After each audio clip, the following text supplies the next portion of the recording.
Good morning. On behalf of Chairman IWI, I welcome you all on the workshop for technology and application on shallow draft vessels, which is a need of the hour. To start with, may I request Mr. Ashutosh Gautam, Member Technical, to come on dais, please. Recording in progress. Professor Vishwanath from IIT Kharagpur, on the dais, please.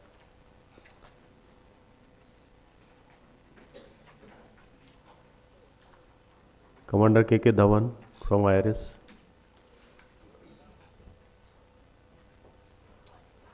Mr. Hani Gupta from World Bank. Captain Solanki from GMB.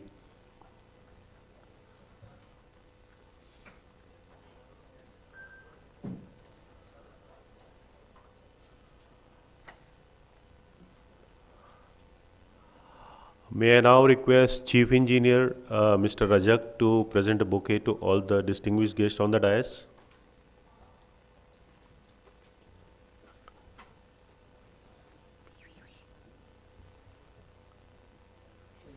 Bridge. Okay.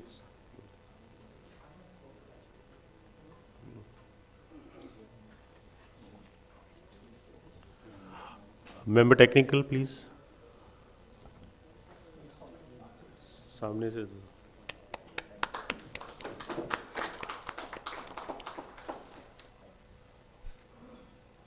Professor Vishwanath.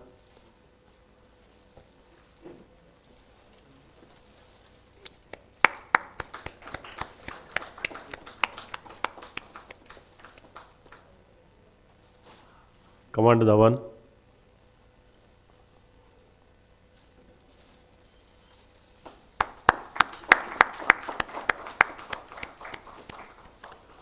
Shri Hani Gupta.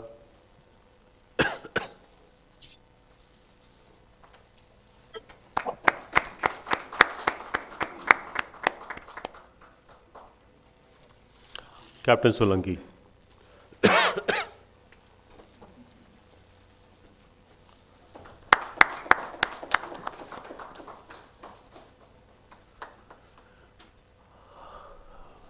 May I now request all the distinguished guests for the lamp lighting ceremony.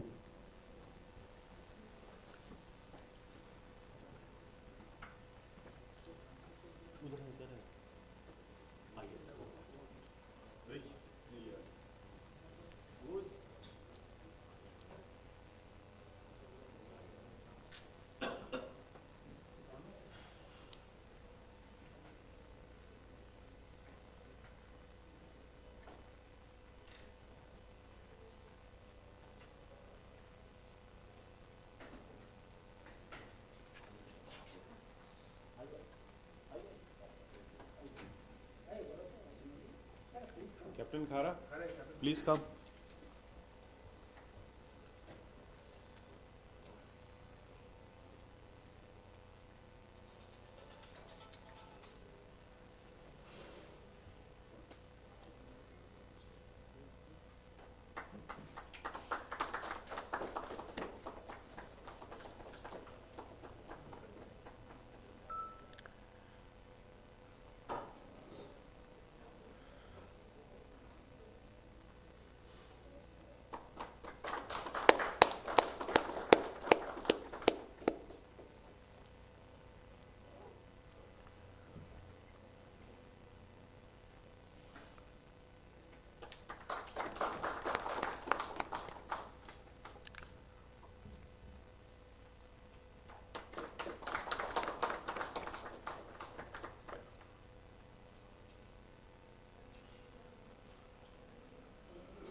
Please come.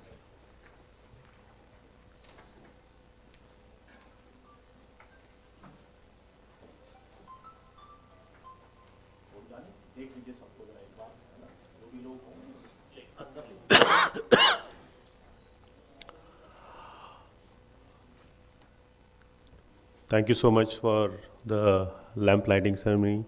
May I now request Mr. Ashutosh Gautam, Member Technical, to give the welcome address.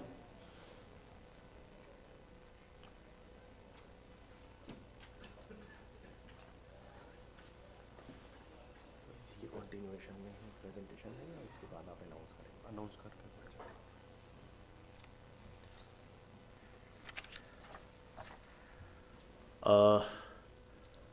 Thank you, Commander Verma.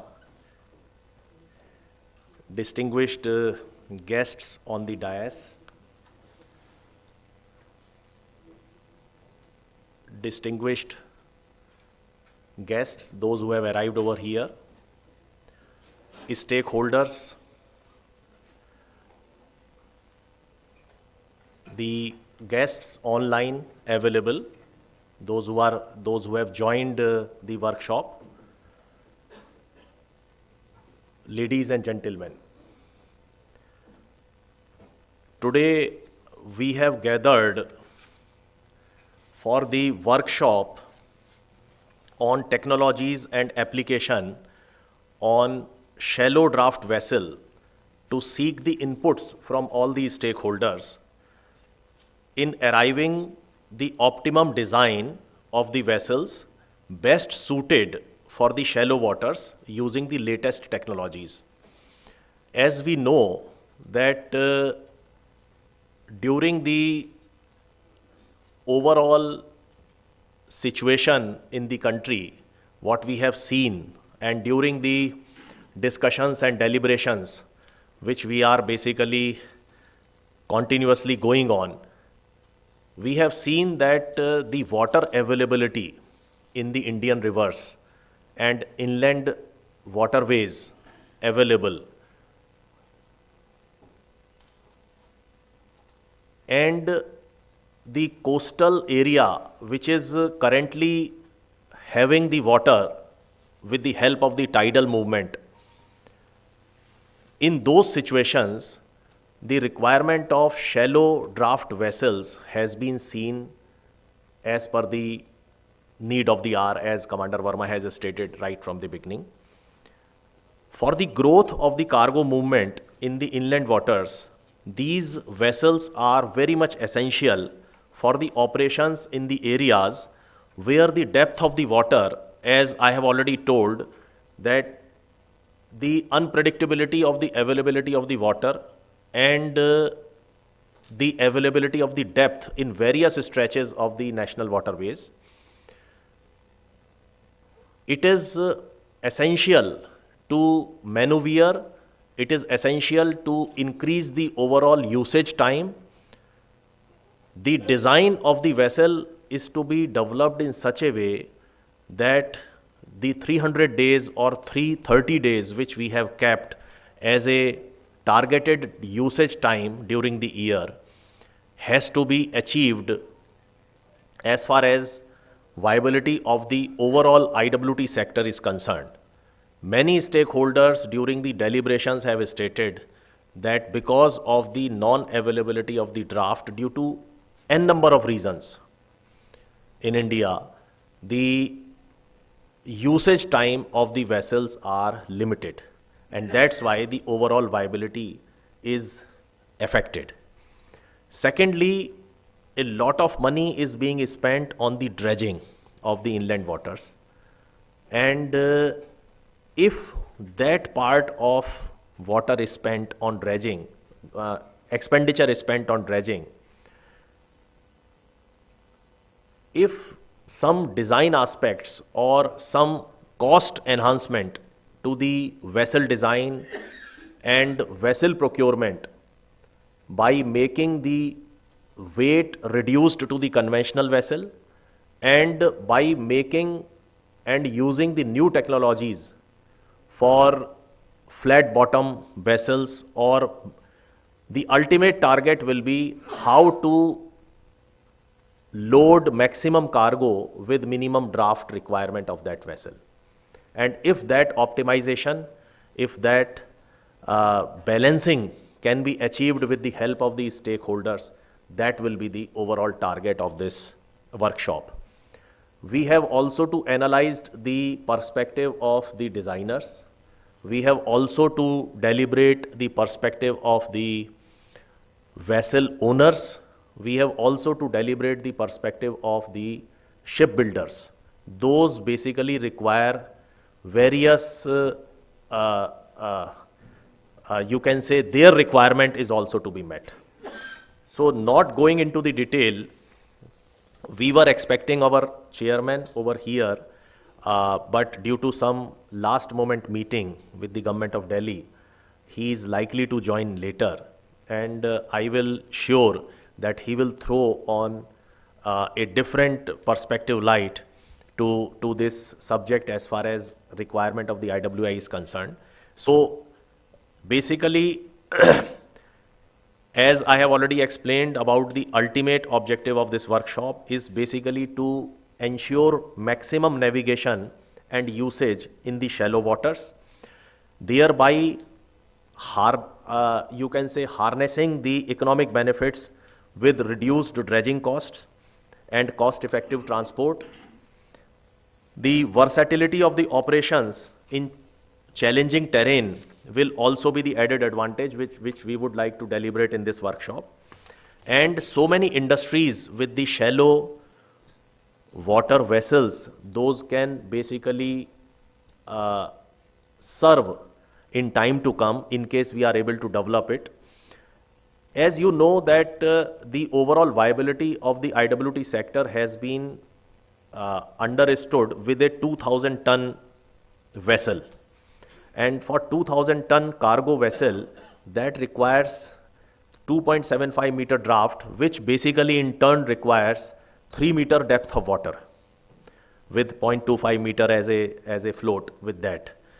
So with that condition, if the rivers of India, mainly NW1, NW2, that is Ganga and Brahmaputra, and other rivers, those who have been made navigable in certain stretches, that requires a lot of dredging.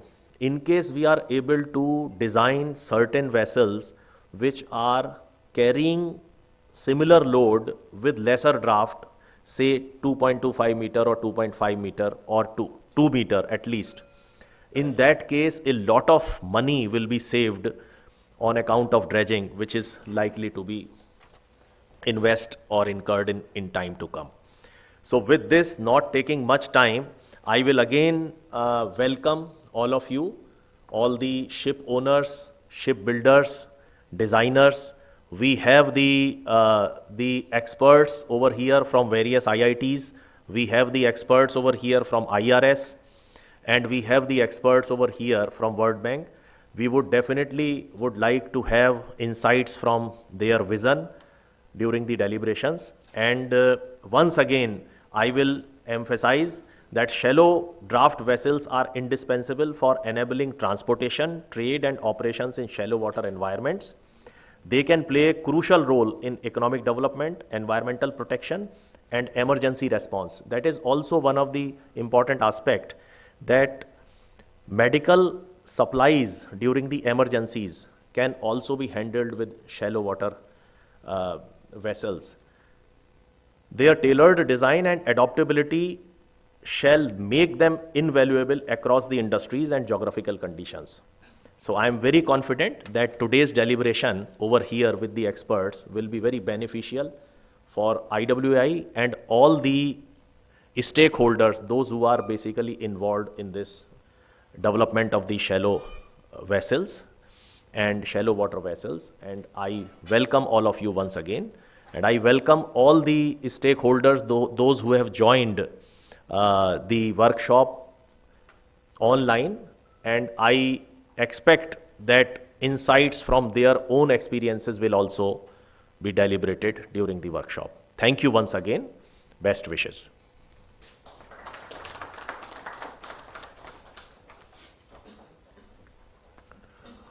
Thank you, sir.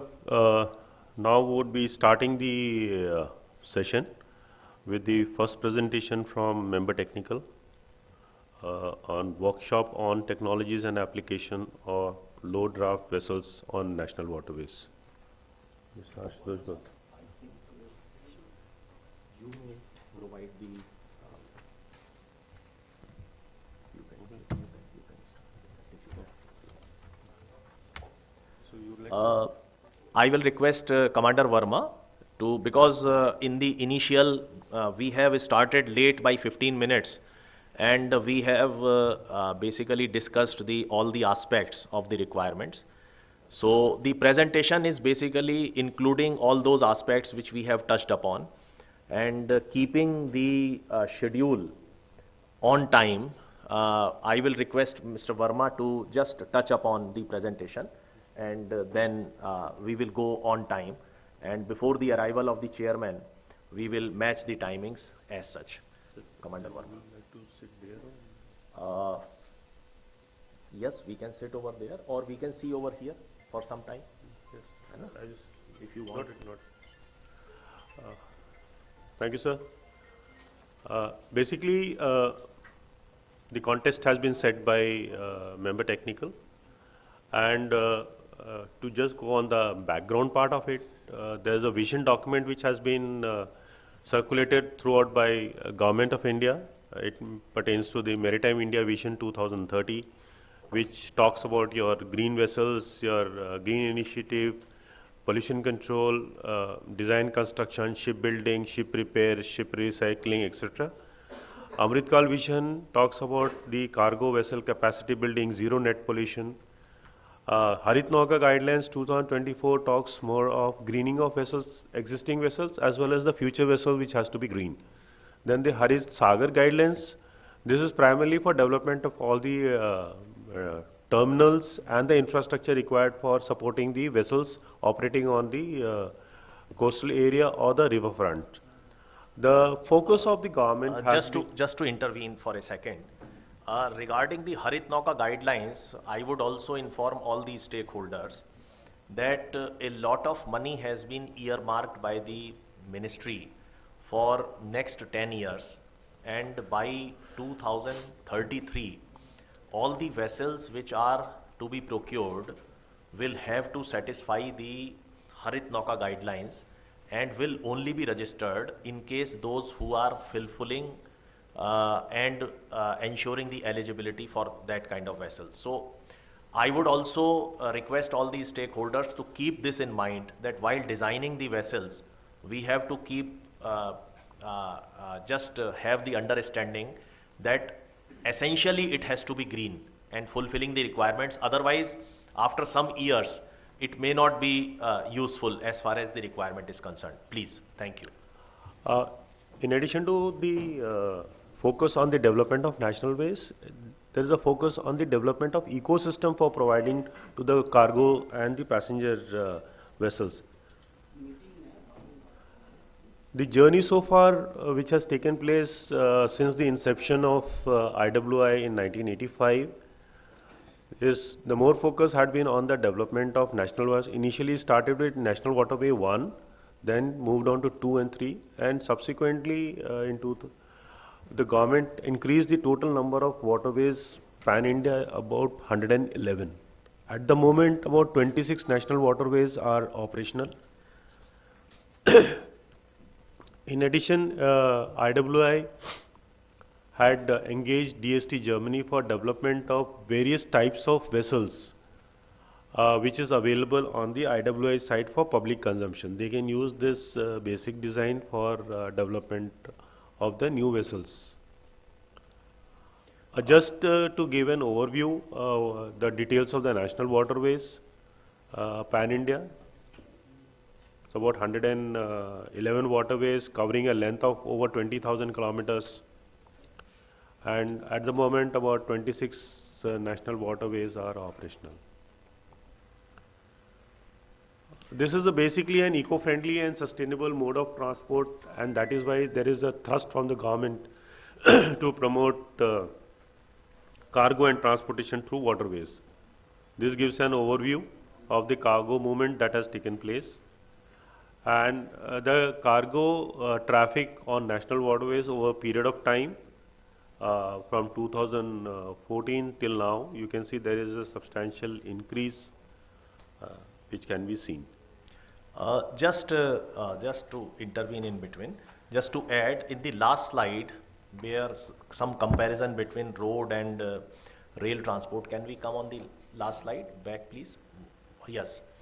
On this, if we can see that IWT is carrying around equivalent to one rail rack. And the overall costing, which has been basically calculated by the World Bank few years ago, that IWT is the cheapest mode of transport as far as only IWT expenditure is concerned. However, in case the last mile connectivity cost or first mile connectivity cost is added, so with the present ecosystem, it is slightly costlier. So I would also like to inform all the stakeholders, designers, shipbuilders, ship owners that IWAI, under the guidance of the Ministry of Port, Shipping and Waterways, have basically come up with a subsidy scheme for the movement of inland water transport, which entails 35% of the expenditure incurred on IWT movement. So that is also one of the biggest, you can say, proposal or facility which has been provided in respect of viability gap funding. So all designers, all stakeholders, they have to also keep this in mind, that a very important subsidy scheme is also in place, which is fulfilling the viability gap. Thank you. So basically, IWI is also maintaining the waterways, and the stretch in National Waterways, as can be seen from here, which starts from Haldia till Varanasi. The contracts have been given for maintaining the waterway to various vendors through competitive bidding. Likewise, for NW2 and NW16 in the northeast, the development part has been given for maintaining the least assured depth. In this case also, Commander Saab, I would like to add in the last slide, which is basically showing the NW1. As we see that on the top of it, this is the schematic drawing of River Ganga, and all the stretches from Haldia, that is from the lower right hand side, to Varanasi, which is top left hand side. So all these stretches have been basically awarded on contracts, and the dredging is in place. If you see all these stretches ongoing, and the last Ghazipur Varanasi tender has been published, and within a month the work will also commence on that. And we are maintaining 3 meter up to Bad. Bad is a place near Patna, and 2.5 meter up to Ghazipur, and from Ghazipur to Varanasi 2.2 meter. So now you can see the requirement of low draft vessel. In case someone has to go up to Varanasi, then we may require a low draft vessel which can ply in 2.2 meters without any multi-handling. We have also started the scheduled services, and those scheduled services are moving in a different way. One vessel is reaching with higher load up to Bad, where the draft is up to 3 meter, and then another vessel from there is further going up to Varanasi, which is requiring not much draft. So those, in case we move with shallow low draft vessel right from the beginning, then the multi-handling may be avoided. Similarly, in the next slide, we are also in Brahmaputra, the water availability and the water depths are relatively comfortable throughout the year, or you can say the majority portion of the year. And from Bangladesh border, where the Brahmaputra matches with the Bangladesh border, up to Pandu, which is Guwahati, that portion is having around 2.5 meter of the draft in 10 to 11 months, and the least assured depth contracts to DCI, that has been given to entrusted to DCI, and upstream of Pandu, that is Guwahati, the departmental dredgers will maintain the draft. So However, the cargo movement in Brahmaputra upper reaches is not much as of now, but we are anticipating a lot of increase because of the activeness of the Numaligarh refinery and other tributaries which are basically developing many industries and have developed many industries, and those who have shown interest in the river Brahmaputra also. Thank you. So basically, what are we expecting from the workshop? Primarily, we are looking forward for optimum solution from the designers with the inputs from the vessel operators and the feedback from the shipyards. Looking forward for a low draft enabling operation, lightweight construction, flat bottom or specially contoured hull shapes, and the type of propulsion system which is required to be installed on board so that the low draft can be maintained while operating in shallow waters. So the basic focus area of this workshop would be on the adaptability part, where the vessel is available or designed and made available to the operator, which can be easily navigable in the shallow and narrow waterways. Then the total project is cost efficient, economical construction, and the operational. Basically, whenever the shipyard quotes the pricing part of it, it should always prefer to give the life cycle cost for the vessel, because the selection of the equipments, everything is within the purview of the shipyard, though the owner does suggest, but for competitive bidding, it is the shipyard which basically decides the type of equipment which is required to be done. Keeping in mind the environmental benefits, because there are a lot of regulations which have come in force, which needs to be complied with the vessel operator and the vessel owners. Then the whole objective of this is to ensure that the vessel which is designed and constructed is available for operation within the constrained infrastructure. Now, what are the challenges? The biggest challenge in a shallow water operation is the grounding. And because of grounding, the extent of damage which is caused to the hull, the extent of damage which is caused to the propeller or the rudders, in addition to the damages to the vessel, which reduces the operational availability of the vessel, the maneuverability of the vessel is also a big constraint. Then, of course, the propulsion system, which needs to be selected judiciously so that the powering is always available to the vessel, even in a shallow water. Then, of course, hull stresses because of the distribution of the load and all, the pressure which comes while grounding and all. Navigational challenges for which you require good navigational aids. And since the vessel gets stuck or grounded at a certain place, the operational delay results in the overall cost efficiency of the operator. Now, what are the technological innovations which we are looking forward for? The material advancement, maybe a different type of lightweight material which can be used. The propulsion system, there are eco-friendly propulsion system which is now available in market and which is still being developed. Then because the more emphasis is on the sustainability initiative, the green initiatives, so the battery operated vessel or the solar powered vessels or the hydrogen powered vessels, those vessels can be, different type of fuels can be used.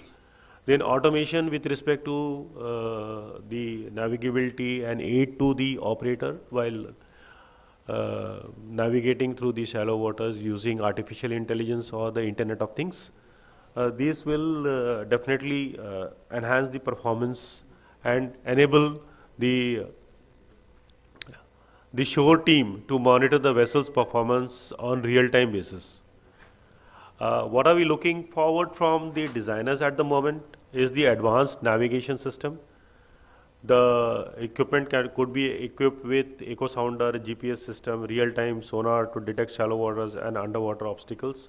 The electronic chart display system with the updated bathymetric data.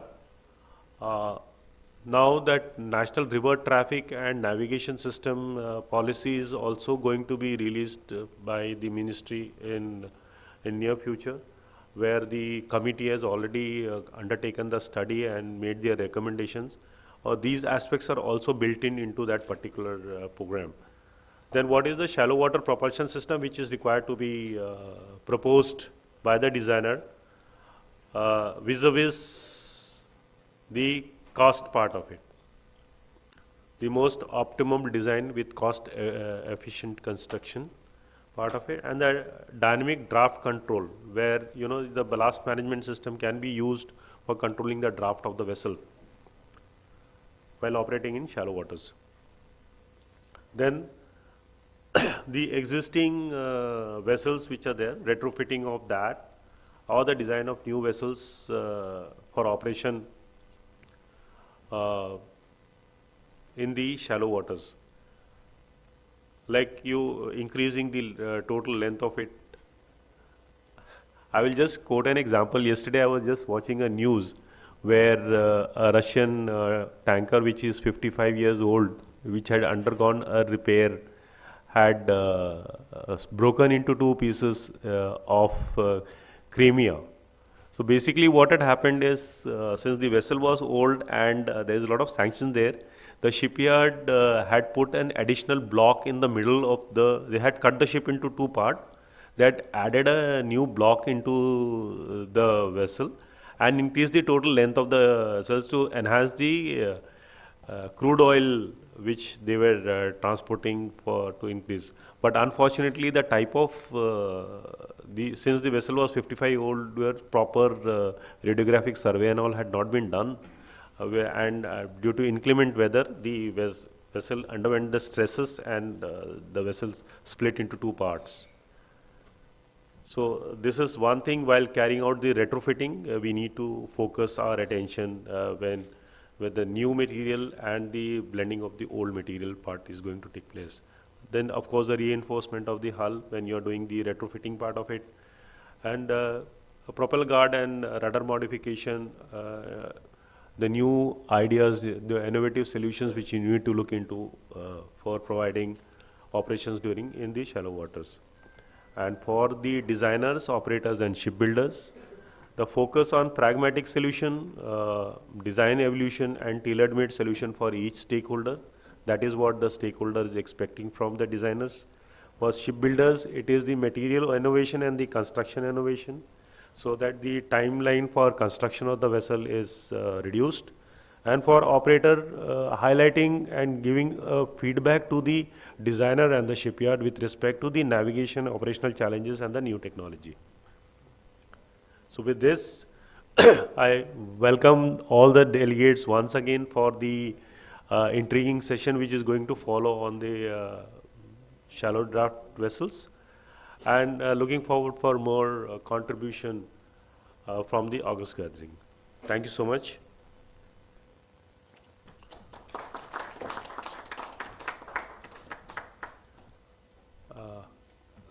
May I now request Professor Vishwanath to present his part of the presentation. Now, can we sit over there? Yeah, yes, please, please.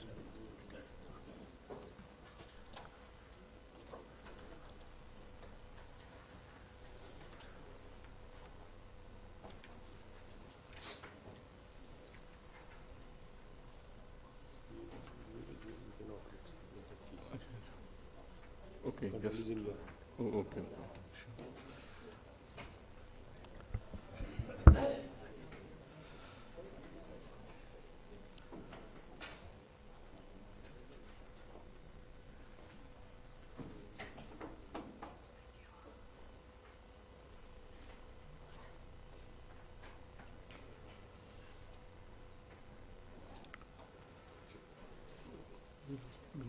Yeah. A very good morning to all of you. So I thank IWAI for giving us this opportunity to interact with all of you and give a chance for this presentation. And I also congratulate IWAI for organizing this technical workshop, because this is a very need of the day, and also because of our so much of investments and focus on this navigation. So I think this type of workshops are frequently required.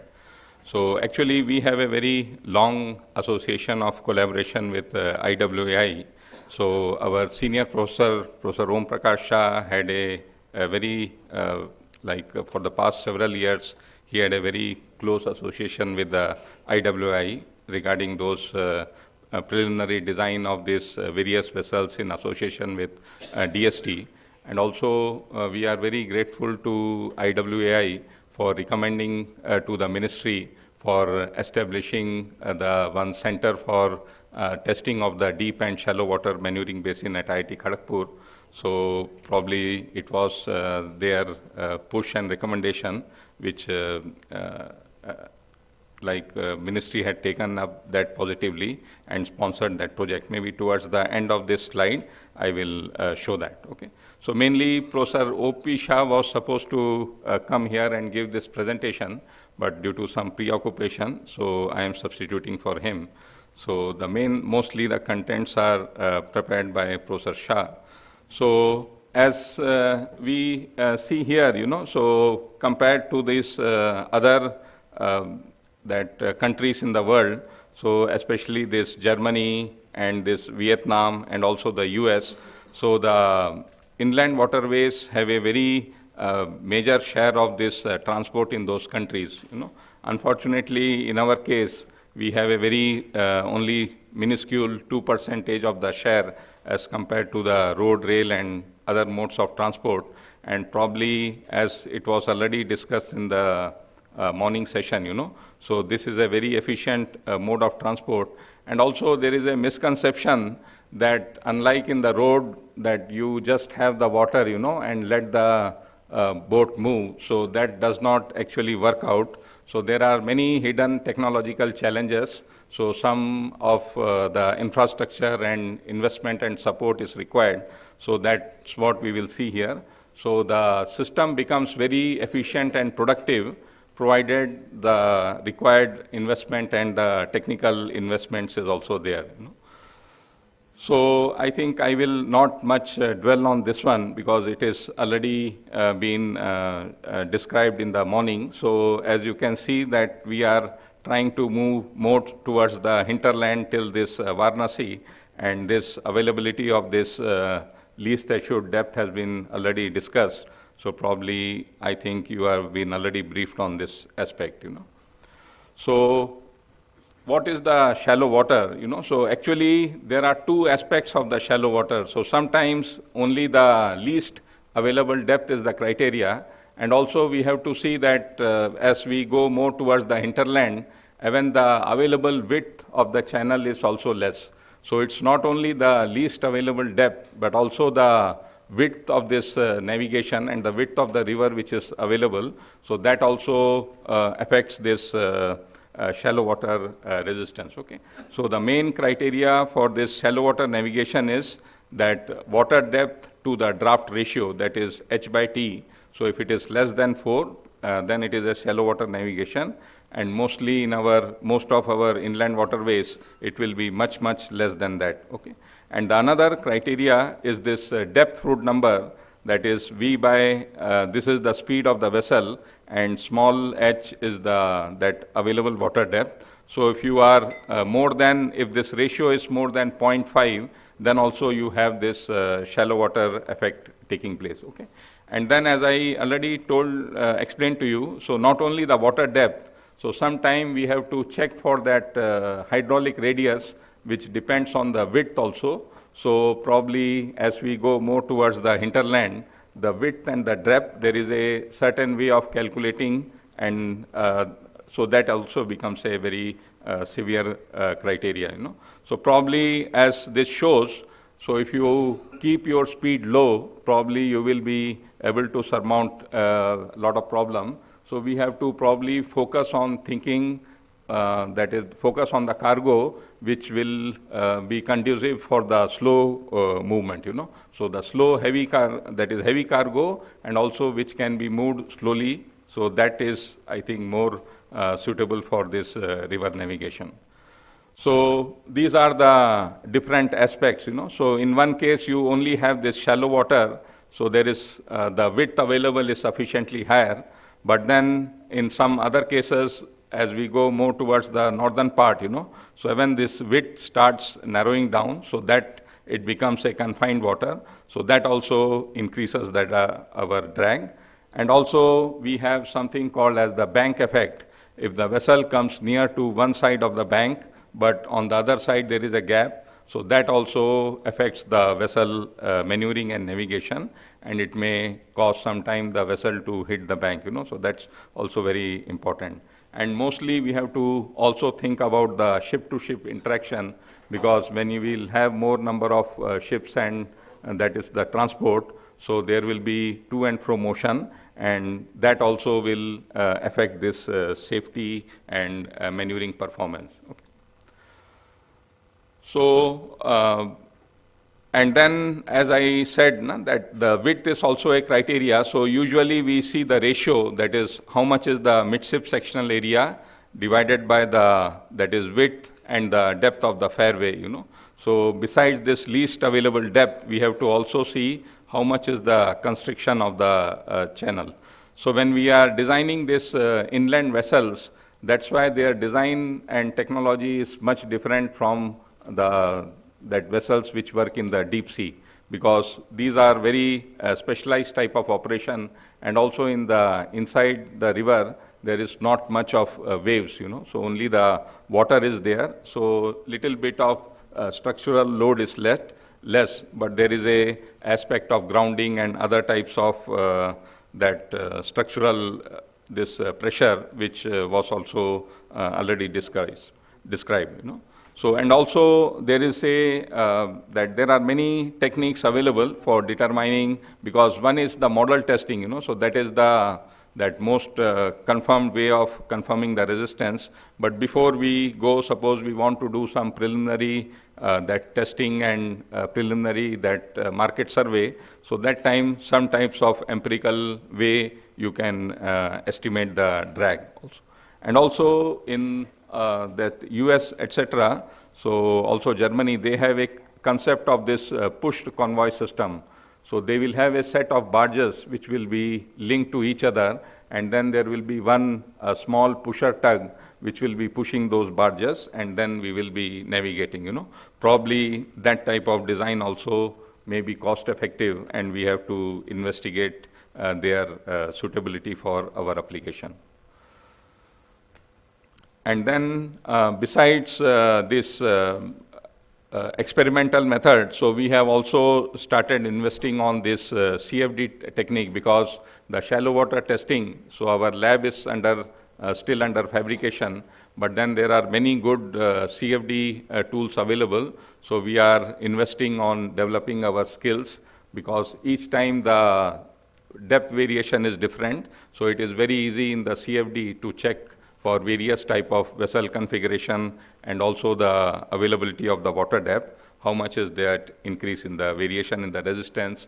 And also in case of the CFD, you will get very good information regarding the flow dynamics, because the propeller and the rudder are working in a very constricted environment, and then the propeller and rudder efficiency is very, very important for the propulsive efficiency and also the maneuvering performance. So this CFD tools are quite good, and we have a good developed the skills on that. And then there are some these important design and operational characteristics, as we have seen that this that in the beginning of this workshop, so there was a discussion regarding that this water depth is a very, very difficult criteria. So mostly I think we have to go for a type of propeller and rudder which will be susceptible to this soft mud grounding, because inherently there will be some type of grounding during the lifetime of the vessel. And since the propeller and the rudder are one of the very important design characteristic of the vessel, so it is important to go for a design which will be sustaining a little bit of soft grounding. Okay, and also regarding this investment, so in case of this river vessel, we also require this multiple anchor system. Multiple means on the forward and also the aft, because when some of times these vessels will be moved onto the river, so due to the current movement, they may rotate, But then if you are rotating, you will be blocking the channel for the movement of the other vessel. So we have to go for this multiple anchoring system, which will probably slightly increase the vessel's cost. Okay. And of course, we have this dimensional restriction due to the lock gates and the jetty. And also, in some cases, we will have the air draft and the width restriction due to the piers of the bridges and also this underside of the bridges which are spanning the roadways. So those aspects have to be considered. Okay.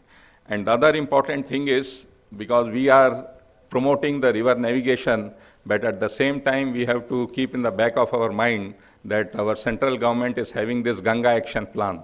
So on one hand, they are telling this reduce the pollution of Ganges, but then we should not inadvertently promote our river navigation and end up polluting, So you have to also see this types of this underwater paint, which will be suitable for the river environment and also will not pollute or harm the river, Because in case of the sea, it has been proved that there are certain types of anti-fouling paint which has caused immense damage to that marine organisms in the sea. So we should not end up doing that situation. So probably this will have an effect on this initial cost of the vessel. Okay, and also because their lifetime cycle cost is high, so you have to go for applying this paint quite often. And also we have to go for this bio-toilets, sewage treatment plant, and also the garbage management, because many times when the vessels are navigating, so these workers on board, because they are always cooking the food, etc., so many times they have a tendency to dump those plastic and other types of waste into the river, So this garbage management, sewage treatment, and bio-toilets are a very important aspects. That is, the rule has to be enforced. And similarly, you have these lubricants which are applied on this propeller and also the rudder seals. So you have to, because the river volume is very less, you have to go for certain types of lubricants which are environment friendly. And then we have to impose and train the people for this navigation rules and regulation. And also because as they were saying, so you have to have the navigation throughout the year, not only throughout the year, but also during the day and night. So if you are having the nighttime navigation, this lighting and communication arrangements has to be little bit sophisticated. And also we have to go for these buoy arrangements on the river for this guiding the captain, and also probably many of our ministries organization, they are already involved in training and certification, but since these vessels will be slightly bigger, so the amount of training and certification needs to be upgraded. Okay. So the another important aspect which is coming is regarding this hybrid and battery electric propulsion system, So because in the river navigation, our voyage times are not very long and the vessel comes to the berth quite often. So there is a very good likelihood that we can convert some of these vessels to fully battery electric, or at least go for this hybrid electric type of propulsion system, because we have seen that even in the road vehicles, many smart hybrid and those type of configurations are coming.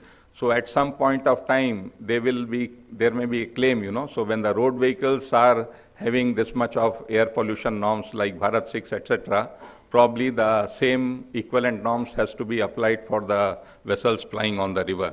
So definitely these type of norms, when the vessels increase, they will definitely come into our river navigation also, and we have to invest on that. Okay. And also we had done some check that if you go for these solar panels, they may not be able to take the full propulsion load. but at least the hotel load, so we have some small accommodation, so that hotel load can be sustained with the solar panel. And the other important thing is regarding the cooking, so most of the time in these small fishing vessels and these coastal vessels, they are using this LPG cylinder and kerosene stoves for cooking. But when you are going for some dangerous cargo like coal or LPG cylinders, etc., so that time, if you go for this type of fire-based cooking, then it will be a very big fire hazard, and I think probably we have to ban that. And like in our commercial ships, they go for this electric hot plate system. So that type of equivalent system in the galley has also to be imposed, because when the cargo is in such huge volume and such dangerous cargoes are being carried, so we have to take the safety and not allow this use of LPG cylinders and kerosene stoves for cooking. Okay. And another aspect which is not looked out is, unlike in the road vehicle, the river vehicle have a very long life, So in some of these Great Lake bulk carriers, they have nearly 40 years of service life. So we can also think that our most of these vessels can have a service life of 25 years, and so the payback period will be quite long, because unlike the road vehicles, which only have around 10 to 15 years of service life, so you have a very long service life of this river vessel, and you have to provide this dry docking and this repair services for this vessel, so that they can work for a longer time and give you a good longer payback period. So probably when this funding and other loan type of arrangements is provided, this aspect has to be, I think, considered. And this is, I wanted to show you that how this wave generation system, this is, affects not only the navigation, but also the shore. So as you can see on the top right left corner, so you have a conventional wave system which is generated when the vessel is working in the deep water condition. But when the water depth becomes very shallow, so then the waves become little bit more steeper, and also unlike in this small angle that is called as the Kelvin angle, the waves are retained in the deep water. But in the shallow water, the waves tend to spread much in a wider envelope, and that may have some effect. For example, this is a photograph of the Buckingham Canal, which is also called as the National Waterway 5. So you can see, although this boat is very small, actually it is going at a very inefficient and inoptimal speed. So you can see a very big that wave, so that the shallow water wave which is generated on the forward. So this increases the vessel's resistance quite a lot. And also you can see these sharp waves that is having a high crest to, that is amplitude ratio. So these types of waves are generated in the slipstream, which come onto the bank, and then they tend to erode the bank and also damage that. Okay. And also these type of waves, if some other boat is floating, so then sometime due to this very steep waves, the other boat may capsize also. So we have to impose we have to have a optimal speed which will not allow this type of damage to the shoreline, and also create a hazard to other ships which are around, So as you can see here, this is the corresponding photographs of this navigation which is taking place in the Rhine River. So here the vessel is quite long because they had this breadth restriction, and also we can see that the waves in the forward are not as much steeper as compared to this case. Okay, so this type of speed navigation is sort of optimal.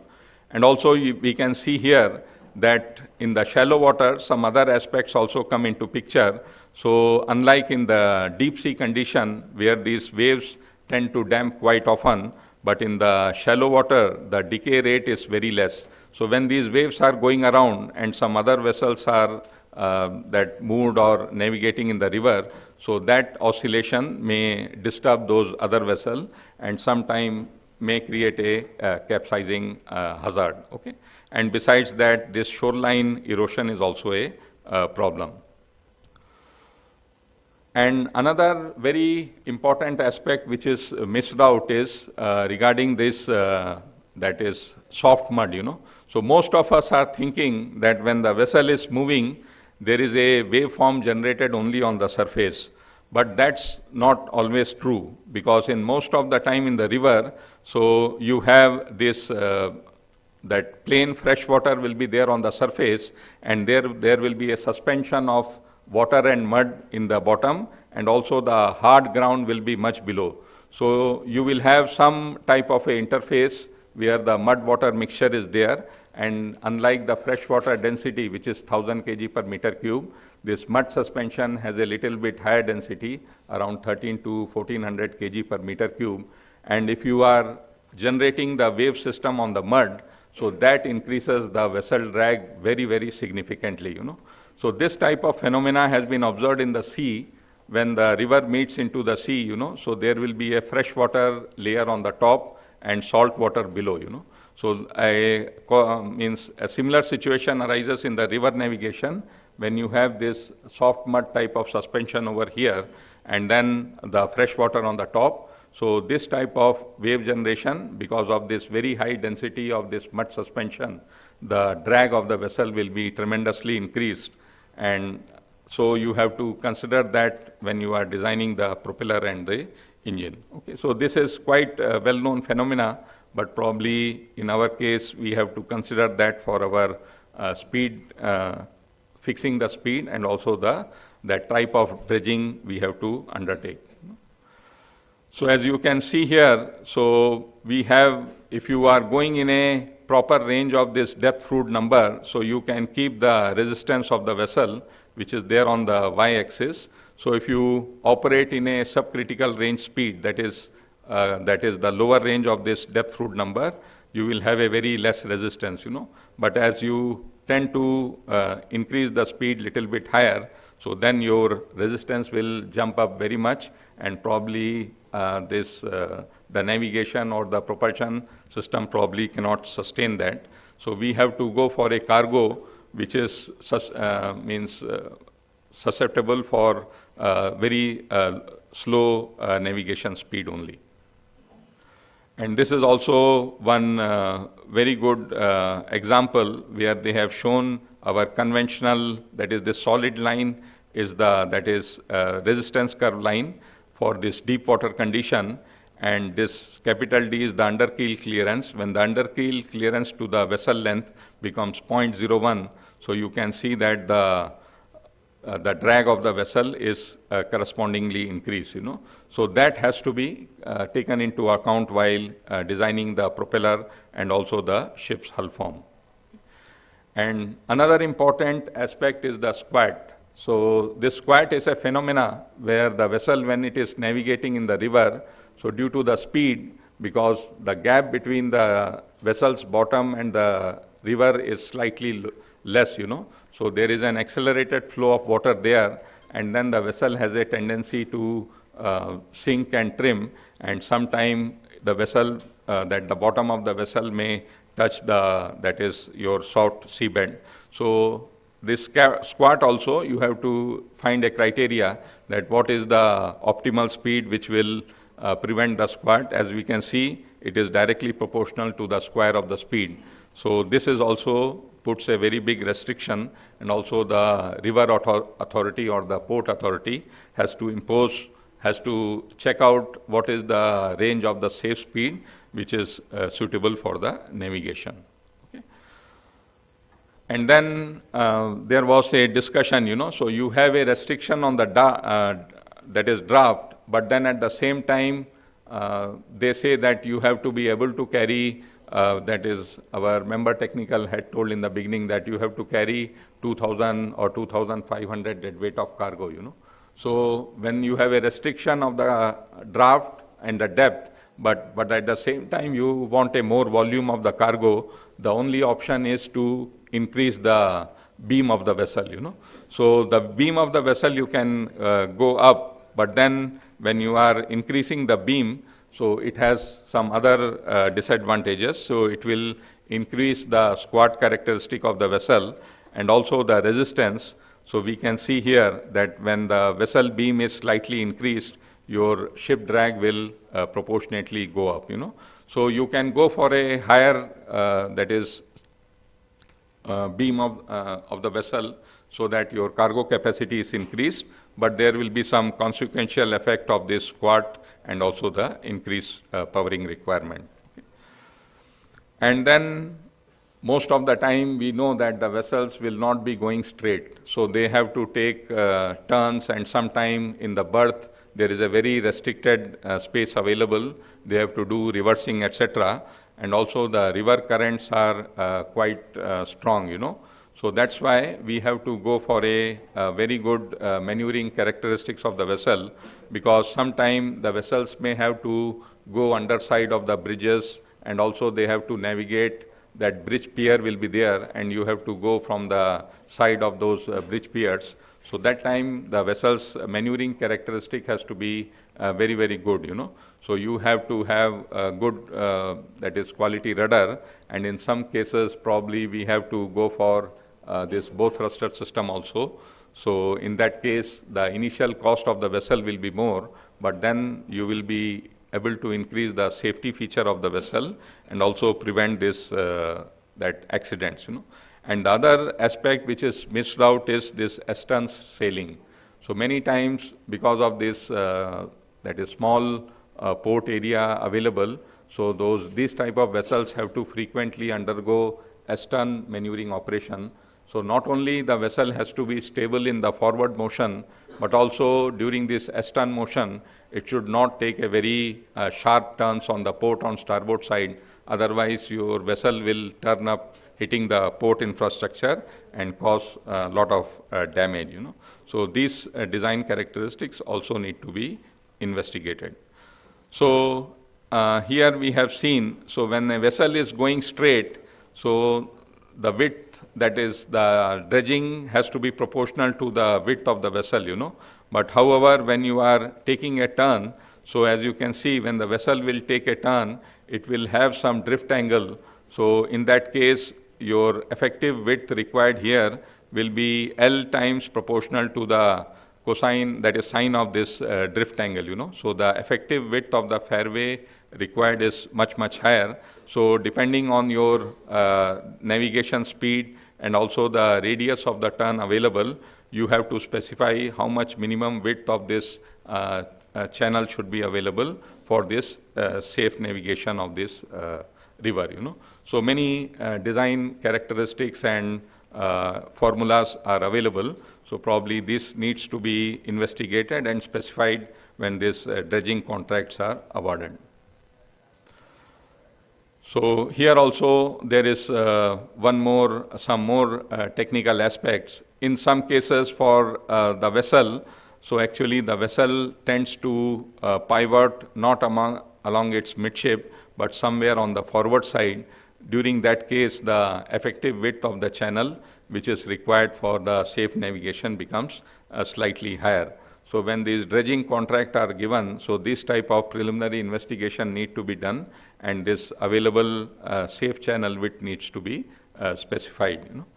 And also we can see here that in the case of deep water, the same vessel, you know, so you have given a 20-degree rudder angle, a vessel will be able to take a much sharper turn in the deep water, but when you go to the shallow water, its turning radius becomes nearly twice, and so you require a much wider navigation area.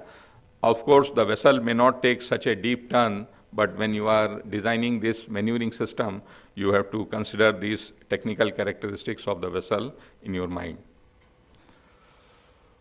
Probably I will show you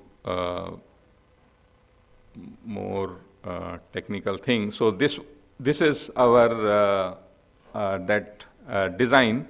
So we had proposed for some of our inland vessel.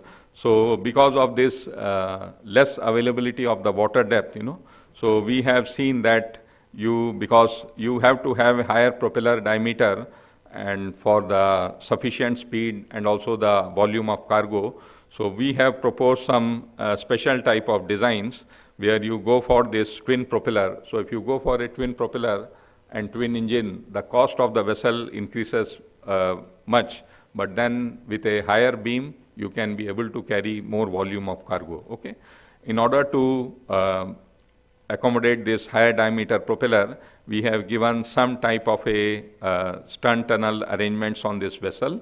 So this type of vessel was designed by Professor Shah for one ships operating in the Brahmaputra river, and they found that this design is quite successful, So you get more diameter, you get more efficiency, but at the same time with reduced water depth also, you are able to operate this vessel. So this vessel we had tested out in our that towing tank, and also this design was implemented in those ships which are working in the Brahmaputra river. Probably, maybe in the later on I will show you the photographs. And the other aspect is this: if you feel that this twin propeller is slightly expensive, there is another option. You can go for the tandem propeller. So in the tandem propeller, on the same propeller shaft, you can put these two propeller in series. So it is not like a contra-rotating propeller where both rotate in opposite direction. In this case, both the propellers are rigidly secured on the same shaft, and they move with the same angular velocity. But by keeping some optimal distance, axial spacing between the shaft and also orientation of this propeller blade angle, you can improve the propulsive efficiency. So we have actually one of my colleague, Professor Anirban Bhattacharya, he had done this study, and as you can see here, we have physically fabricated this propeller, and also we are carrying out this model test in our tank, where this is a open water test, and these two propellers are fitted over here. So we can see that by a little bit of skillful managing of this axial position and other characteristic, it is possible to, with the same engine, get with a lower draft of the propeller, you can get a higher thrust. So as our member technical was telling in the beginning, so you have to have 2,500 or 3,000 deadweight of minimum cargo. So probably if you find this twin engine is slightly expensive, probably we can go investigate such design. And the other thing is, even when we are going for such design, as we saw in the beginning, always in case of the propeller, you will have some type of a soft mud grounding. So at some occasion, this propeller will hit the soft mud, and as we can see here, you have the entire vessel, you have the resistance, but that entire resistance is overcome only by these two propellers. So area by area, so your vessel is 110 meter long, but the propeller is only around 1 meter diameter. So per unit square meter area, the loading is same, because whatever propulsive thrust is given, that is overcome by the drag, So per square meter of area, a propeller is much times more valuable as compared to the ship. So you have to spend more time in keeping your propeller very clean without any damage, etc.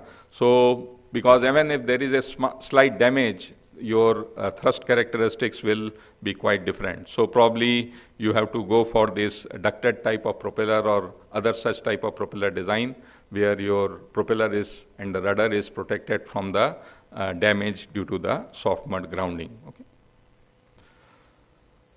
And also when we had seen this turning circle maneuver, so we had seen, so because even the steering gear, you cannot go for a multiple steering gear because of the costing efficiency. But if you go for this multiple type of rudder arrangement with the same power of same steering gear machinery, so you have a more effective turning performance, and probably the very narrow width which is available, your rudder will be able to maneuver the vessel. Okay. So this is a rendering of our, that is, we had made this 100 pax catamaran for this National Waterway 2 for our Shaft shipyard. So you can see that arrangement where we have given one tunnel arrangement in the aft, so that with a reduced draft, you are able to accommodate a higher diameter of propeller, and that model test was also carried out in our tank, and we found the model performance is very good. And also these vessels have been constructed by the Shaft shipyard, and they are probably operating in the Brahmaputra river, and probably they are quite happy with the performance. Okay, so these type of technological improvements probably we have to think of. Then only probably this inland waterway navigation will be successful. So you can see we are very grateful to the Shop Shipyard for permitting us to. This is actually a ship which was under construction there, and we acknowledge them that they permitted us to use their photographs. So you can see that the vessel is accommodated in a tunnel, and also you have this duct which is provided below, so that the propeller blade does not hit the soft mud grounding, and it is prevented from the damage, So this type of arrangement, I think, will be quite that useful for our inland waterway navigation. And also we have to, because these vessels are having 20-25 years of lifetime, so sometime they will have this damage to this propeller, So every time our government is also promoting Atmanirbhar, and we have seen that if you go for these imported engines and imported propeller, after 4 or 5 years, then replacing them becomes very, very expensive, So there are many propeller fabricators. I think the diameter is quite less, around 1.5 to 2 meters. So this diameter of the propeller can be fabricated with good precision, but then we must have the propeller design skill, because once you are able to give the geometry and the 3D, that is geometry of the propeller. So we have also for our tank, we have gone for replacement of a 550 millimeter diameter propeller. So we had contacted one company in Cochin, that is that SMW propeller. So they are, once you give them the design and the full geometry, they are able to do. So we have to also support this ancillary industry, like this engine servicing, replacing of the propeller, etc. Every time we cannot go for this import substitution. And as I already told you, area-wise, a small propeller is equal to the full ship, because it is generating as much thrust as compared to the ship, So you have to have a very good propeller design, then only you will get a good thrust, good, that is reduced efficiency and the reduced fuel consumption. And also because of the river navigation, sometime due to the hitting with the stone and other type of debris, these propeller may be susceptible to damage. So we have to invest on their design and also the capability to manufacture them within India, so that the vessel cost and service life is minimized. And the most important characteristic is you should have the technical skill to develop this engine propeller performance data, So actually designing a ship is a three-way game. You have to design a good hull form, you have to select a proper engine, and finally you have to make a very optimal design of propeller. So engine and propeller matching, and also parallelly you have to see whether the propeller is able to give the thrust. So this is a very important, because once you have made the investment on the engine and propeller, that cannot be changed, because we have seen the service life of the vessel is 20 to 25 years. So if you have a good fuel efficiency, probably you will be able to recover the cost and also the run profitably over a very long period. Okay. So these are those our 100 pax catamaran ferry, which is already berthed and operating in the National Waterway 2. And also we acknowledge Professor R.P. Gokand, because some of his program and those technical inputs were used for this design. And also we acknowledge the support of Mr. Saharaj, who permitted us to use these pictures and also share the data in this forum. Okay. So, and also I come to this, our CICMT. So this is a very good big center, that is Center for Inland and Coastal Maritime Technology. It has been established by Ministry of Shipping Sagarmala Cell at IIT Kharagpur. And actually IWAI has been the guiding force behind this endeavor, because they recommended, because we don't have this shallow water testing facility in our country. So this investment was made. This project is still under construction. So as you can see, this is having a twin tank, So the main tank is on the top, where the water will be there and the towing carriage will be there and your testing will take place. Yeah. Shall I finish it? Just 2 slides. So we can see that there is a manuring basin and it is under construction. So when you want to do the testing in the shallow water, you can transfer this water because it is nearly 6,800 cubic meter of water. So that much huge amount of water is not readily available. So whenever you want to do the shallow water testing, and also the shallow water testing will be at various depth, So you can transfer this water into the lower basin, and also our towing carriage will have a provision that you can vertically move down for this carrying out the test at various shallow water, this criteria. Also this carriage will have a provision to go in the Y direction and also do all those maneuvering type of tests. So actually this is the top portion of the basin. So we have already completed that basin construction, and that top part of the basin has been filled up with water with nearly 2.8 meter depth of water. So you can see that since the tank is not still under construction, we have made this type of floating platform so that we can start doing this outdoor experiment. So this is that is confidential project for our DRDO, where we are testing this underwater vehicle. So you can see it is the shape of a fish, and also the propulsive system is like a oscillating fin and not a propeller. So, and we have taken a video of this, that underwater vehicle navigating in the tank. So right now our tank is partially that functional. So these type of free running model experiments we are able to carry out.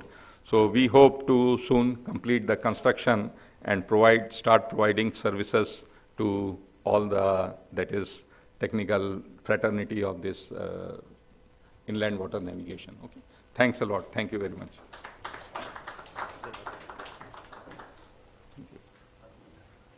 Thank you, Professor, for your enlightenment.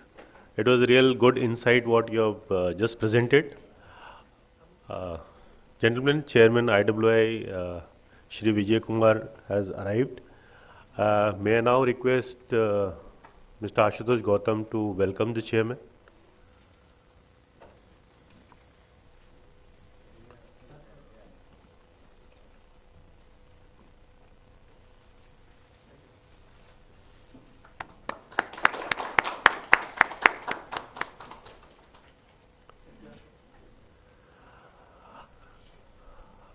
May I now request the Chairman to address the gathering, please.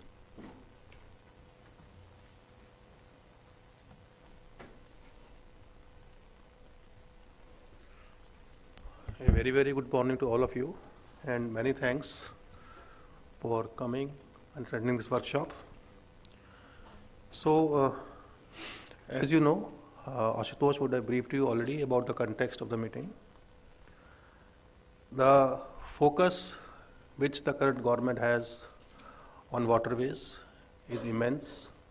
From 5 waterways till 2016, the number has increased to 111. The cargo growth has been impressive. We were carrying about 18 MMT of cargo in the year 2013-14, which has increased to 133 MMT in the year 23-24. This has been a growth of almost 20% plus every year in the last decade. This growth has been achieved with a lot of efforts, one of which is primarily maintenance of our fairway.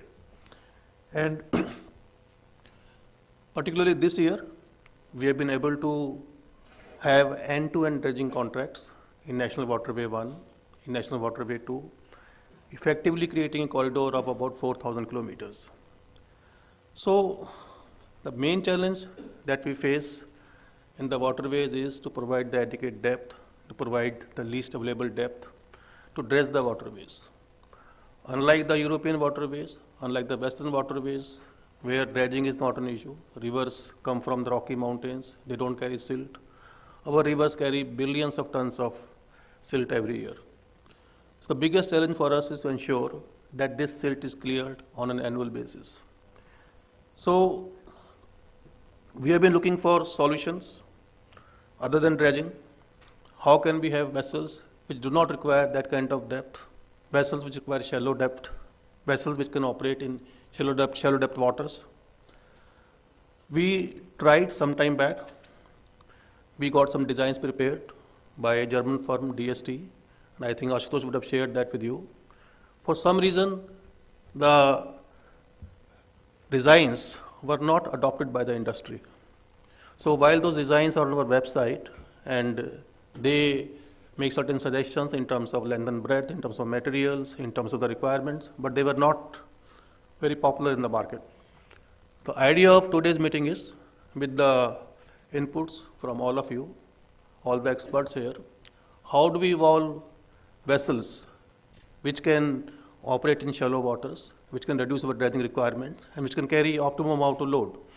For example, right now we are operating a scheduled service, which was launched about 2 days back, Delhi from Varanasi to Calcutta and back, Calcutta to Patna and back, Calcutta to Guwahati and back. 3 vessels are going on those routes, but all of them are carrying suboptimal load because of the issue of the draft.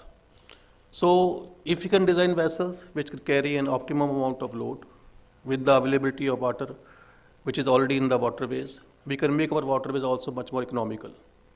So today's discussion, the aim is simple, the output is simple, that we arrive at what is the best technology, what are the optimum designs which can enable us to operate shallow draft vessels in our waterways.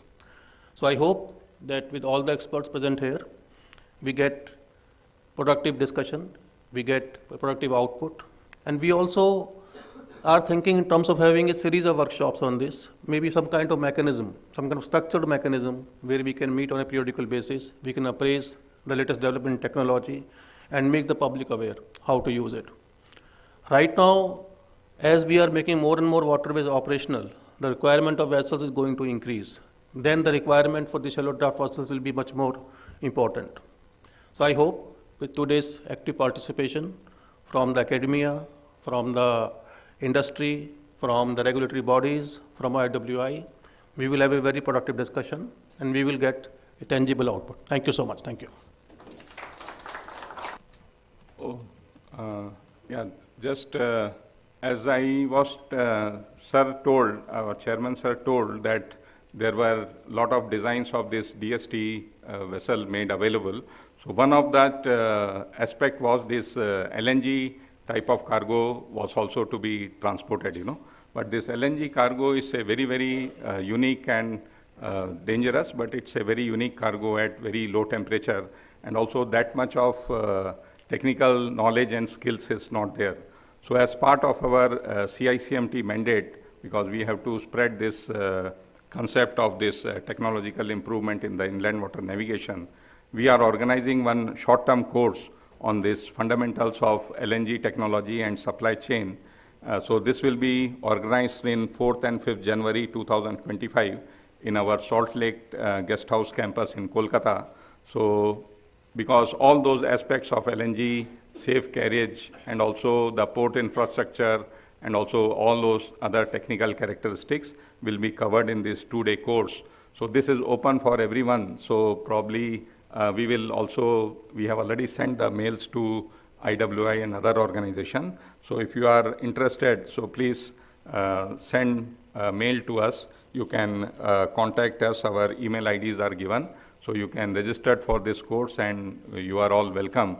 So I hope by this type of workshops, we will spread this technical skills and information and improve the technology in our inland water navigation. Thank you. May I now welcome Mr. Harikishan from CSL to give his presentation. Please.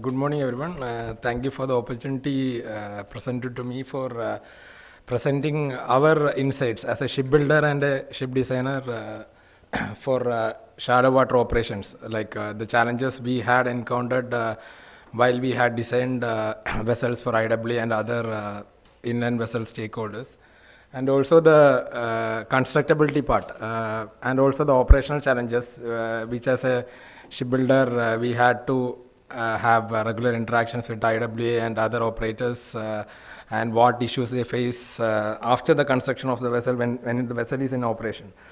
So most of the design aspects, I mean the technical part was also already covered by Nagarajan sir in his earlier presentation. But I'll just give a brief glimpse on what we as a designer, part of the shipyard, learned when we were making the designs.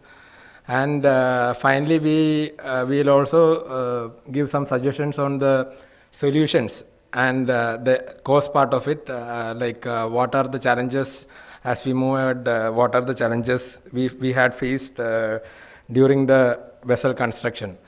And also finally, I would also like to give a case study, basically on the design of one of the cargo carriers based on the DST design, like what all changes we had to make it economically viable. So we did this in collaboration with an operator. We had done the design extensively almost for a year, and actually the operator accepted our design, and we were about to start the project, but unfortunately due to some issues with their side, I mean the financing side, it could not take off. So that is the main agenda of today's discussion. And so coming to the first part, when we were discussing earlier with the speakers, so it is like there is no fit for one solution for all waterways in India. So these are all the waterways which I myself have done route study for vessel designs, right? NW1, NW2, NW3.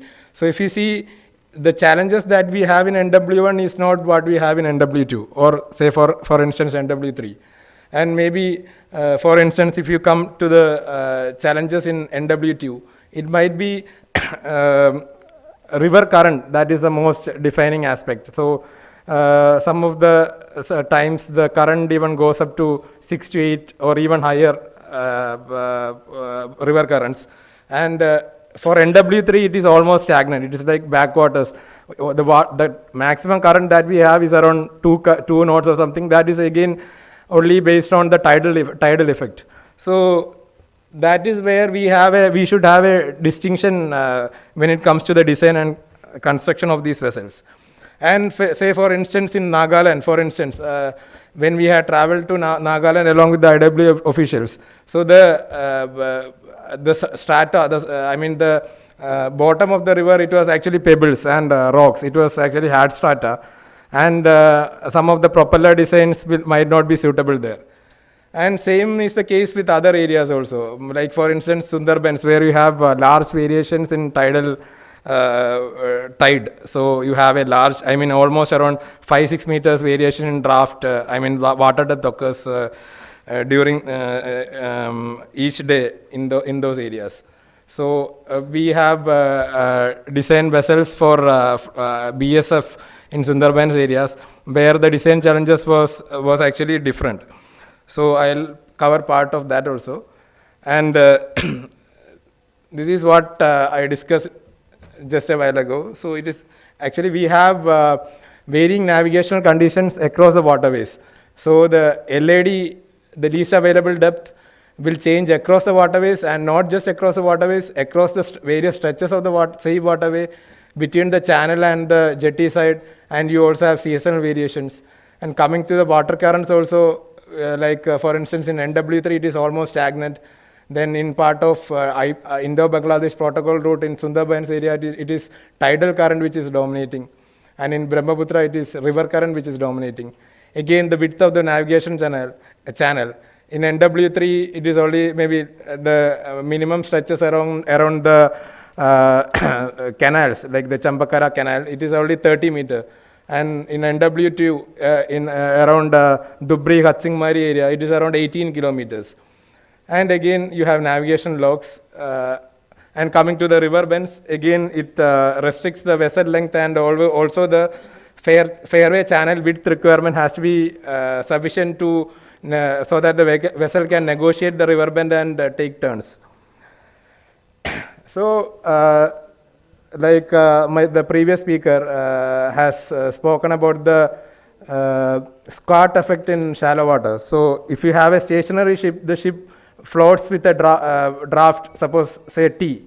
Now, when the vessel, once it is moving, it will have dynamics engage, then trim effects, then which will reduce the effective clearance to the bottom, and the draft will be T plus delta T. So, this delta T is actually called the squat in shallow water concept, and usually for a loaded vessel, it comes to around 20 to 40 centimeter. Obviously, it varies with the depth of the waterway and also the shape of the vessel, but it is the typical value that we encounter. And some other terminologies that we need to know before going further is what is called as underkeel clearance. So, the draft of the vessel, for instance, if it is designed for 1 meter, and suppose the squat is 0.4 meter, then the total immersed depth when the vessel is moving, it is 1 plus 0.4, 1.4 meter. So, what is there below that till the level where LAD is taken is what is called as the underkeel clearance. That part is very important when we are designing the vessel. So, when we have an LAD of around 3 meter, we should take into consideration the squat, and also the underkeel clearance needs to be given. Like for instance, for gravel riverbed, it is suggested to have around 20 centimeter, because even if the propeller comes into contact, it will not have significant damage to the propeller. But for a rocky riverbed, for instance, it needs to be a little more, like around 30 centimeter. And like, for instance, in NW1, where you have heavy siltation, and the siltation profile or the river profile changes very rapidly, you need to have a little more factor of safety. So, it should be around 40 centimeters so as to avoid grounding. So, this is what we have learned from different associations, not just from Europe, also elsewhere. Like for many American US rivers, they have rocky terrain, and in Europe, like Sir was telling, it is more or less siltation is more or less not there. Only you have very less dredging to be carried out. And if you see rivers like similar to our rivers, like in Brazil, in Amazon, or say for instance in Vietnam, those countries are having sandy riverbed. So, they usually take an underkeel clearance of around 40 centimeter to be safe, on the safe side. And coming to how the shallow water affects the ship's performance, like how it affects the cargo carrying capacity, the safety of the navigation, how it increases the power demand, and obviously the fuel consumption, and maneuverability, speed of the vessel, time of voyage. So, most of the things have been covered in the earlier presentation, but like I said before, I will just give a glimpse of what my previous speaker has mentioned. And coming to the cargo carrying capacity, obviously, logically, if you have a load raft, you can only carry this much of amount of cargo, and which will obviously be uneconomical for the operator.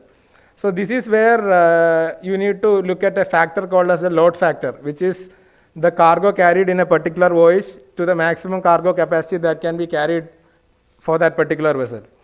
And obviously, our intention is to make it as close as to 1.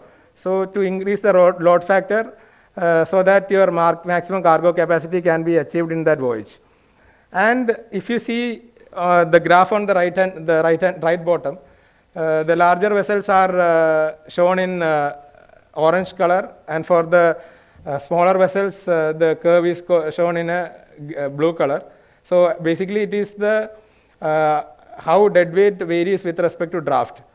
So if you see the larger vessel, the slope is very steep. So even with slight change in draft, the deadweight that it can carry, the payload that it can carry, drops drastically. But it is not the case with small vessels. So our intention is to have more load factor, which in case only in those cases it will become economic for the operator. The solution for this thing I'll discuss in the further slides. But before that, coming to other challenges, the main thing is obviously the increased power demand in shallow waters.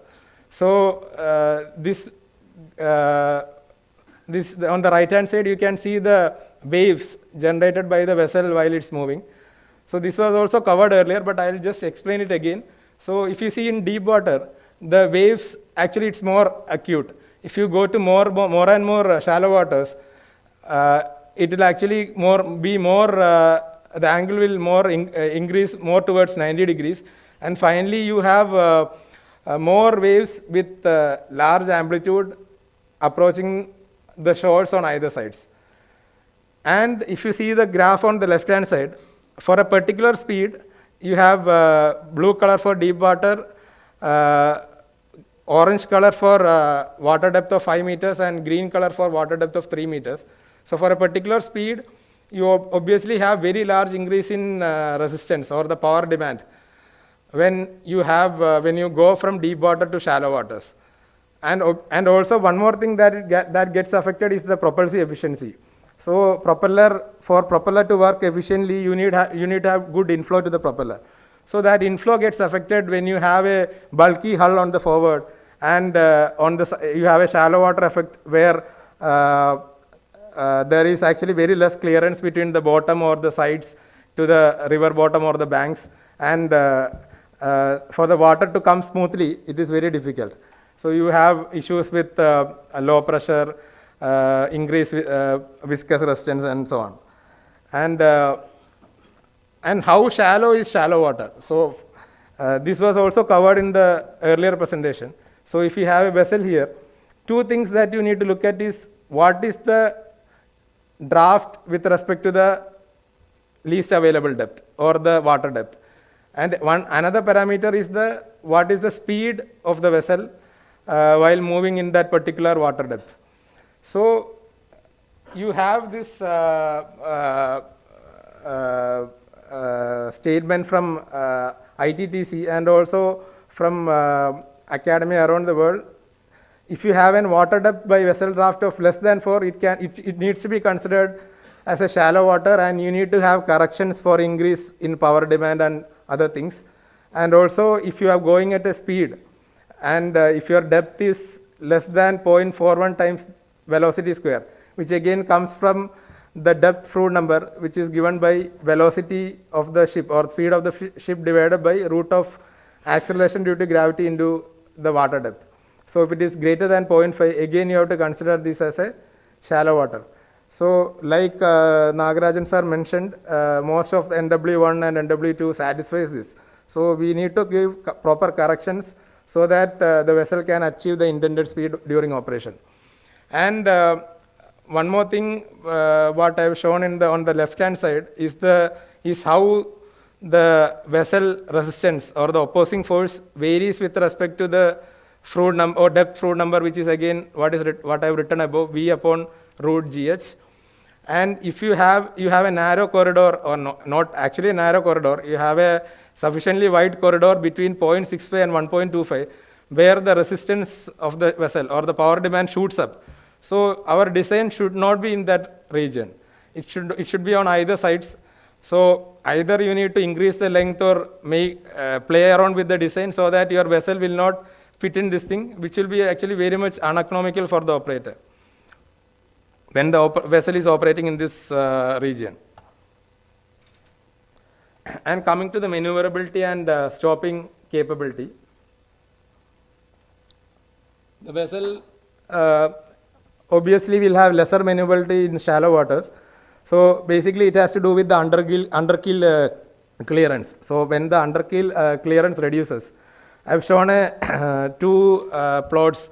The one on the left side shows the turning circle, the ability of the ship to take a turning circle.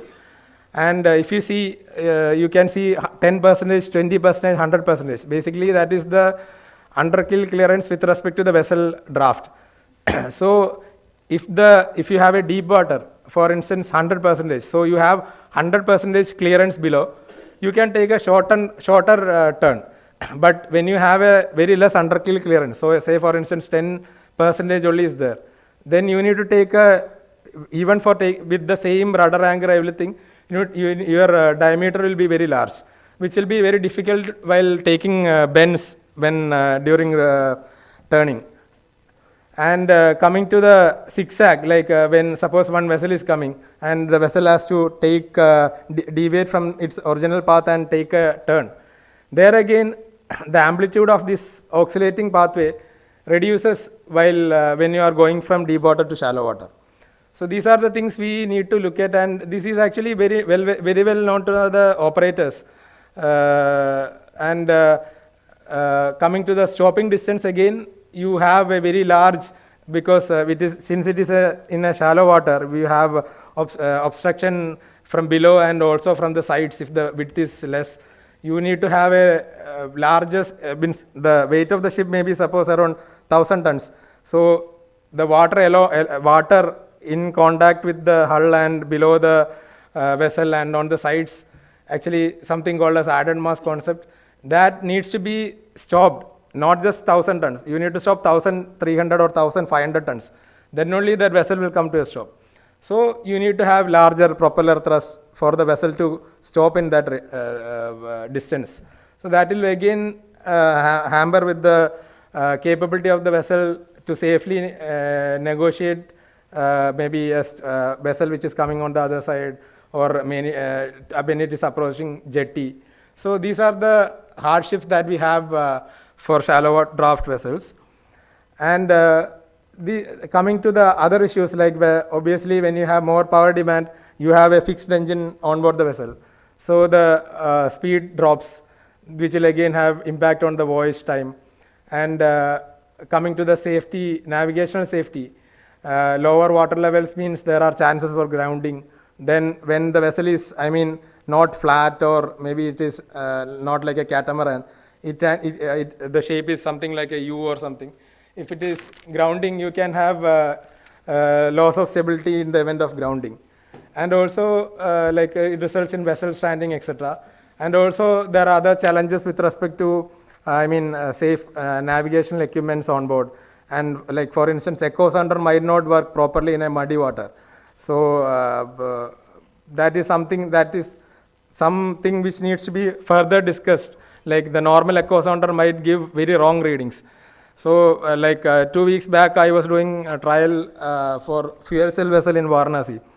So when we are going through the fairway channel, it was having around 6-7 meter water depth. But while approaching one of the bridges where siltation happened, so previous day there was a draft of around 3 meter, 3.5 meter. But on that particular day, due to some reason, it suddenly changed and the vessel got stranded. But somehow we were able to take the vessel out and go forward. So these are all, even if you do continuous dredging, this can happen. So there should be some way to, either to reduce the draft of the vessel or to have an emergency mechanism so that the vessel can cross that particular area. So once that bridge is crossed, then again you have draft of around 5, 6, 7 meters. So there are chances for grounding unexpectedly. You will also not expect that occurrence. And another thing which IWAI has rightly addressed, and in association with IRS, while promulgating the new rules. So in the event of grounding, there are chances for water to seep in, like damage stability of the vessel needs to be ascertained. So earlier in most of the inland waterways rules, the state rules, they did not address this. I think only Kerala inland vessel had this provision where you needed to check the damage stability when you have grounding or something, when water seeps in, will the vessel still float at that condition? Now this is rightly addressed in the new rules. So this is again an additional safety that we have when we are designing and constructing the newer vessels. And this is a concept which DSG has considered during their designs, and also European Union and also countries such as US and Australia have considered for inland waterways. And this is called as transport efficiency. Basically, it is actually, what we are looking at is basically from an operator's point of view is the cost parameter. So one main aspect affecting cost is the fuel consumption, which in turn is governed by the vessel's power demand. And the next part which gives him revenue is the payload. So this is a ratio, basically payload will determine how much cargo he can carry, vessel speed will determine how much fast he can go, and brake power will determine his, what he spends out of his pocket. So that is called as transport efficiency. And you need to increase the transport efficiency for the operator to have economical operation. And that should be the consideration, not just increase the, the cargo capacity. If you that when I come to the case study, I will just explain. But basically, if you increase the cargo capacity by increasing the breadth, you will have far more implication in vessel power consumption, which will reduce the speed, and ultimately you will reach at a very increase. There will be a delay in the voyage time. So then your efficiency comes down. So again, for container ship also, instead of payload, you have the number of containers. So longer vessels are obviously advantageous from the resistance point of view. So you will have lesser power consumption compared to a shorter and a bulkier ship. But bulkier ship, the beamier ship or the vessel with greater breadth, they are better in terms of stability and they can carry more cargo. Say for instance, DSC has designed vessel of around 110 meter in length. And the vessels that we have presently in waterways are around 80 meter, 70 meter, and breadth of around 15 meter compared to DSC vessels of around 12 meters. So if you consider the weight point of view, the vessels that we have now is obviously better. 70 meter cross 15 meter is obviously able to carry maybe equal or even more cargo compared to DSC vessel of 110 meter and 12 meter breadth. But the issue is lies not in that aspect. It lies with the speed or the power demand that it has to have to go at a particular speed in shallow waters. So DSC vessels is actually more beneficial in that sense compared to the vessels that we have in waterways right now, with the beamier vessels. And from a designer's point of view, it is always advantageous to have a beamier vessel. If suppose I have a vessel of around 2,000 tons payload, operator wants to increase it to 2,500. I would prefer a breadth increase by 1 meter rather than having a length increase of 10 meters. The vessel cost will increase. There are so many other parameters which will, the vessel will be difficult to maneuver in a river bend. So those are the things. So increasing the breadth will be a plausible option. But if you increase the breadth, obviously, like I was telling, the power consumption increases drastically. So there should be a right compromise between these two. That is where this concept of transport efficiency comes into picture. And coming to the solutions, in terms of hull form design, what to do with the propulsion system, maneuverability, and how we can achieve weight reduction. So these will be discussed in the subsequent slides. Coming to the hull form design, as was rightly pointed out in the earlier presentation, you need to have lesser breadth. The length by breadth ratio should be higher and the breadth by draft ratio should be lower. That should be your intended goal in shallow waters. And if you see on the right hand side, this is again from one study carried out by European Union, who had, study had collaboration with the DSG and other academic firms and also operators. And here what they have found out was that increasing the breadth to carry more cargo might not be a good option, because if you see, if you have more breadth, if you have more breadth, like here it is 11.4, this curve, this is 14 meter, this is 16.5. When you increase the breadth, actually your transport efficiency drops. So transport efficiency drops because you have more power consumption. Even though you have more cargo capacity to be carried on board, you have more power consumption. So that is where this transport efficiency can be used, like for comparisons between different configurations. And from other point, like technical point of view, like to have a finer bow, like if you see the RoPax vessels constructed by CSL, which are operating in NW1 and 2, these are not like the earlier RoPax vessel which used to have blunt bow. So we have done the design of this thing in conjunction with, in support with IIT Kharagpur. Professor Opishar sir was involved in the design and model testing of this vessel. So we had very sharp bow in the forward. But this again has its own cons, because if you have a very sharp bow, now this is a hull of a RoPax. So when a big truck enters from the land to the vessel suddenly sits down. Then you have problems. So in Kerala, for I think around 2013 or 2014, like one of my colleague who had been involved with a design firm, and they had designed a vessel. They had designed to reduce the power consumption, very sleek bow, but during trials, the vessel sat on the forward, and the truck actually went out of the vessel and fell into water. So there you need to, it should not be too much sleek. You should have enough buoyancy in the forward also to take that load once the vehicle is entering. So it is not like, you should always have a finer bow. There should be a compromise, and that is again depending on that particular route, the operator's requirement. So that varies from location to location and operator to operator based on his needs. And another thing which DSC has rightly provided in their vessel is to have stern tunnels so that they can accommodate a larger propeller diameter.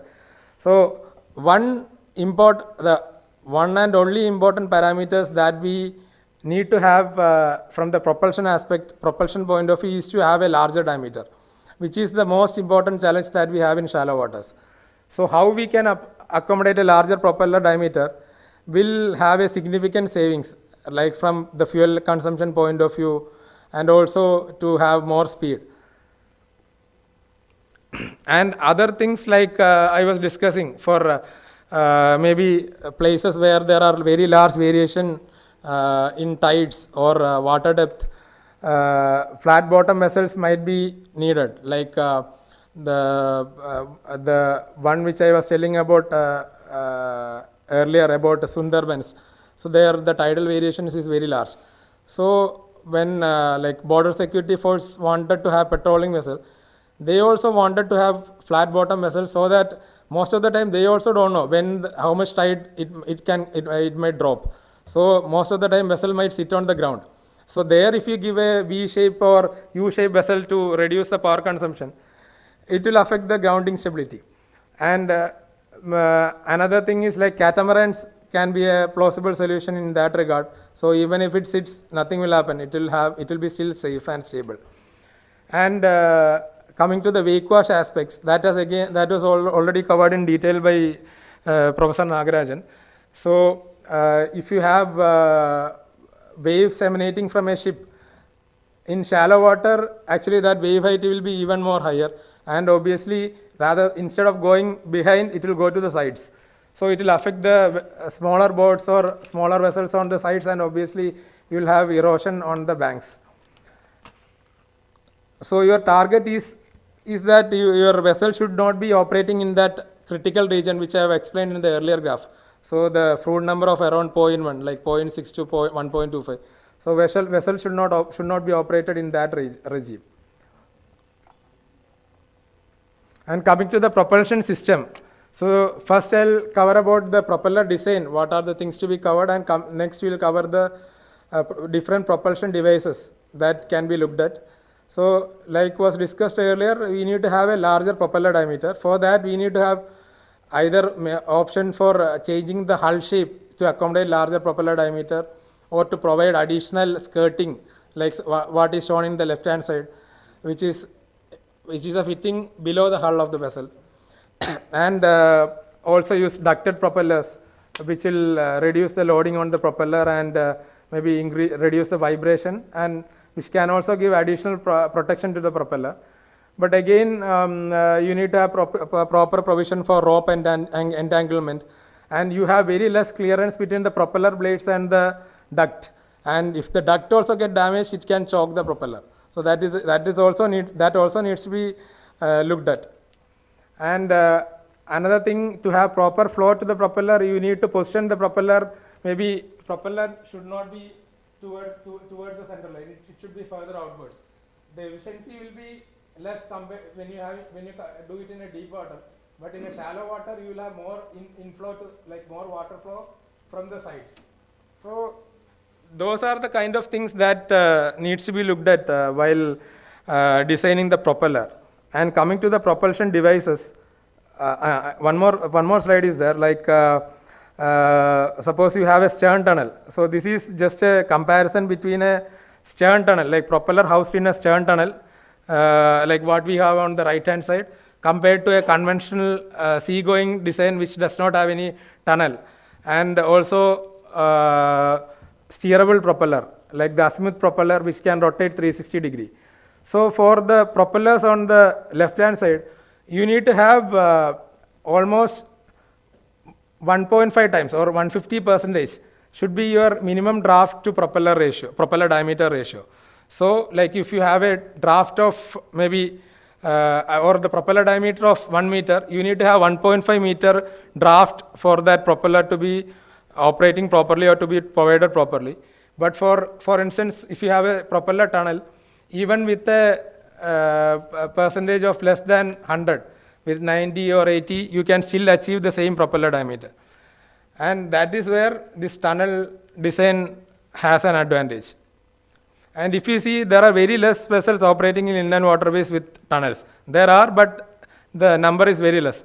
One obvious problem is the shipyard which is constructing. It is actually complicated ships.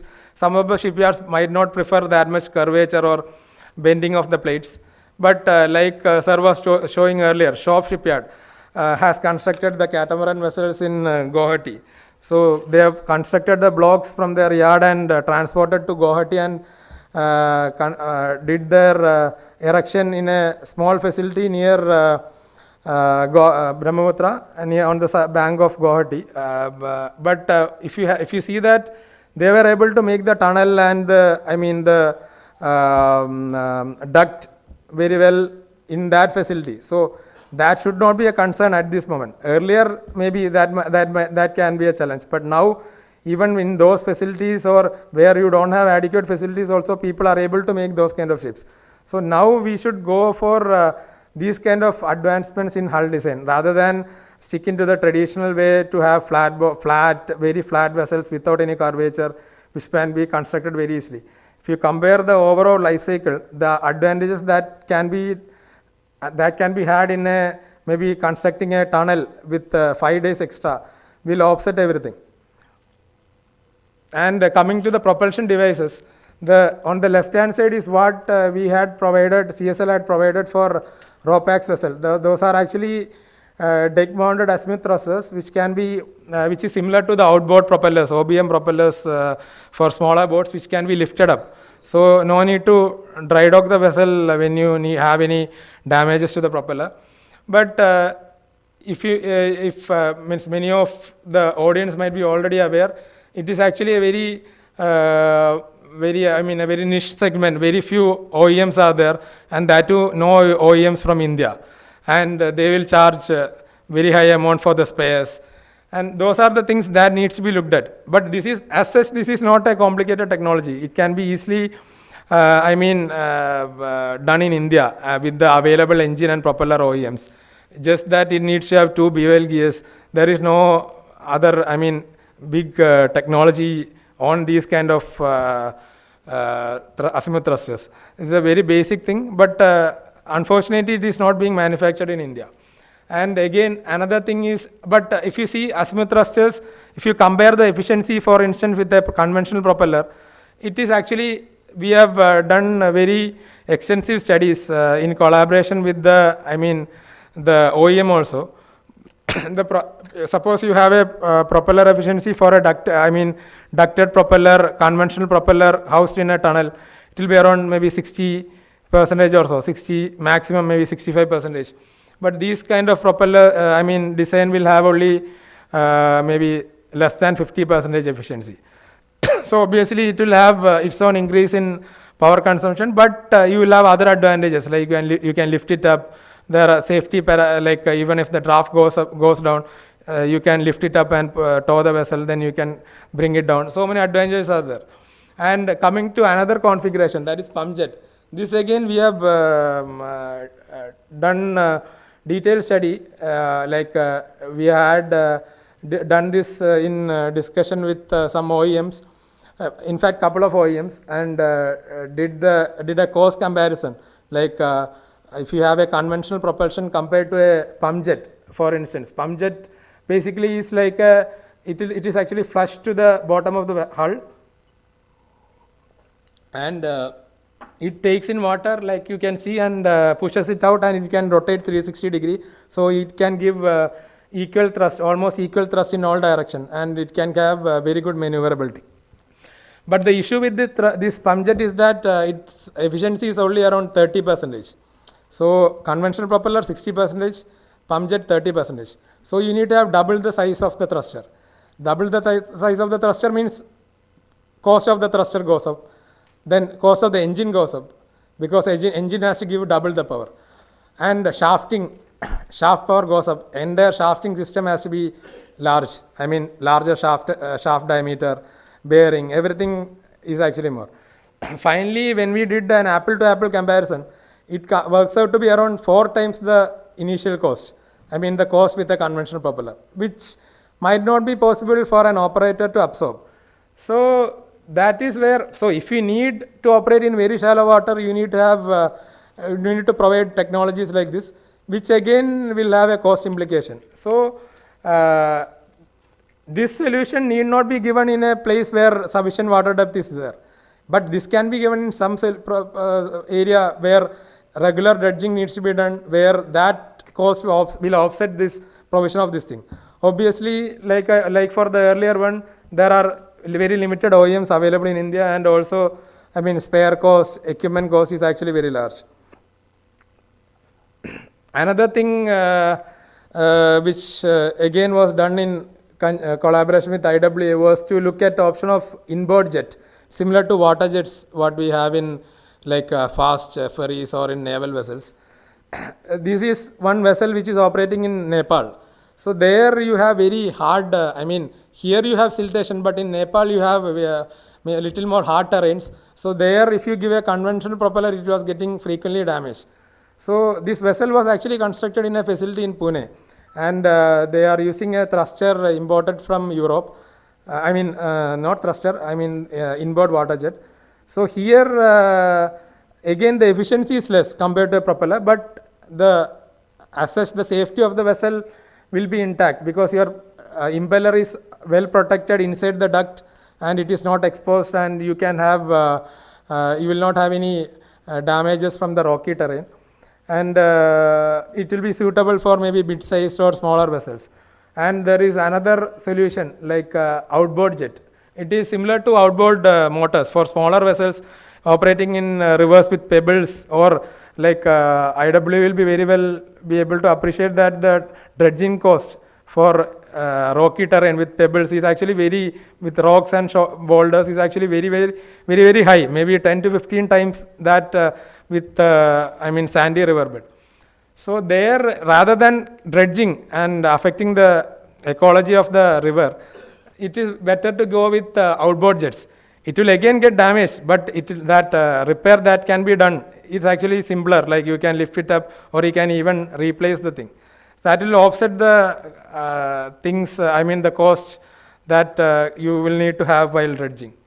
So those are the things that needs to be looked at. You have many OEMs, the OEMs that give options for outboard motors like Yamaha or Mercury. Those OEMs are already having these jet options also, but it's not being utilized in India.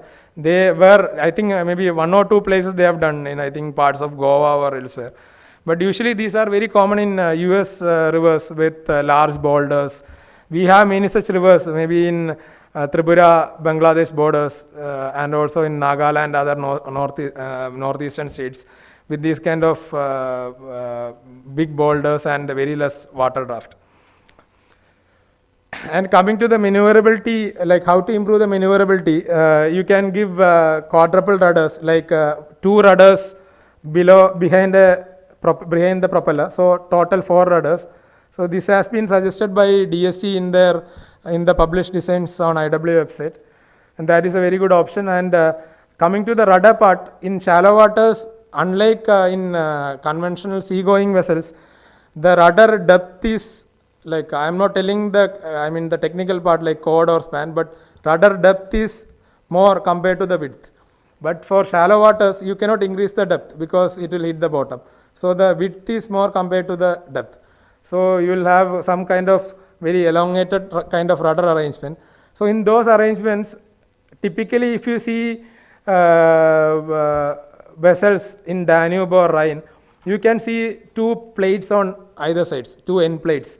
So 1 plate on the top and 1 plate on the bottom. It will be more clear here, or you can see there also. That will prevent cross flow. So that will increase the advantage of, the efficiency of the rudder. So that is also one thing which can be looked at. These are all simple things that can add to the value of the vessel without incurring much cost. And obviously azimuth thruster is also there, which you can have good maneuverability. These are all the primary steering device that is fitted on the aft of the vessel. And coming to the auxiliary or the thrusters, bow thruster kind of configuration in the forward, again azimuth bow thrusters again has been proposed by DST.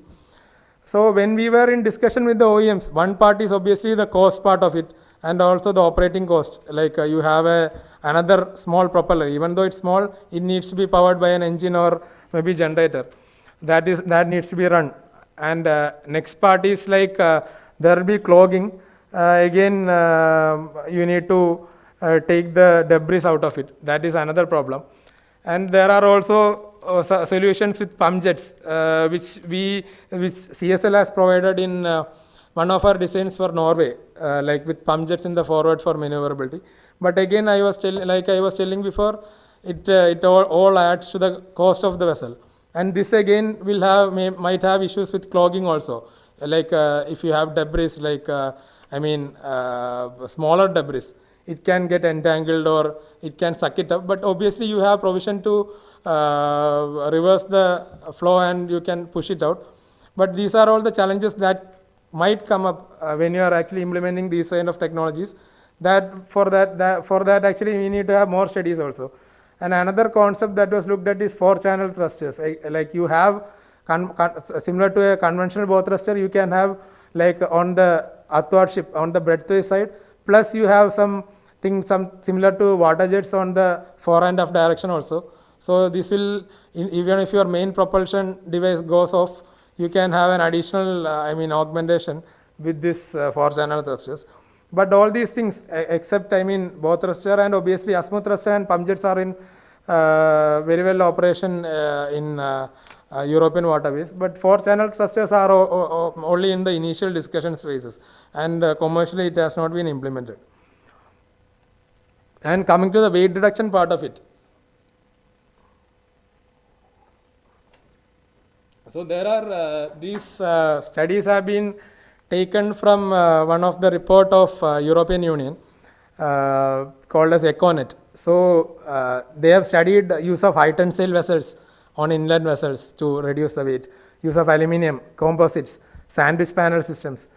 So finally, the example that they have cited was that high tensile steel they have used for almost 60% of the steel on board. The weight saving that they could get is around 10%, which is actually minuscule. And cost is obviously there for high tensile steel, but maybe if you are ordering on a large scale, that might not be a problem. Cost might not be a problem. But the problem comes in terms of buckling, the corrosion. So bottom, IWAI's most RFPs prescribe the bottom thickness to be around 8 millimeter. That is from the grounding perspective. If it grounds also, or from the corrosion perspective, you need to have minimum 8 mm, but structurally 6 mm might be adequate. But operational point of 8 mm might be required. So if you give a high tensile steel of 8 mm, there is no comparison. So 6 mm of mild steel might be comparable to 4 mm of high tensile steel, but you cannot give 4 mm there. So ultimately you will have to go with 8 mm. So ultimately, after giving all these high tensile steel or aluminum, you will not have any significant savings. Only thing, it will add up to the cost. So, but again, coming to high speed vessels, for instance, you can use aluminum. So there aluminum or composites can be a good option. But if you compare the vessel in entirety, mild steel with this, inland vessel configuration and loads that is coming, mild steel might be the best option. If you see waterways elsewhere, maybe like European waterways or US waterways, everybody uses mild steel. Not that they haven't tried other materials, but that advantage that you get out of it might be minuscule. And another thing they are looking at is sandwich panel system, similar to accommodation panels, like steel plates on small steel plates, maybe 3 mm plates on either sides with composites or foam in between. So that they are actually, it's in the developmental phases, and they haven't tried it out commercially. But that is again something which is being looked upon. But as a designer or as a shipbuilder, what we can do is to play around with the structural configurations, like to see which frame spacing suits the vessel better in terms of weight savings. Like stiffeners are there on the vessel. Stiffener spacing, instead of 500 mm, can it be 400 mm or can it be 600 mm? Those kind of things can be seen. And those actually, based on the studies which this report has done, and we have also done this study for ROPAX vessels for IWA to reduce the weight. So sometimes longitudinal framing system with more longitudinal stiffeners actually are better in terms of weight saving.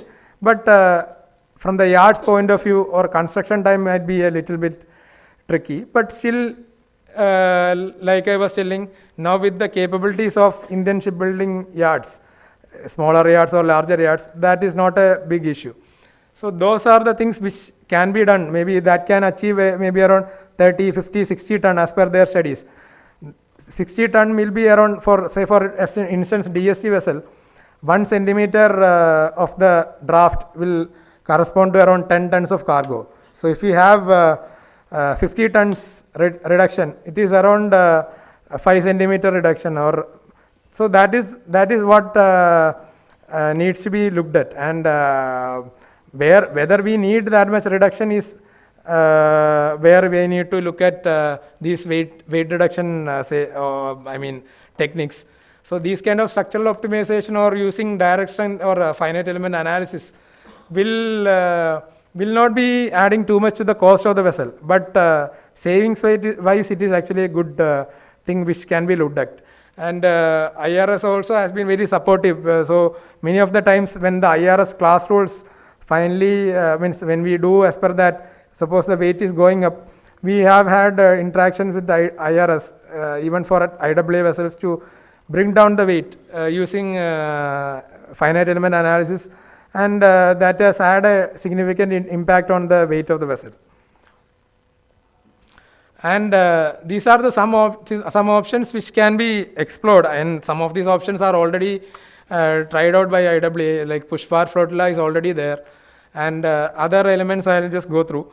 So one of the most used configurations throughout the world, be it Southeast Asian countries or Amazon or European waterways, are push bar flotilla configuration. Very flexible configuration. You can have the push barge, the tug or the pusher tug. draft is around 1.5, 1.7 meters.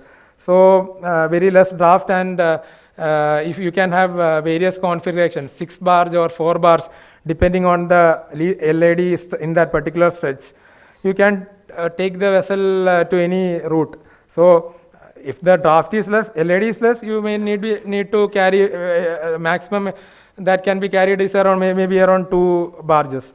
If you have more LED, you can carry 4 or 6, it become more economical. So a very flexible option, like a modular option, which can be looked at. And another thing is what Europe was considering, which has not been implemented yet, is side blisters with inflatable tires or inflatable rubbers on either sides. So when the draft is less, or maybe if it is going upstream with more power, to reduce the draft of the vessel, you can have side blisters which will reduce the draft. And also inflatable blisters are there. These are all different concepts which has not been commercially implemented, but which can be looked upon. And another option is like giving foldable buoyancy elements, like it is foldable on the sides and it can be lowered using maybe some pulley or winch arrangement or hydraulic ram to the water. And we have done these kind of things for maybe as a yard when you have a very deep draft vessel which cannot be accommodated in our docks. We usually provide these kind of buoyancy tanks to raise it up. But to be implemented throughout the stretch where the vessel is moving, that needs to be studied in very detail. And also another concept is dock ship. Again, like a big, wider dock where the ship can sit inside and it can raise the ship or reduce the draft of the ship. Again, a costly affair, but these are some of the options while moving forward can be looked at. And coming to the case study which I was discussing earlier. So this was done specifically for Indo-Bangladesh protocol route and up to Pandu. And for the initial, the owner from the operator side, they were operating vessels for IWA and already had done pilot movement for IWA. So based on their lessons learned, they had given us many insights. We have also visited some of the sites with them, and what they wanted is like the Sundarban stretch from Kolkata to Mongla port in Bangladesh usually has LED very high, around 4 meter, 5 meter, almost throughout the year. So there they can go for a vessel with 3.5 meter draft. But upstream of Dhaka or Narayanganj near Dhaka, you have a draft of around LED of around only 2.5 meters. With very heavy siltation coming from the Brahmaputra. So their maximum possible draft is 2 meter. So they were looking at a vessel of around 3,000 metric ton at 3.5 meter draft and 1,300 at 2 meter draft. To give a perspective, the DSC vessels are having a payload dead weight of around 2,000 to 2,100 tons at 2.8 meter draft. So if you have a 2 meter draft for DSC vessels, it drops down to 1,000, 1,100. So the operator wanted little more. So DSC vessel as such, the vessels are all well designed and actually it can be very well implemented in Indian waters. But from the operator's perspective, what they wanted is to have a more cargo capacity.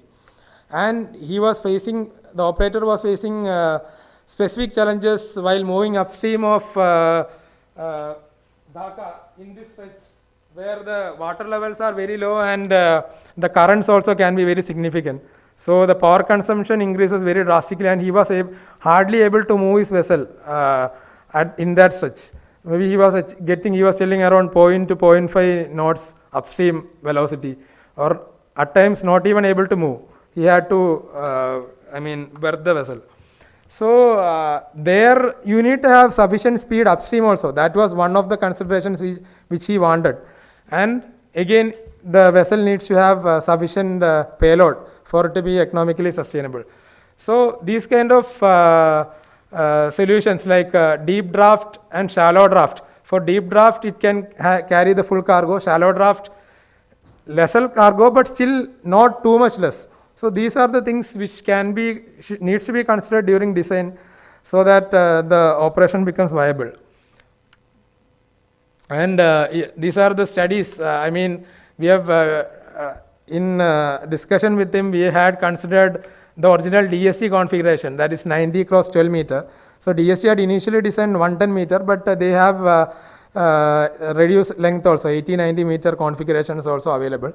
So 90 cross 12 meter is the original DSC one, and that will have a cargo capacity 2,100 at 2.8 meter, and 3.5 meter draft it is around 2,650 tons. And if you see the speed for deep water, if you target 9 knots, in shallow water for 4.5 meter water depth, it drops down to 6.4 knots. And if you have a configuration further upstream with the 2 meter draft and 2.5 meter water depth, it drops down to 4.4 knots. 4.4 knots, and if you have a current like 5-6 knots in Brahmaputra, or instance maybe 2-3 knots in lean season, still you will be hardly getting 4.4 minus 2 knots, still you will be able to move it around 1.4 knots only in upstream. So those are the challenges that we have. And if you increase the breadth, again the speed further drops down to 2.8 knots, which is hardly anything, and vessel will not be able to move properly upstream if you consider water current also. It is without the water current 2.8. So based on the discussions we had, finally we decided that 90 and 13 meter is a good solution for that particular stretch. But it might not be the same case for NW1, where different perspectives are there. LADs are different. 3.5 meter vessel draft might not be possible in all stretches. So for this particular Indo-Bangladesh protocol route, this is a plausible solution. But elsewhere you will have to look at different options. Like DSG had done design for only the NW1 stretch, not for the other stretches. And another comparison is with respect to the transport efficiency. Like I'll just summarize the two graphs. So left side you have the transport efficiency for 3.5 meter water, draft of the vessel, and that is operating in 4.5 meter water depth, LAD. On the right hand side you have 2 meter draft of the vessel operating in 2.5 meter water depth. So on the left hand side, transport efficiency for deep water, obviously it increases. The transport efficiency increases with breadth. But if you see that blue color on top, it increases from 12 to 13. But that rate of increase will drop down from 13 to 14. Further it drops down to 14 to 15 because your power consumption increases. But the rate of increase of power consumption is not that great. But if you have that same context in shallow waters, if you see, actually it drops after 13. So that rate of increase of power consumption is even more greater for a shallow water operation. So their breadth is an important consideration. So if you have a vessel of 14 meter or 50 meter, it can carry obviously more cargo, but the vessel will not be able to move upstream or in shallow water. So that is where you need to strike the right balance between both these things. The speed of the vessel, and the speed of the vessel comes down means the voyage time drops, and you need to have more cargo capacity. That is where transport efficiency needs to be looked at. And for 2 meter draft, again this is something similar, but here what we noticed was that for lesser draft, like 12 meter breadth, it is actually better. This is where DSG vessels have been designed for. So 12 meter breadth is better for lesser draft, like 2 meter or 2.5 meter draft, that is better. If you come to 3.5 meter breadth, maybe 13 meter is better. So these things are not to be studied in isolation, but holistically has to be looked at. There is no, like I was telling in the beginning, one fit for all solution for all the waterways or for all the vessels. A specific route or operator specific solutions need to be provided. And this navigating shallow waters has its own constraints, unique constraints. increase resistance, reduce propeller efficiency, maneuvering challenges, etc., etc. And so what we need to look at is to strike the right balance between the operational efficiency, the cost of construction, the operating cost, the reliability. So that is where we need to provide solutions for. So thank you. Thank you for the time. Yeah. That a very good summary, and the problem was placed in the morning by Mr. Ashutosh Gautam, member technical. I was very pleased with his particular talk because he has brought out the problem in a very technical way. The problem is facing IWAI. And as I told during my discussion, that we have a problem with dredging. If we have a problem of dredging, where, how and best we can compromise as far as the design is concerned. I tried to explain that let us look at the vessels that are going to carry cargo. And vessels that are going to carry cargo, even in shallow condition, can be divided into two groups. One is the heavy cargo carrying, which is what we call coal, fertilizer and such a thing. And the other one is cargo which is lighter in nature, as we call them volumetric cargo. These are like container, gas, ro-ro vessels, trucks, cars, and so on. These vessels do not have the problem of draft as it is concerned, because by the time the cargo hold is full up and the deck is full, they will not have reached the draft because their density is less of the cargo. They may have a problem with the air draft, which we can look into it. That was my second question. Second thing. So let us concentrate on those vessels. The second thing I wanted to make here is we should look into the transport efficiency as pointed out by Cochin Shipyard of these vessels which are plying on the river both by IWAI and by private operators. My own feeling is that the transport efficiency can be improved by better design with the same payload or with a slightly higher payload by more than 30%. I have shown examples of what we have achieved as far as Guwahati is concerned, with 20 such vessels flying very effectively out there. The point I wanted to make here is that if we can work on this particular thing, people who are asking that give us more draft and give us more draft, that can at least be looked into, because I understand from Mr. Gautam there is a huge cost of dredging involved. Can we come to a compromise out here? And that is how a technical solution should evolve. Okay, that was my second contention. And finally, I said we should look into life cycle costs, but we should also look into technology which are readily available, because these vessels will be built by smaller shipyards, should be built and repairable even in remote parts of the country. They do not have to be brought down to Calcutta always to get it repaired. So we should look into these aspects. I have also mentioned finally that if you want to increase the cargo carrying capacity, one easiest way out is if you restrict vessel that is going to ply only in inland sea, then the structural weight increases because of wave loading, or what we call waves in sea. And this way we can also bring down the weight of the vessel and increase its payload. So there are ways in which we can achieve a solution. And as I mentioned out earlier, vessels which are supposed to use 500 horsepower power to give 10 plus knot speed, we could achieve it with 360 horsepower, giving the same speed. That's straight away a reduction of more than 30% as far as powering is concerned, by better hull design, stern design, and better propeller design, including propeller to prevent it from grounding by providing a half duct to the whole system.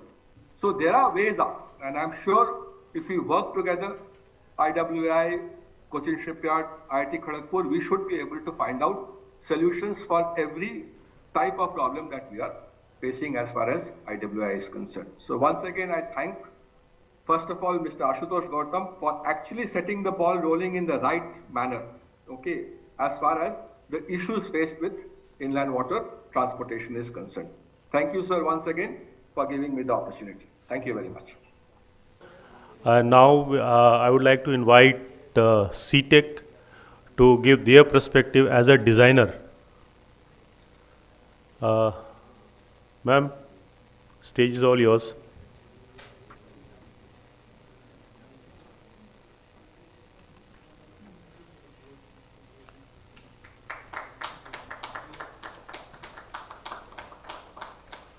All yours.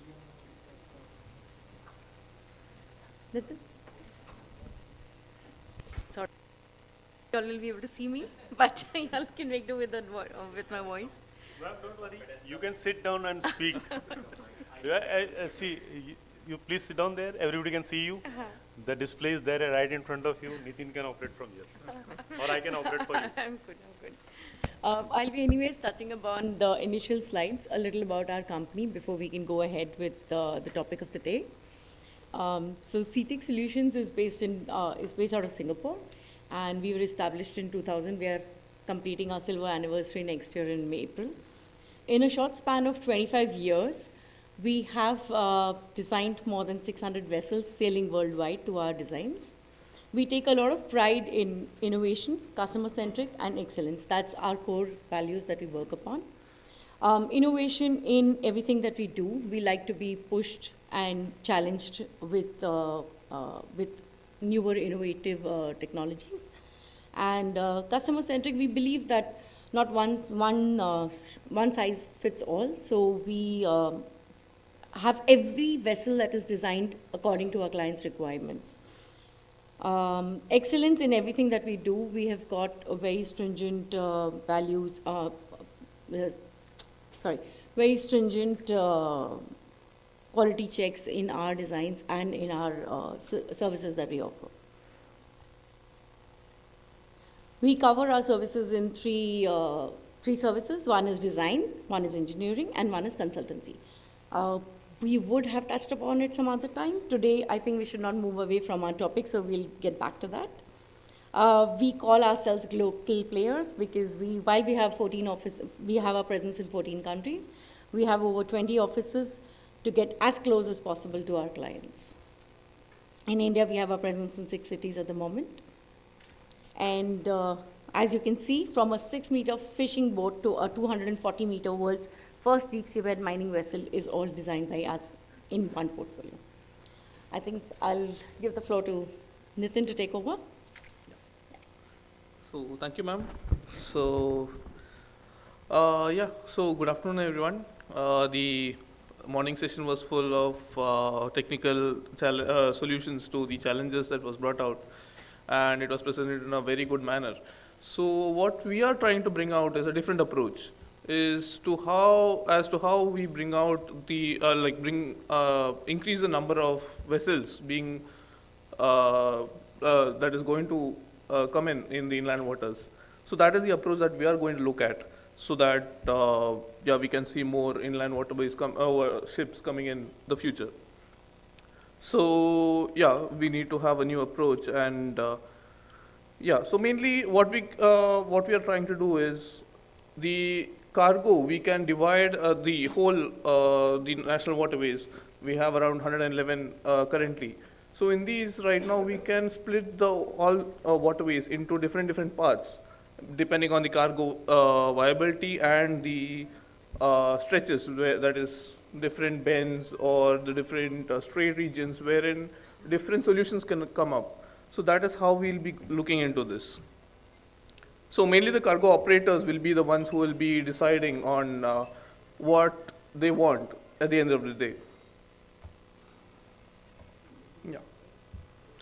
So first I'll just touch up on the problem statement from CTEC's point of view, that is as ship designers. So the thing is, from one point to another, we'll have to look at the minimum draft, which is based on what cargo capacity it can carry. So that is what will depend on, that is what will decide the economic point of view at the end of the day. So that is one point. And then as we all know, shallow draft is there, so the resistance goes up because of the small area or the block area that is available. So the available energy dissipated is less. So the resistance goes up, and the propulsion efficiency also reduces because of the propeller size being reduced, but we can also go with other solutions as was brought up in the morning sessions. So so these shallow draft vessels, generally what happens is because of this reduced resistance and increased resistance and reduced propulsion efficiency, our fuel costs go up because we'll have to power more for the same vessel. So that reduces the fuel efficiency. But yeah, there are other ways such as energy saving devices and all which can come up. So yeah. Yes. Yeah, so coming to each national waterway specifically, like for National Waterway 2, there is a stretch from Kolkata to Patna, in National Waterway 1, from Kolkata to Patna, wherein we have the draft of more than around 2.5 meters. So there we can go with a vessel which has about 2.5 meter draft itself, or even lesser. So that is not a standard thing which can be used in every location. So maybe there is a location like say in northward of Patna where the draft is less than 1.5. So there we will have to go for a vessel which has a draft maybe of 1 meter or lesser. So we cannot be using the same vessel in all locations. So that will be one point which can be used. Then comes to the fuel part and offloading. Now coming to the cargo, like if you are taking two vessels, that is if we are loading one cargo from one point, which we want to go to another point, say point A to B, but in between that we'll have to take another design or another ship in between, so then that offloading becomes an issue. So then that becomes a problem, which can, though we have gained on the fuel efficiency, the difference, that is when we are changing from one partner to another, that becomes a problem. So yeah, the designs, any design, say from bulk to containers, all can be done. So that is not the issue.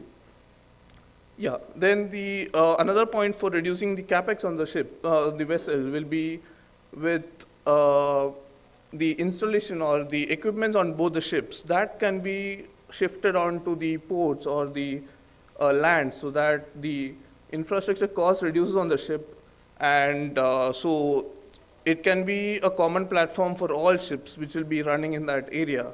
So that way we can reduce the capex on most of the ships that will be running. Similarly for manning also we can do. That is, rather than going for the stringent regulations, we can reduce on the number of manning and say use the manning on the ports, so that what do you say, like so the operations can be taken care from the ports also in such a way. Yeah, so coming from the propulsion side, in general the vessels with a normal engine, the gearbox and the shaft, and the normal fixed pitch propellers, that is the ideal solution. But then still for different problems we'll have to come up with different solutions. So that is why we'll need to go with alternate solutions such as this the tunnel thrusters or stern thrusters, all those can come up. So that is a point. And coming to the fuel availability, so if we have to transport from one point to another, we'll have to have, say, if we are going to reduce the size of the vessel, we will have to carry lesser fuel also. So if we can get some option wherein we can take in fuel on the way, that can help in reducing the fuel inside the ship and increase the cargo capacity. That is one point. So that way what can happen is we'll have to go with an economical and readily available fuel which is there en route. So that we'll need to look into. So one such option is the biofuel mixed diesel, which is generally available in the market right now.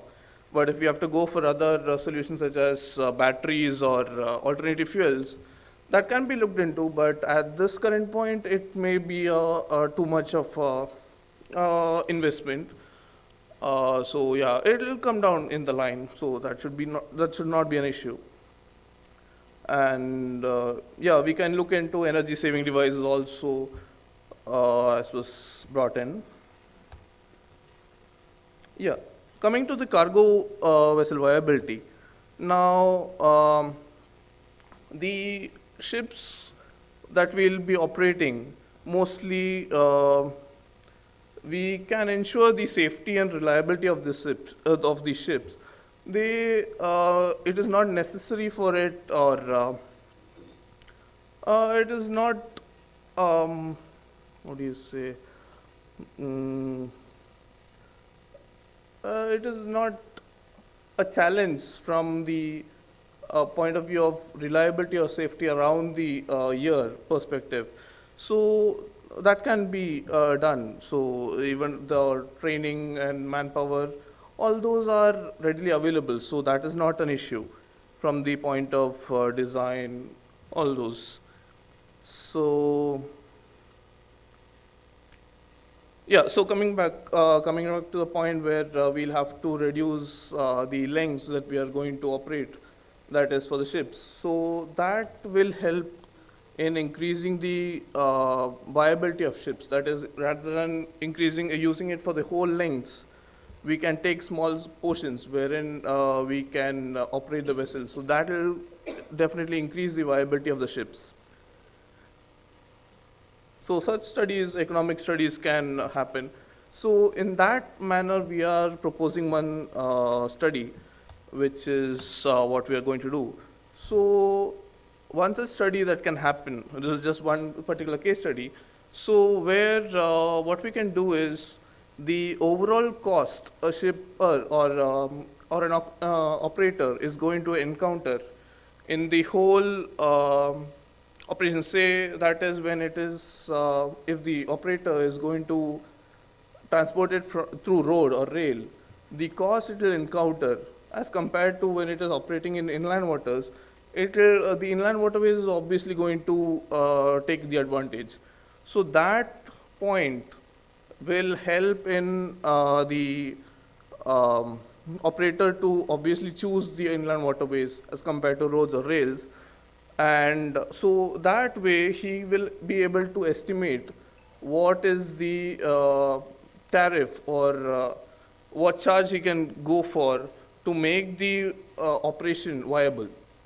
So what he can do is he can take the overall cost that is going to come in, and then reducing the last mile connectivity, that is from the inland waterways to the final ports or final points through the roads and rails. By subtracting that portion, he can find out the tariffs. So that is one point where which needs to be researched, that is for each cargo or for each distances, wherein that the most economic point should come out. So say, for example, from one point A to point B, carrying a cargo of, say, cement is viable. So then accordingly a study should happen such that that becomes the most economical way. So that can happen by a collaboration of different parties, including ship designers, shipbuilders, and classification societies maybe, and owners, operators, everyone. Yeah, so coming to the conclusion, the shallow water depth is always there, so that is not a restriction, is a constraint always, so that we cannot come out of, but yeah, we'll have to accept it. So yeah, so coming ahead, like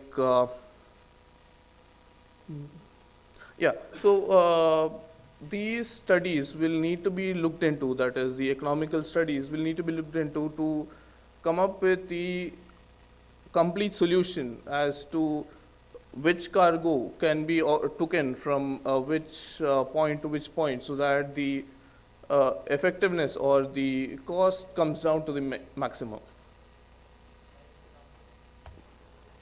Yeah, thank you.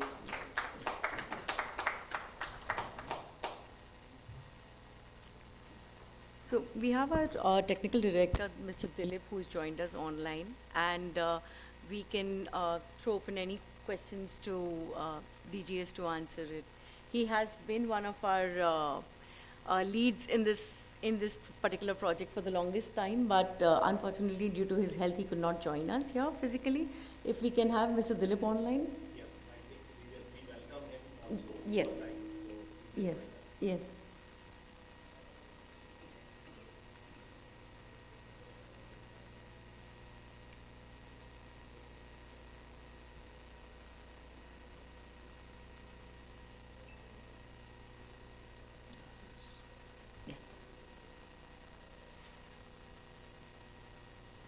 Good afternoon, Mr. Dilip. Can you hear us?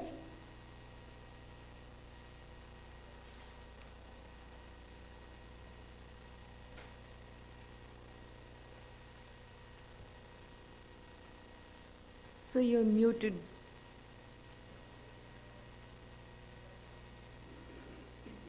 Dilip, sir?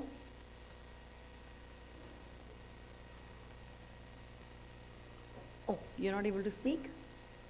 Okay. Okay, I think then, so probably I would request you all can email us the questions because I'm not sure if he's going to be able to type it out all. Yeah? Yeah.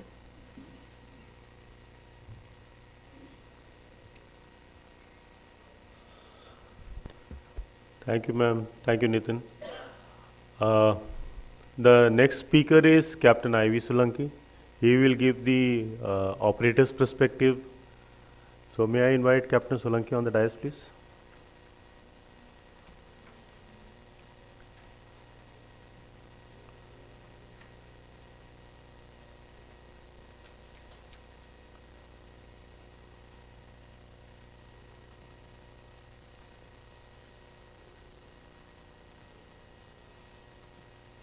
All yours.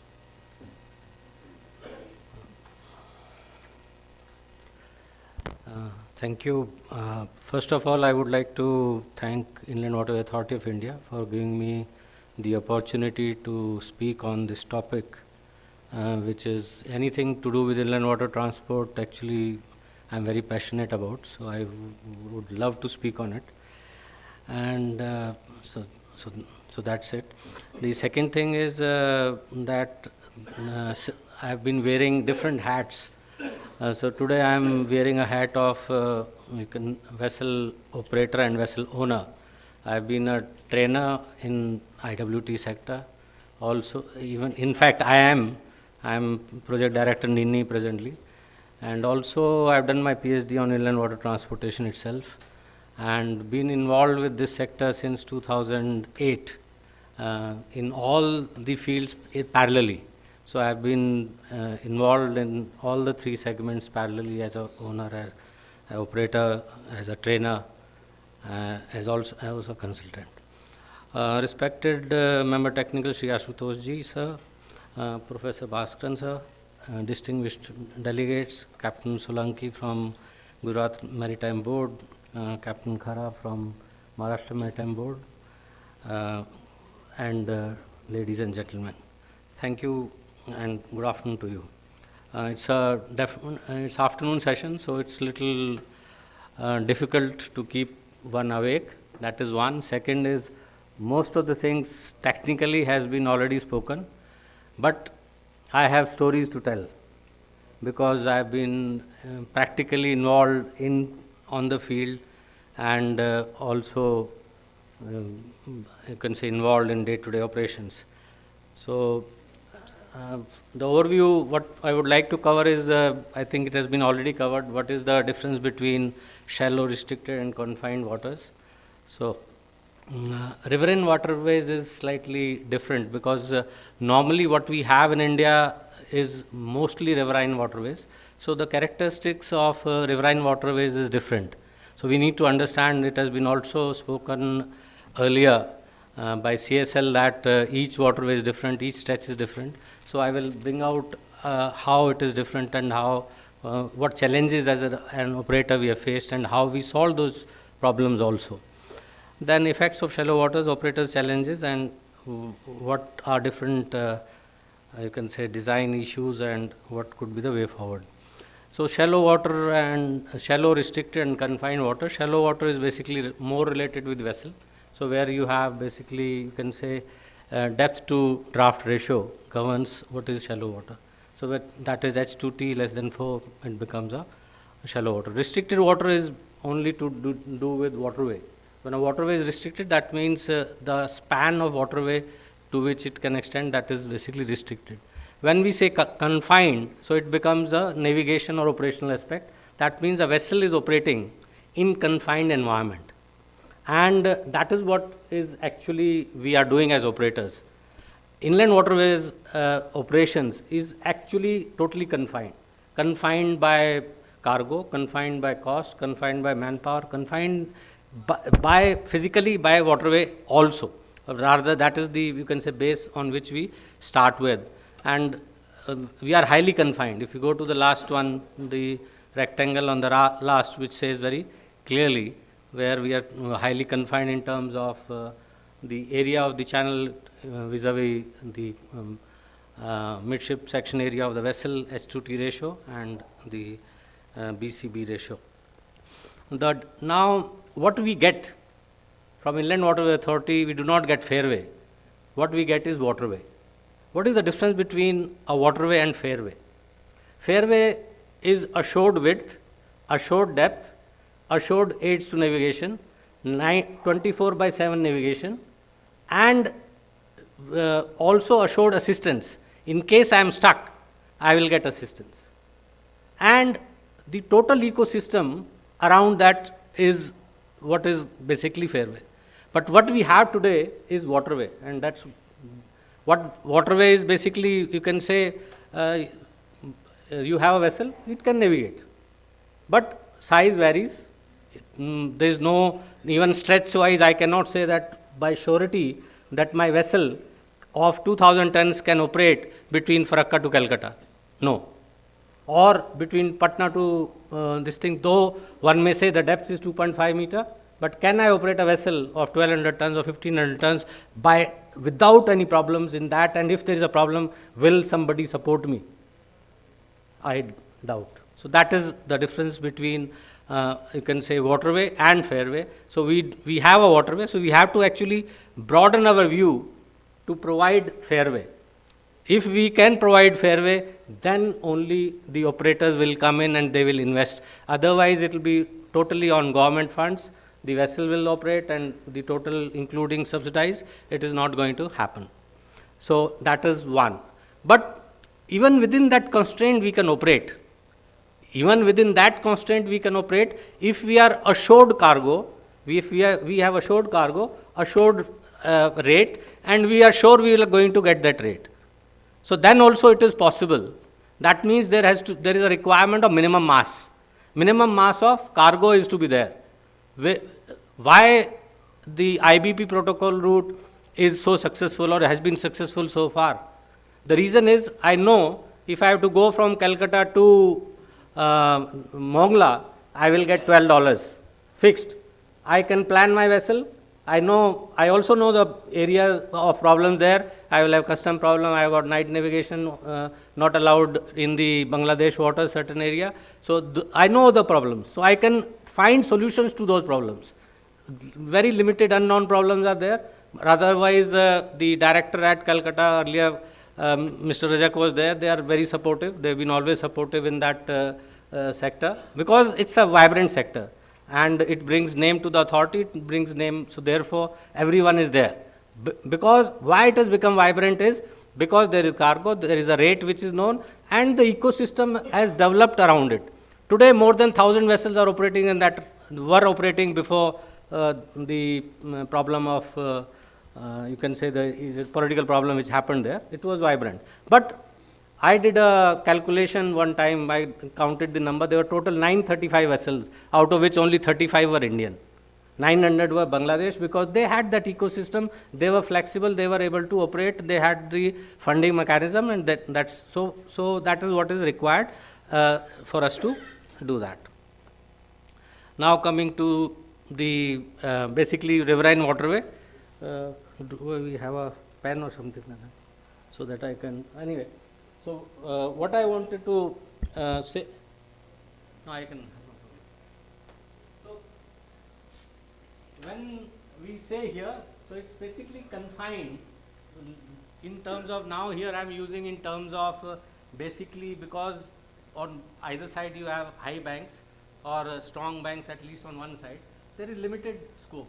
So that means it is basically more or less a trained and channeled system from Haldia up to Farakka, and continuous water flow is there. So therefore I can operate a vessel here, which is you can say a self-propelled vessel of a certain dimension with good maneuverability. Why maneuverability is required is because it has got sharp bends, especially when I am coming downstream. Also the good point here is the rate of current is controlled, because at the barrage the water water which is released is sort of in a controlled manner, even in floods. So I do not get currents here more than 3 knots at the most. That's what I get here. I do not get very high currents, except in certain rounds I get more, otherwise it is still controlled. So that is the advantage of here, though during flood times certain rivers drain into this also, so therefore during that time the current increases, but that is again manageable. So this is a fairly viable stretch which can be worked upon, and we should work on it, and this is a low hanging fruit.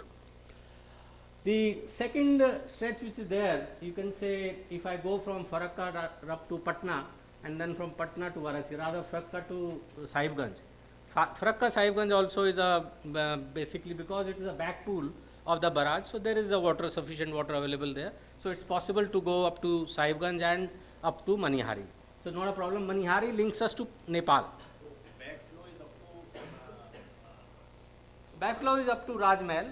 So it will be upstream around 50-60 kilometers. Yes, sir, 50-60. Okay.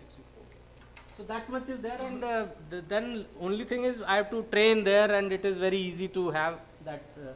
So that is one thing.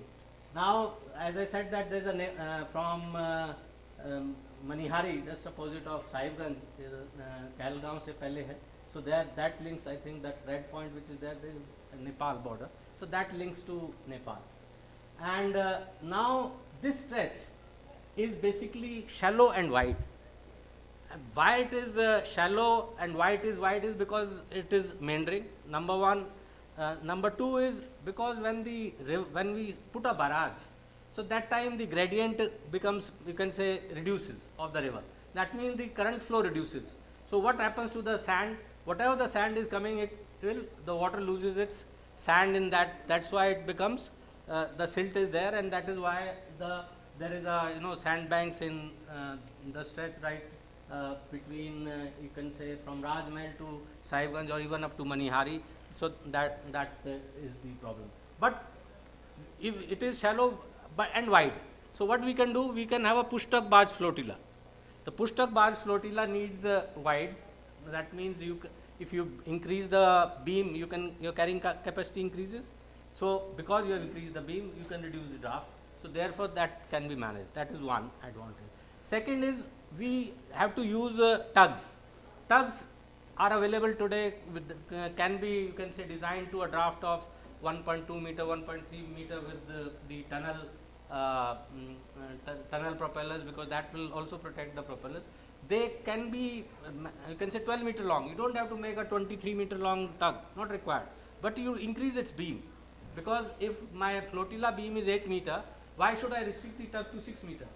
Increase the beam of the tug to 8 meter or make it a square or rectangle.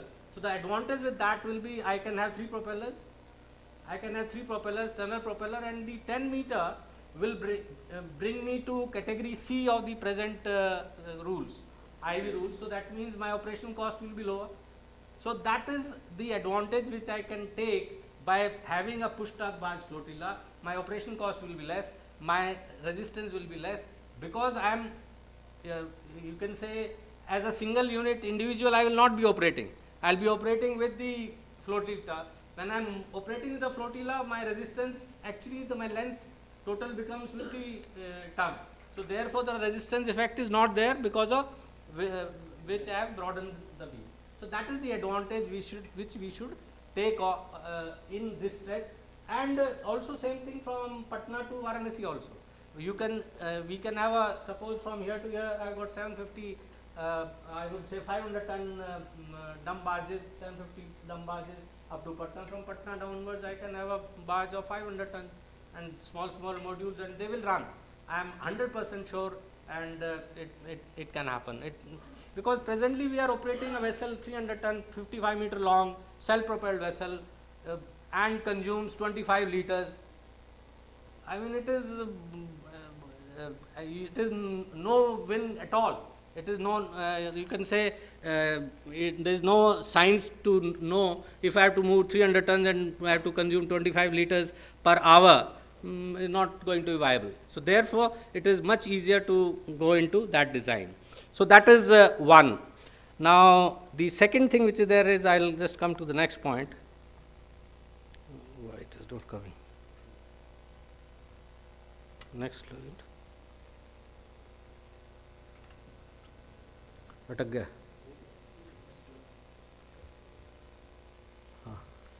Okay. Now this is these are the challenges. Can I ask one thing? Sir, please. Just come to the Previous slide. Actually, there is a issue related to dolphin sanctuary That is near Bhagalpur to Vikramshila Dolphin Sanctuary. Yes. Yes, sir. So, do you have any comments related to that? Because we are not able to have regular dredging over there, and during around 5, 6, or 7 months in a year, the draft is available. But during the lean season or rest of the 5 months, the draft is around 2 meter or less than 2 meters. So, do you have any stories to tell or your experiences to that portion? Yes, sir. Basically, coming to that portion between, you can say, starting from just upstream of Munger, Sultanganj. Yeah, Sultanganj, yes, yes, exactly what you have shown these 2 points. Yes, and it is having the length of around 48 to 50 kilometers. Yes, yes, yes. So in this stretch, the issue which is there is actually the river divides into two at Teen Tanga, and so what we need to do is we have to do what we call is river training measures by blocking that channel. Automatically it will block by whereby the water gets diverted into the main channel. So there are actually all along Ganga, especially starting from Varanasi right up to Sahibganj, there is a what we call not actual braiding, but there is a also you can say there is a primary channel and secondary channels there.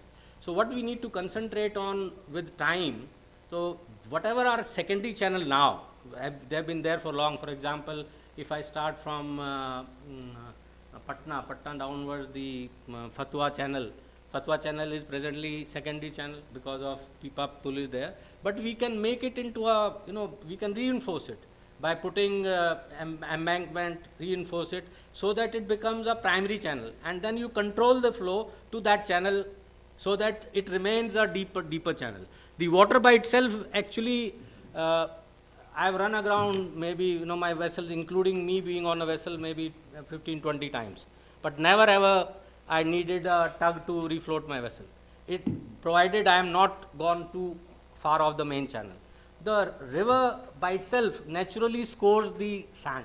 What we are operating is on sand. Nothing happens. If the vessel is aground, I get a call, I tell just anchor dal do, keep quiet. Sit, morning mein, vessel will be afloat. And that's what has happened in 90% of the time, except one time where I had to go. What I did was, we were carrying cement bags, so I took 25 labor, shifted the sandbag from, it was aground on the port side, I shifted to starboard side and pulled, and that's it. Because actually what happens is, that's what I also am going to tell solutions, that when the vessel is aground, it is aground, then it will, the moment it is aground, sand accumulation will start because you have stopped the water. The water will start to drop its sand there itself. So that means you have to, if act at that time itself as soon as possible. So that's why we need, that's why I was saying that we need rescue mechanism. You have to have tugs or barges so that they can immediately be available so that the vessel can be in the main channel. If you are in the main channel, the water will score it. So don't do anything. If you do, because by mistake you may end up going off the channel where the water is not flowing. So that is the game. So in same thing as far as this part is concerned, basically timely doing river engineering works, that is bundling. Timely doing bundling also, we have to come to mechanical means of bundling. Presently we are doing bamboo. We have to use pontoons, steel, use ballast system, give heavy ballast in them, ballast pump laga usme. When you want to do do anchor, you have two spurts, एक spurt इधर डाला, एक इधर डाला, उसमें ballast किया, it has gone down. You have restricted the flow. What are you doing by bundling? You are just restricting the flow. So when you are restricting, you can restrict the flow. Automatically the silt will deposit there. That channel will block. The water will get diverted. You lift this spud up. You deballast the pontoon, and you are free. Your vessel can move to the next location. So these are the different mechanisms which has to be thought through, which has to be used. But we are, though bamboo has done good to some extent, but the problem with bamboo is to put it in place takes time. It's a longer time. By the time he comes, he will move bamboo, lagayega. It takes time. But this is a easier mechanism where we know what the hotspots are. Actually, I thought I have got I have got some hotspots. One also, this is regarding the bundling. I would also like to ask that between Haldia and Farakka, there is a siphon also. Yes, sir. Bagmari siphon, yes. So since you have traveled Yes, and sir, you have crossed as many an times. operator many times, Yes, sir. so what were your challenges over there? Basically, the challenge at Bagmari siphon is current. Basically, the very strong current is there, and our vessels are not designed. Presently, whatever vessels I am operating, we reached Zakir Hussain and Paramans, earlier Homi Baba, R.N. Tagore, they don't have that kind of power. So we have to have more power, though somebody was saying that we should reduce power, but we should have power. It's why? Because especially in Ganga, especially if you are operating between Farakka to Varanasi, because power is required, the current velocity changes. It is not only changes during flood and lean, it also changes around the bends, because wherever there is, for example, Munger is a hard strata. Munger has got a hard strata mountain going under the under that stretch. So Munger is a very hard stretcher there. So therefore what happens is it remains at higher level. But Niche is getting eroded and the gradient is fast. So therefore you have that gradient in that stretch. So the current is stronger. There are times when I remember I was that time doing consultancy to Adani. So they had one vessel going and they wanted to reach. So I told no. And vessel was doing just 2 knots. I said no, you stop, anchor. Because the current at that time was stronger, because some water was left, I said you and moved next day during daytime. The reason were 2. Number 1 is if you run aground, there is a problem. Second is you are burning fuel unnecessary. Maybe you are off the channel. So that is why when we say the power required is higher. And the stretch, each stretch is different. So in fact, I had told at that time there are what are called as shoal busters. So you have shoal busters type of tugs. So those shoal busters are nothing but they are basically dredge pump working out other way around. So instead of it pumping in out, you are taking water and pumping back in. So it will bust that, it is a shoal buster. So it will do the, and that is where you can say issues are there. The vessel is freed earlier, gets freed earlier. So that is, you can say we have to look into those solutions to find for all these waters. So if we can see the longitudinal, you can say water level differences which is there. So it provides, you see the flow rate. Now another problem which is there is whether I design a vessel for 2.5 meter or I should design for more. So it all depends on how long I want to operate and which stretch I am operating. So it cannot be that if I have a, but my design should cater to shallow water effects. My design should cater to shallow water effects. It should be, it should have tunnel, it should have good shape of the bow, good shape of the stern. So all that is required to be done. So that is why, because if I design for just 2.5 meter or 3 meter, but I have to know which area I am operating, which stretch I am operating, what are the challenges in that stretch. And according to that, the vessel can be designed for higher capacity. So it is better to have for higher capacity. So now you can see the flow rate and flow current, the volume from month to which month I am getting during this time, starting from basically June till normally October. This year it has been very high flood. So otherwise during this time I have water 12 meters, 10 meters. So the water is available during that time. So one has to, if there is a cargo available, then I can actually plan. The volume is available, I have got the shipper. So during this time, whatever maximum cargo I can move for him, I can move a bigger vessel at that point of time, use a smaller vessel. I brought in a 1,000-ton vessel at that time to Varanasi. 1,000-ton vessel I brought to Varanasi at that point of time, during the flood time, and then sailed back. So it's basically at that time when it all, if I have got the, you can say, contract of affreightment, which is a large contract for which spreads, that means the rate is fixed, I have got the volume, and I can deploy whatever size of vessel I want to. And because then I know which time, what I can use. But for that, what is required is the ecosystem has to be developed, which means that there has to be funding mechanism, there has to be support. I should not be stuck. If I am stuck, there has to be some relief available. So that is the difference. So Doriganj again, also we have to watch out for the confluences, wherever the river confluence is there.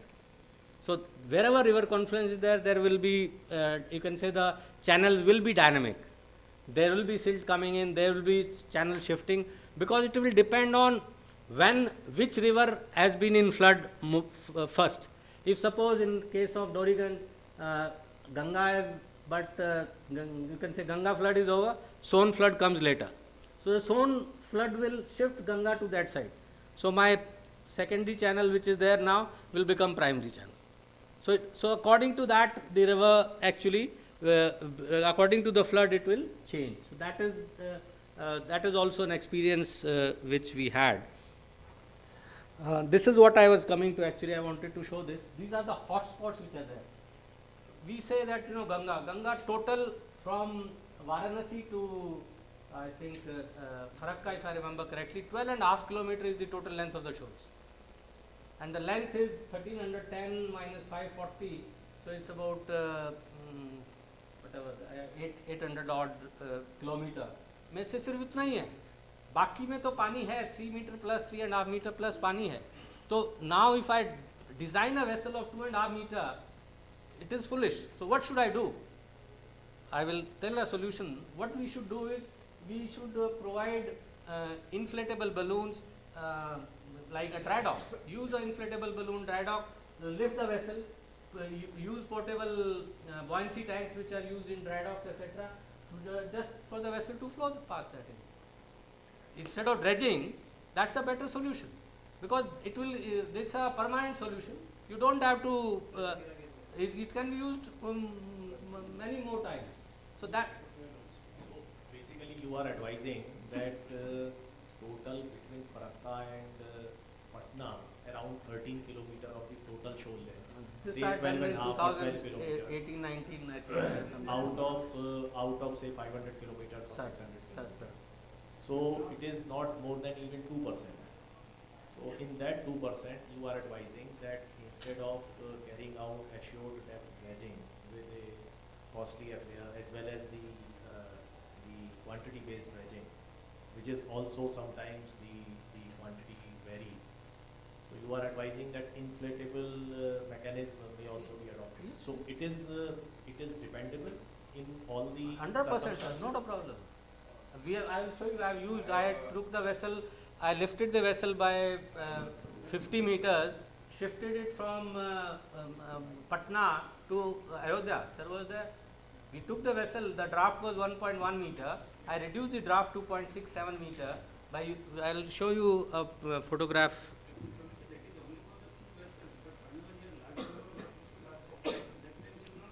Automatically, that time the vessel by itself will dredge the channel. Tell me, Goa, if you do a study of Goa, the earlier size was 600 ton size. Today, automatically, because of scoring of the vessel, because of operation of the vessel itself, it will dredge. No, I am saying that you use both. Please use both. Yes, please. Captain Solanki has suggested, same principle, like I've done a project in Turkey. Caspian Sea is a landlocked sea in Azerbaijan. So to reach to Caspian Sea, you have to go through the Olga River, which starts from Black Sea and go through all Russia and enters into Caspian. This river only operates like 3 months, it is always icy in May or April or May onward. The water melts, and that time only that route is operational. So all the vessels like transit, they do this buoyancy system. They put the buoyancy chambers next to the ships and all, because the draft is very limited in that river. And they take all the ships into Caspian. I personally have done in 2011 that project. So this solution is a very sound solution, like what is suggested. It is there, like. That's why I was asking that whether it is dependable or reliable solution in majority of the It is reliable because that Olga River example which I give, they're totally dependent on this buoyancy system. Like either they attach the balloons or they do the welding also. Like if it is a big ships and all, and it uplifts it reduces the draft almost by 30-40%. Okay, so we have received the feedback from the online participants. We are very sorry that we are not speaking sometimes on the mic. So we will ensure that whenever someone is speaking, we will all speak on mic. So I will request another Danpat Saab to comment over it. And I will also request that any other participant whosoever is willing to comment in between, he is always welcome. Source, whatever is on this one, that's 12 kilometers. If you say within, 500, 600 kilometers, this 12 kilometers exist. The length of the source are 500 meters to 600 meters. In summer, it is even 50 meters or 100 meters also. And normally the source are formed immediately after the decisions of the flood, that is mid-October till December. That times this whatever the source, these are all temporary nature. Today it is there, tomorrow it will be shipped to some other place. So that times we have suggested, whenever I was there and all, we have suggested that we should have a mobile sort of dredging which can move immediately, self-propelled dredgers, so that immediately can tackle that 200 meters or 300 meters of temporary dredging, and then you move around having 3 or 4 sets of dredgers. If that could have been done, at least your half of the problems can be solved, because the permanent source are settled only after December, and those exist only for 2 to 3 months, that is up to April. After April, water start rising. So if these 3 months, not 3 months, 2.5 months, mid-October to December, through the local dredgers or some other arrangement, quick solutions, perhaps 80% of the solution will be avoided. That is one.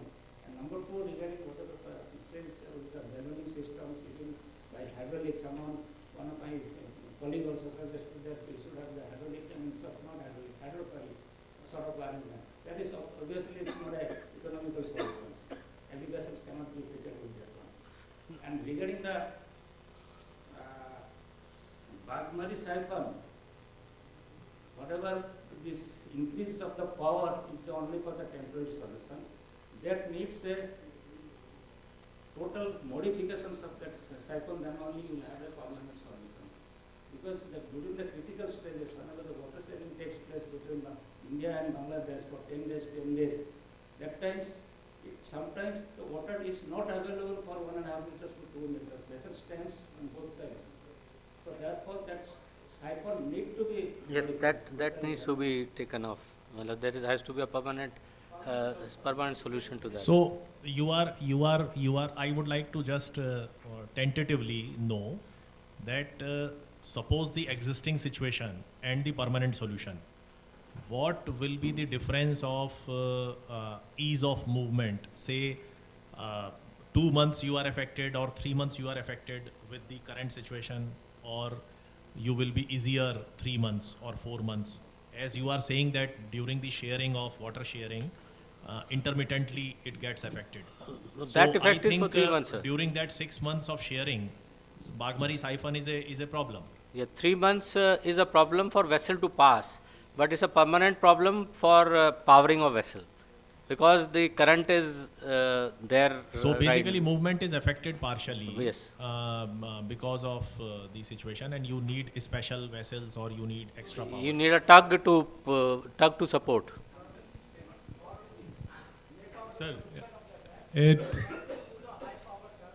for Bagmari siphon, basically the drainage which is cutting across from one bank to the other, that needs to be relocated. Yes. And then what are the boulders which have been put there? They have to be removed. That they have to be removed. So over a period of time, only to reduce the effect, the number of boulders which have been given, that is what is creating the current effect out there. Yes. And that is what is affecting the But vessel movement. But they Second don't. thing is, there is only one particular section in the width of the Bagmari siphon where you can take your vessel across. You cannot take your vessel from any of the sides. Only if you are not aware of that particular, your propeller is going to hit the boulders. So that means you have to be very, very careful. Yes, sir. So as suggested by him, that the permanent solution of the Bagmari siphon is recommended. Yes. Okay. And just to elaborate this situation as has been stated, this may not be useful for 100% times of the situations.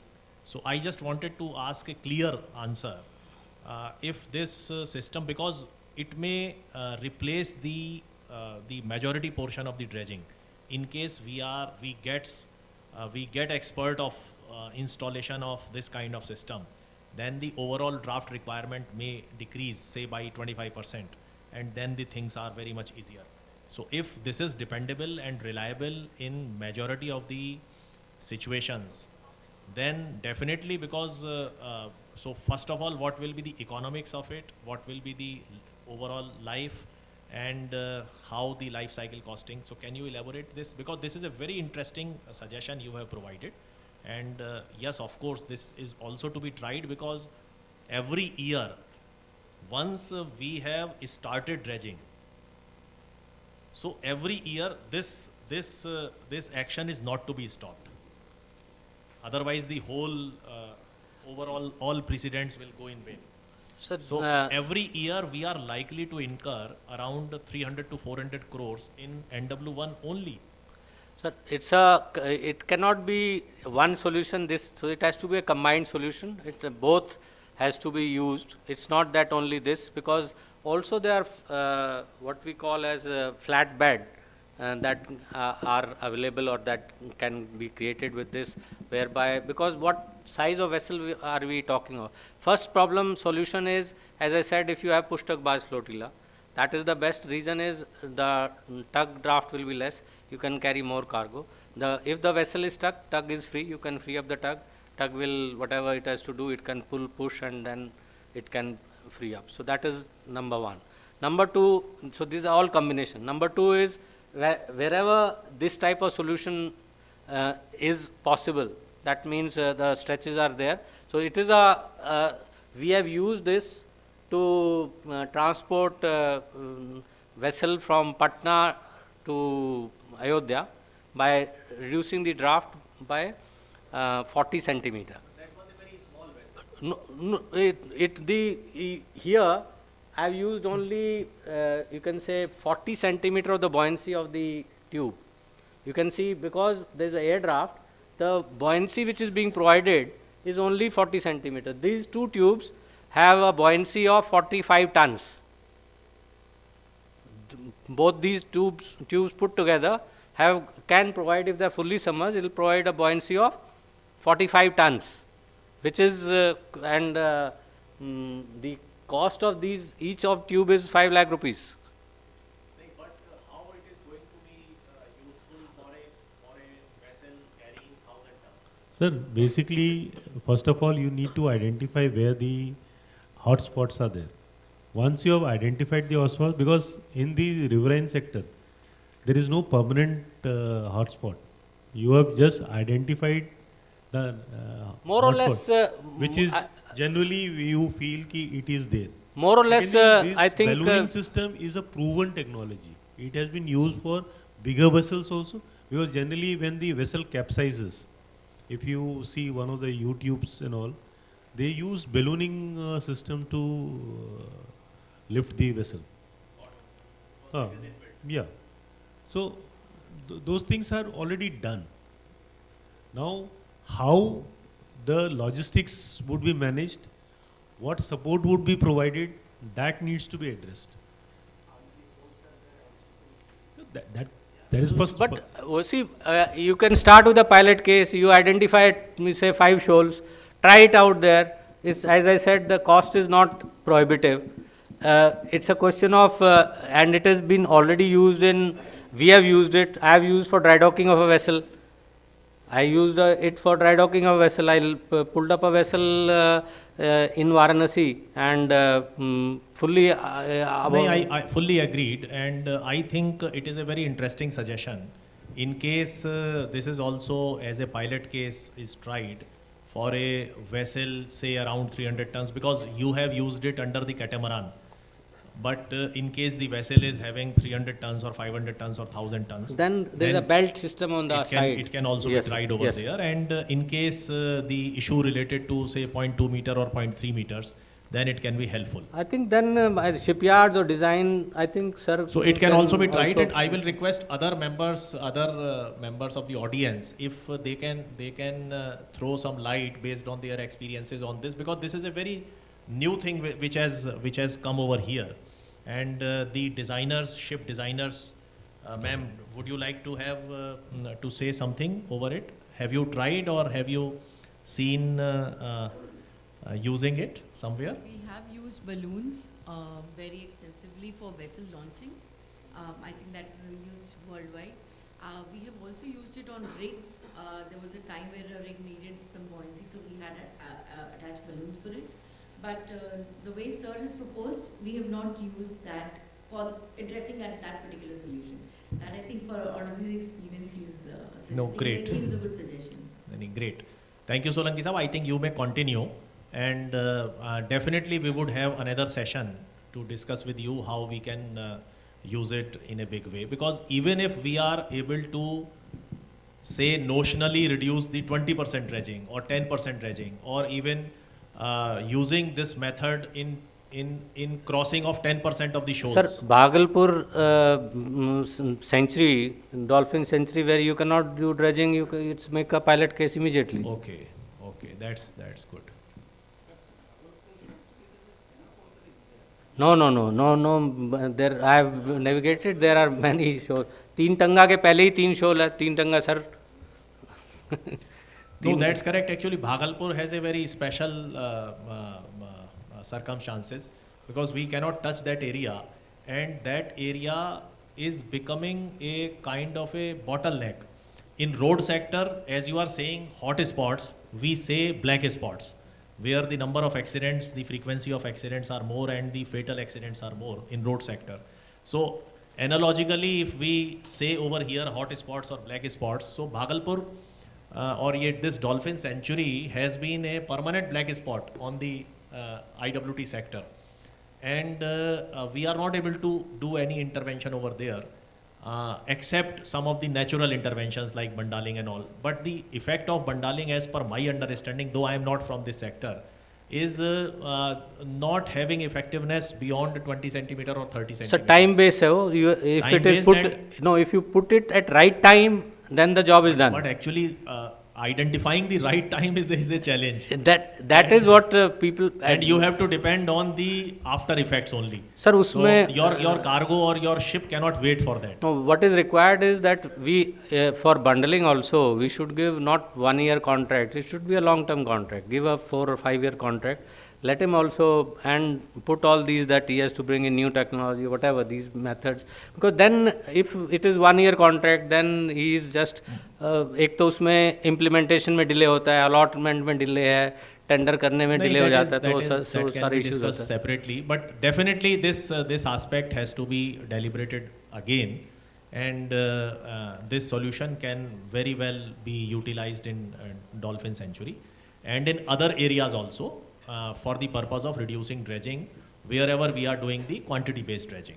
And even if we are able to cross 2 shoals because of this solution, say 15 to 20 times in a year whenever vessel is crossing, that means that a substantial amount of quantity based dredging can be reduced. Thank you.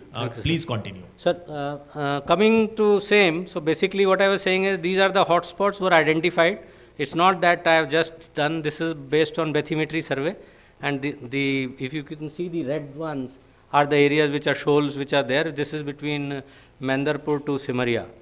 So 1, 2, 3, 4 from, of them. So like that actually it is possible. Now we have got a lot of surveys, bathymetry, I think history is there. So it's possible to, and most of them I would say about 25% is maximum which shifts. Rest is more or less same place they will come because of the type of river which is there. So it's more or less same. That is my experience. And this is another thing which we need to look at when we are doing dredging or whatever. So we should ensure that because this is basically sandbank. So when sandbank is there, why create Z? So it can be straightened or trained so that the vessel does not have problem in navigating when we are looking at straighter. More or less the river is straight. If you see back, more or less the river is straight. But somewhere then we come across these type of bend channels where it becomes a Z, where it becomes very difficult for a vessel to maneuver. So so that also needs to be kept in mind when the river training works are done. So bend radius, I think we have already talked about the bends which are there in the rivers. For rounding the bends, maneuverability is the best solution. So we have to ensure that vessels do have a better maneuverability. So you are basically suggesting the bends in the river, or you are suggesting the bends in the navigational channel? Bends in same, sir. Bends in the because earlier was this is the bends in the navigation channel that has been created. Not created. It happened and then it has not been straightened. It's a total sandbank both sides. No hard bank on the either side. It's a sandbank which is there, but during dredging, so it has happened that only this part has been dredged. Probably when we are doing straightening of the channel, it would have been straightened up. Once it is straightened, the water will flow a straighter path. So basically straightening of the navigational channel. Yes, sir. Yes. So that the sharp bends can be sharp reduced bend, or prevented. Sharp bends in sandbank area, not wherever hard is there, like in case of when I was talking of between Haldia to Farakka, it's basically land is solid sand. So there it is difficult to accept few places. Rest is solid, so you have to city is there, town is there, so you cannot do. So there you have to have maneuverability only. Like these stretches are in Haldia Farakka stretch, all of them is Haldia Farakka stretch. I think we already discussed about the effect of shallow waters. It shows basically if a canal is narrow or whatever, you can see the power is for 7 km/h speed. If the open water is there, only 40 horsepower, and if it is you can say restricted, then it becomes 120. So that is how it is the power requirement changes. This is basically with regards to water below the keel. So again the power required. So it's 8 ton if it is H2T ratio 6. Then as we see H2T ratio, that means I have got only 30 centimeter water below the keel. So in that case, I need 40 tons of power to push. That means the power requirement has become almost 5 times, or fuel burnt will be much more. So that is I had just put in. But some. Do you think this is very exorbitantly changing from 8 ton to 42 tons? Sir, you see this one. These are actual. You can see power 40 requirement and 120. No, and that is correct. This is only to do with width. There I am talking of also depth. No, but as far as because everything is sailing, it is and 0.3 meter versus 8 meter depth. So power requirement in movement of 0.3 meter below the keel and power requirement below, suppose in the deep waters. So you are saying that if you have got sufficient depth and you have got, say, just sufficient depth, so you have the got more power is required here. No, but there is Sir, can I come in? five times. Sir, can I come in, sir? Yes, please. If you reduce your speed, if you show the same graph which you have shown, Captain Solanki, if you keep the speed low, then it is not this much of an increase. You come to that graph that you have shown. It is a constant speed, sir. One constant. I have shown resistance. No, that's what I'm trying. That is no. So you show those 7 lines you have shown in the graph. If you look at the left-hand side of that curve, there the increase is very small. You go to that graph again on the screen, just before this slide. There itself you will get the answer that yes, if you go for a higher speed, this problem is very acute. So if you look at the left-hand side of those graphs, the 7 color graph you have shown, there the increase is very small. So basically in other words, you have to reduce your speed when you come to these sort of situations. Yeah. Yes. I was coming. It is there. What is that's when we another point when we are talking of these rivers. So training of the masters who are operating these vessels is very important because when I was navigating from we were on R.N. Tagore going to Varanasi. So whenever the shoal was there, so we would basically more or less stop engine and just the vessel will glide. The reason was basically both the squat, the power requirement, and it will just. But this type of thing is there in the river continuously. Also the power, normally our vessels are all these vessels are basically about 1800 RPM is the maximum RPM, and I operate them at 1200 RPM. Between 1200 to 1300, that is the instructions. Because that is so we calculate, okay, what is the fuel consumption for that kind of power. So that then brings operational efficiency. Otherwise, when we are saying no, push more power, so you are burning fuel, but you are not moving. The speed, and especially in shallow waters, I was doing just 1 knot. He's pushing, I said, no, stop, wait. So you slow down, and then slowly you will find that that Professor is. Shah is also saying the same thing. Yes. He is suggesting the same thing. So that is what is required. But for the speed which is there, that is what is there. If I do not change the speed, this will be the result. This is calculation from formula. I have just simplified for the purpose of just understanding. So my experiences have been frequent. Running aground is a common, as I said, no voyage has gone without running aground, which is if I was at sea, it will be different. Damage to propeller is a very common thing, so we have to ensure, which I think sir as well as in the morning from coach CSL also says same thing. Debris in the propeller, we have common issues of debris, damage to rudder. Overheating of engine is, I think, we need to take care of because what happens, a lot of silt comes in, and because of that the water cooling of the engine is affected. So therefore what we are using, either you have keel cooling or use a water tank cooling mechanism, whereby the water, basically your heat exchanger is in a tank and then it gets that. So basically, what was happening is while operating in NW1, because the sand granules are there, the impellers of the seawater pump used to get damaged very frequently. So what we had done to reduce the damage, we had created two sea chests. One was the lower sea chest and one the higher sea chest. Now, depending on where we are going, like we used to reduce the total cargo. Though our vessel was about 2,000 ton cargo carrying capacity, we used to bring it down to 1,200 tons, and then we used to reduce the RPM to about 1,200 RPM to meet the fuel economy and all.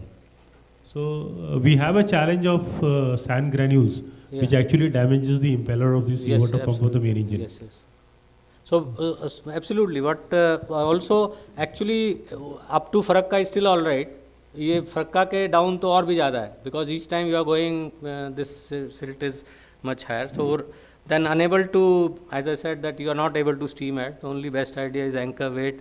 Then next day it will, because there are so many rivers joining, there are 20 tributaries joining into the river. कहाँ पानी हुआ, कहाँ dam से पानी छोड़ दिया, so you don't know. So maybe you wait for some time and that happens. Poor maneuverability, damage while towing also.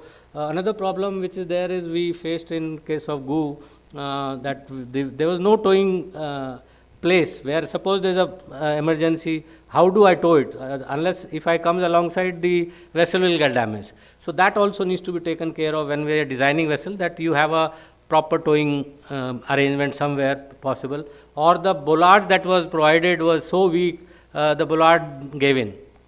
So it's not I mean, you have limited number of bollards which are there, so that should be also. So I think if these are the observations which are design related observations, like weakness of bollards or inadequateness of bollard, I think that we will discuss later on, because these vessels have been established and created by CSL. So at least this feedback should reach to them also. And in addition to that, I would also like, with respect to the last slide, that do you have any recent experience of grounding of vessel, how you have tackled it? You can also explain to all the members of the audience that in case the vessel is grounded and properly grounded, majorly grounded, not minorly grounded, so how have you tackled it? And do you have any quick experience? Yes, this was basically just the most difficult time to run aground is when the flood is receding. That means you have peak flood like October, when the rains have stopped, and that is the time the channels also shift. And in this case, what had happened was off Bhagalpur, and there is a sharp bend, so we had this vessel coming down from Bhagalpur, and while rounding the bend, so the master did little you can say misjudgment hota hai, to misjudgment, and the vessel ran onto a field, because there is a field, पानी ऊपर है तो field तो पता लगता नहीं है, उसको पानी दिख रहा है, channel में पानी भी जा रहा है, तो and the vessel was on field, and I was at Haridwar. I got a call कि सर अग्राउंड हो गया, मैं बोला फटाफट फोटो भेजो, वीडियो करके ही सेंट, एंड थोड़ा दूर में I could see something coming up, जैसे वो पुराने टाइम जो फ्लड का, हाँ सम पौधे का वो leaf was up, so I said I need to rush, so I rushed back, I reach there in the morning.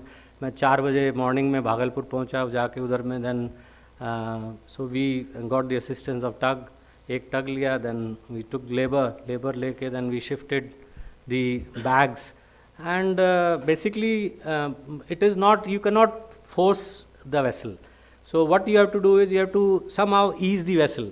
That means पहले आगे से थोड़ा खींचा तो उसको थोड़ा हिलाना है, एक बार उसके नीचे से पानी जाना शुरू हो जाएगा, पानी will basically float. We dropped the anchor and then we used the tug for first initially at the bow, and then we moved our stern, because the stern water had started to go under the stern, and then jerk जरूरी है, because jerk क्या करता है, it provides a thrust 4 to you can say many times, 2 to 3 times. So tug रस्सी टूटे कोई बात नहीं, लेकिन so he told the tug that you come slacken and then go full. And he did, and one jhatka, then the vessel was out. So it was a cargo vessel. Yes, it was a cargo vessel. We were carrying about 500 tons of cargo. And so that was, I rushed because it was, down, and if we would have been stuck, then maybe, it would have been in newspaper everywhere, ki plana plana jahaz atak gaya. This is... and how much time it took? This was to float 2 hours.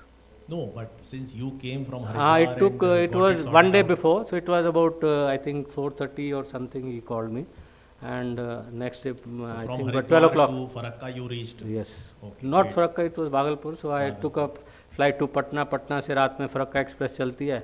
सुबह 4 बजे पहुंच जाती है उधर से सीधा. Great. So I know the geography well, so that's how it has helped me. And I'm also passionate about it, so that's how you don't look at time, and that's what it is.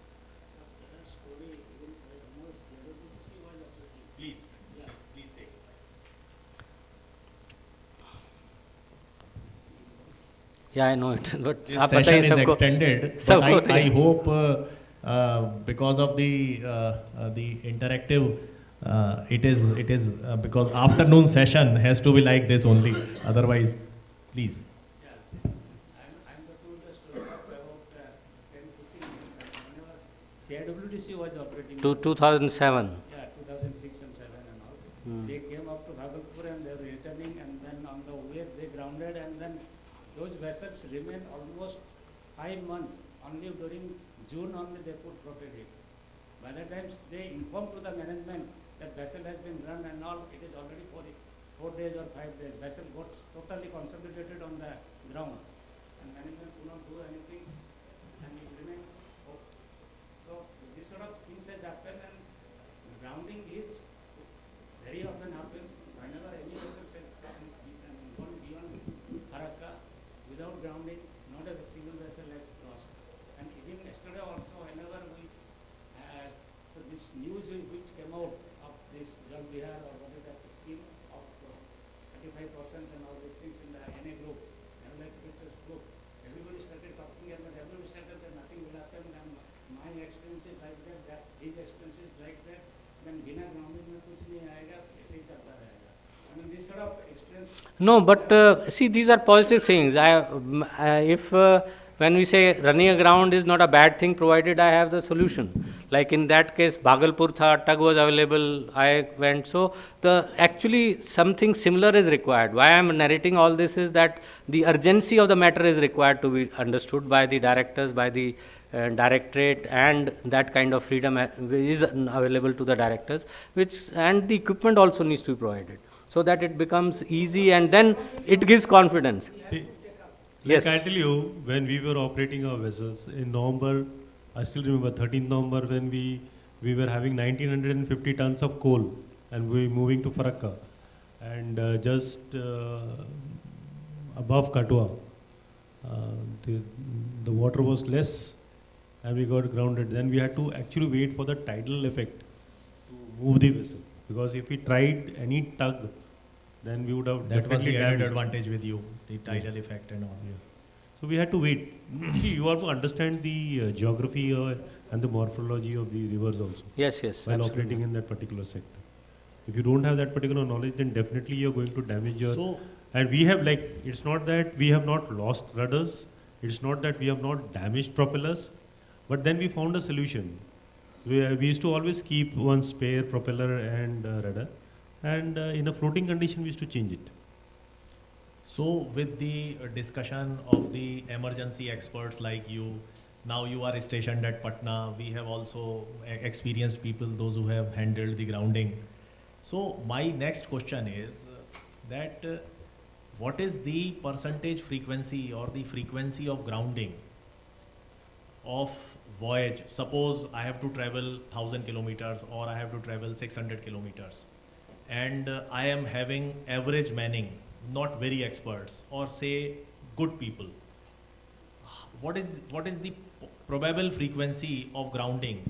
Once, say for example, once in one voyage, or once in 3 voyage, or once in 10 voyage, or twice in one voyage? So these are the probable answers. No, sir, it is not like that. It is, you see, seasonal. your grounding is primarily during the lean season, not Seasonal. during the flood season. No, that is, so that's why, suppose I am taking 100 voyages in a year.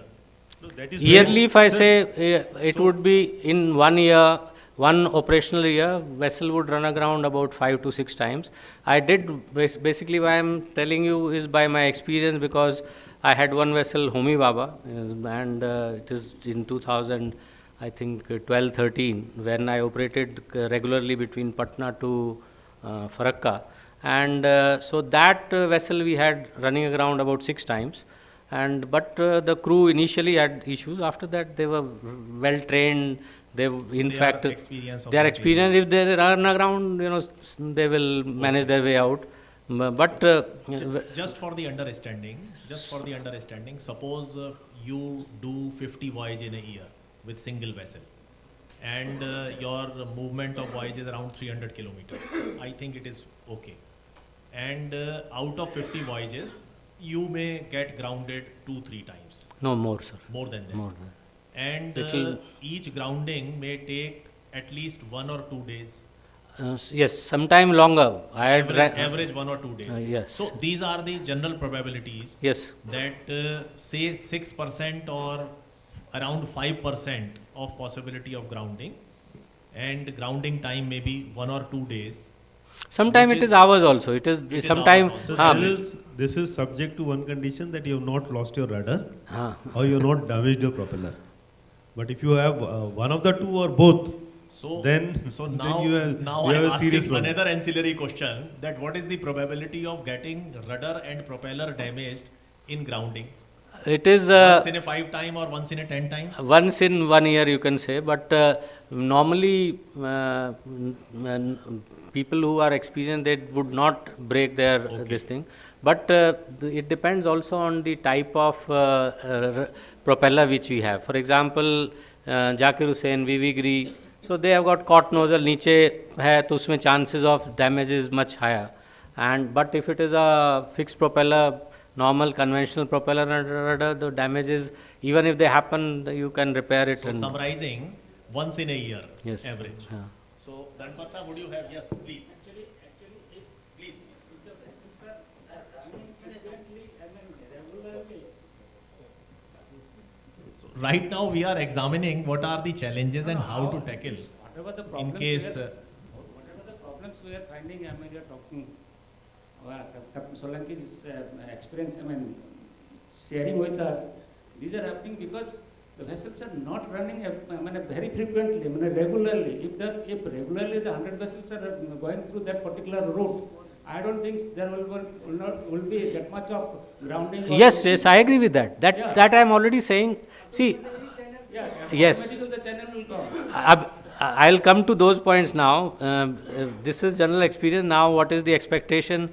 I will come to that. So regular grinding of channel through the propeller will reduce the possibility of grounding. Yes, sir. Yes, absolutely. It's a scoring. This is the takeaway. Yes, so sir. In case you grind the navigational Absolutely. channel with the help of the propeller, so the possibility It's of the grounding will hull. be minimized. Actually, when the vessel is moving, it does scoring, automatically scoring, because the water sir wanted to say something. Yeah, I'll just give one example. Whenever Commander Verma, this JITF, they had the regular movement between Sagar to Farakka. First year they had a lot of problems. Second year almost 80% reduced. Third year there was absolutely no problems. Because of the every day at least 10-15 vessels were running. It was clearing all the sands and all. There was no situations. So therefore, if the beginning, whenever he told that regularly vessels should move around, obviously the channel will also maintain, the dredging requirement will also be reduced. And only at the beginning, as I told, immediately after the flooding, mid-October or not, if those 15 days or 1.5 months, if you are really very much serious, having the number of dredgers here and there, both of self-propelled type or our hydraulic dredgers or dustpan dredgers, and then every 10 kilometers or 15 kilometers, perhaps half of the problems will be solved. So regular use of navigation channel, definitely it has to be cleaned. And moreover, if you are the road is visible and tried and tested few times, then driver also moves with subconscious mind. Yes. So by the time your master and other, they are very well. They also they get yes. also experience. Okay, please continue. So, just excuse sir. me. So we have that standard design where the one shoe means the propeller and the rudder is provided with a rudder shoe. There is a special stun form design. So if we go for that, then this type of frequent soft mud grounding, it won't damage the propeller or the rudder. So I think we should go for that, this special rudder shoe it is called. So Okay. one type of structure is there below the propeller. So in that case, you will not face this problem. नीचे बन जाए बढ़िया. But ducted propeller, actually the duct is like a steel plate, but in the rudder shoe, one cast steel type of piece is given below. Yes, sir. But So that is specially made for this type of. Only problem, sir, in this case it is azipod. तो वो उसमें समस्या है. Yeah, azipod cannot. You have to go for the screw propeller design. Then but, with the rudder shoe, then that is a. Absolutely, sir. Yes. Like in cars or any extra bumpers. Yeah. So additional safety is basically required below that. No, thanks. Yes. Okay, sir. So we need that was negative aspect, some positive of what we can do add. So one is use of balloons for, as I said, that we can use them for different purposes. Second is use of temporary ballast, because what it does is, as I said, that you also when you ballast, you change the trim at the same time, and that also was done like shifting of cargo. And if you have, for example, in these vessels there is no ballast, the electric vessel which are there. So what I did was to trim. If you can see this water tank, this is a portable water tank which I brought and put there, and we used pump to pump water in it to change to and again basically to ensure that the vessel does not run aground or get free. So this was a temporary ballast which we created. So then use of steel hull and aluminium structure. So aluminium, that means that will lighten. If we use the accommodation and others, we can also when we are using push-tuck barge flotilla, the accommodation needs to be shifted forward, or rather control needs to be shifted forward, because otherwise there is a blank. What we call blind sector increases. So, blind zone issues will be there. Then push-tuck barge flotilla is a known thing that it is more economical.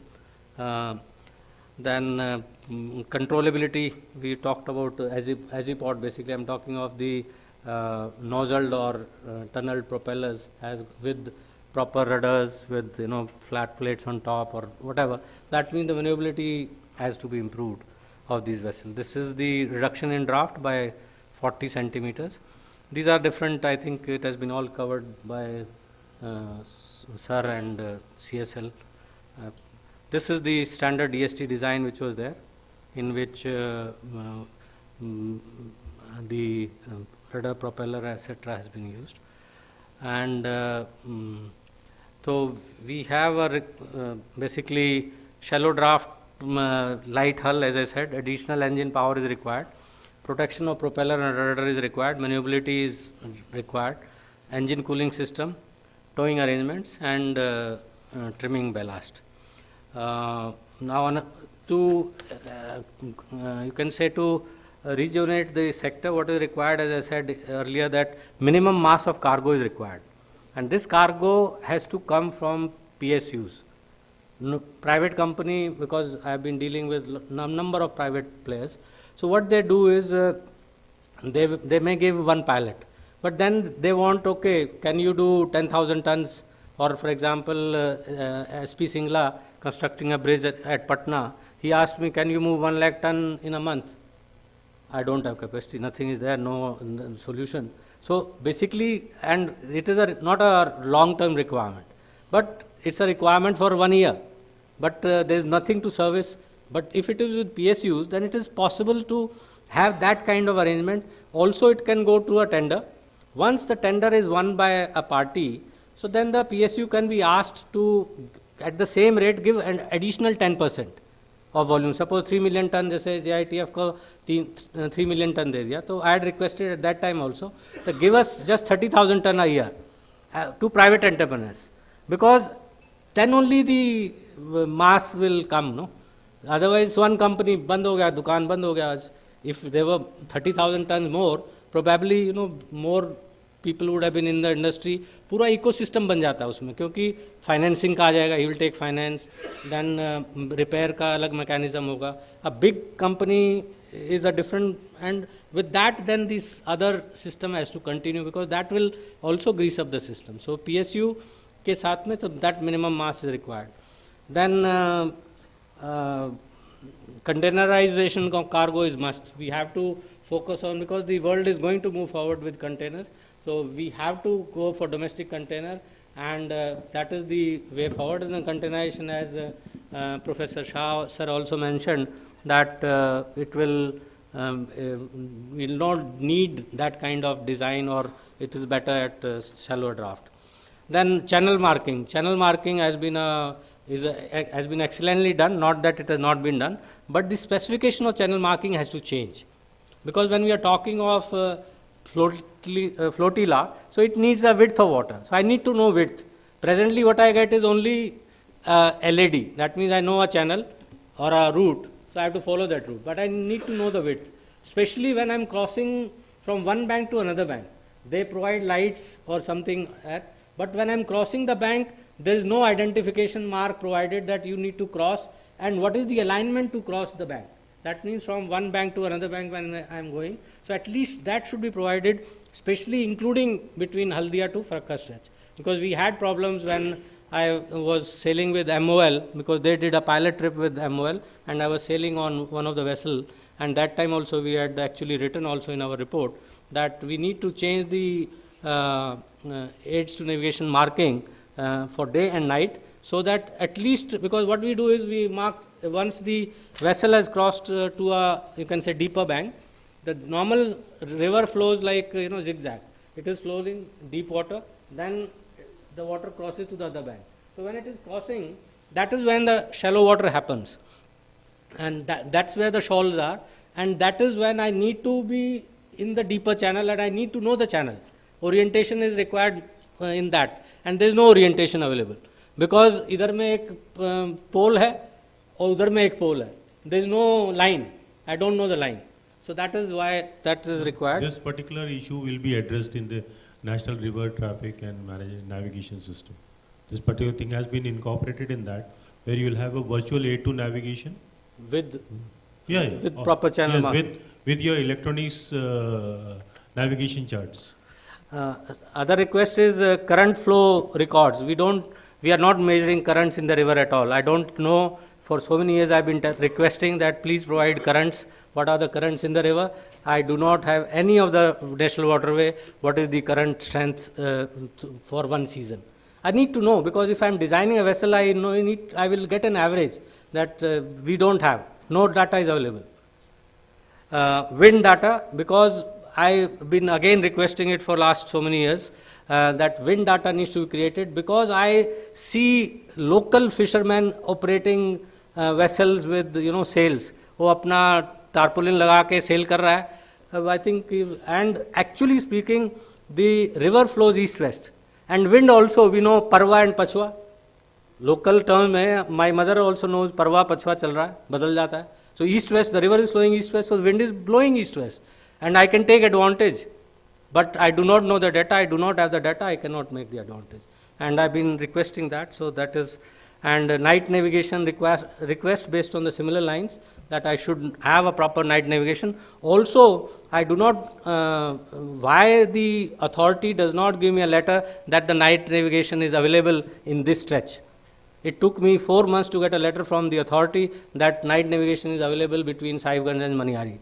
And my vessel could not operate during night time at the just only from sunrise to sunset I could operate the vessel. So these are you can say some teething points which I wanted to share. And for records of you can say it can be also, I think there should be availability of funds for research and development available to private parties also. Why only? I am very grateful that IIT Kharagpur and CSL. I am actually delighted to. I was really happy, delighted to know that so much work has been done in our country and that development is happening, and finally some movement is happening in that place. But also, I think we can take along the other minds which are available. Also, if because the government has got funds for startups, etc., so it should be also encouraged by IWI directly. CSL is doing. CSL has got, I think, some. I don't know how many. Some few funds is available with CSL for startups, but IWI also should have. So, if you require funds for a startup, you may approach IMU, because IMU they are having that leverage which has been given by ministry. But NINI should also have. Now I am talking wearing different hat. NINI अपना तो research institute है, purpose उसका यही है, article में लिखा हुआ है, मेरे को भी दे दो निन्नी में. नहीं, it can be.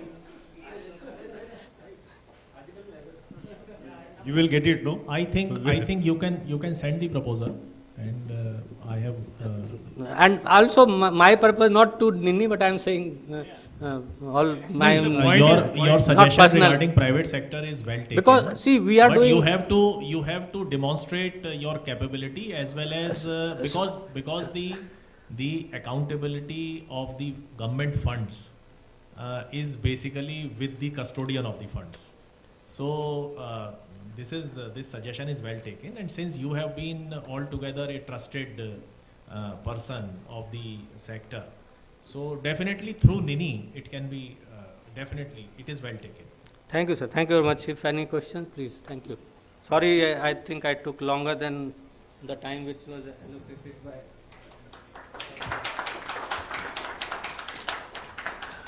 Thank you, Captain Solanki. It was a very intriguing session and very enlightening.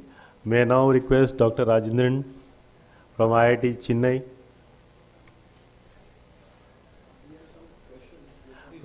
After we finish with Dr. Rajendran, then we'll have the house open for all your questions, all your grilling of all the speakers.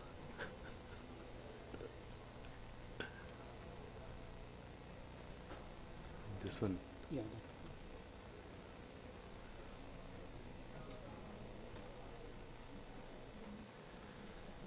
All yours. Thank you. Good evening, all.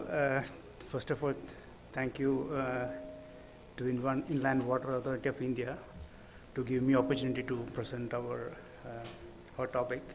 So this is basically on this National Technology Center for Ports, Waterways and Coast. It's called NTCP-WC. It's actually run by Professor Murli is the head of this the center.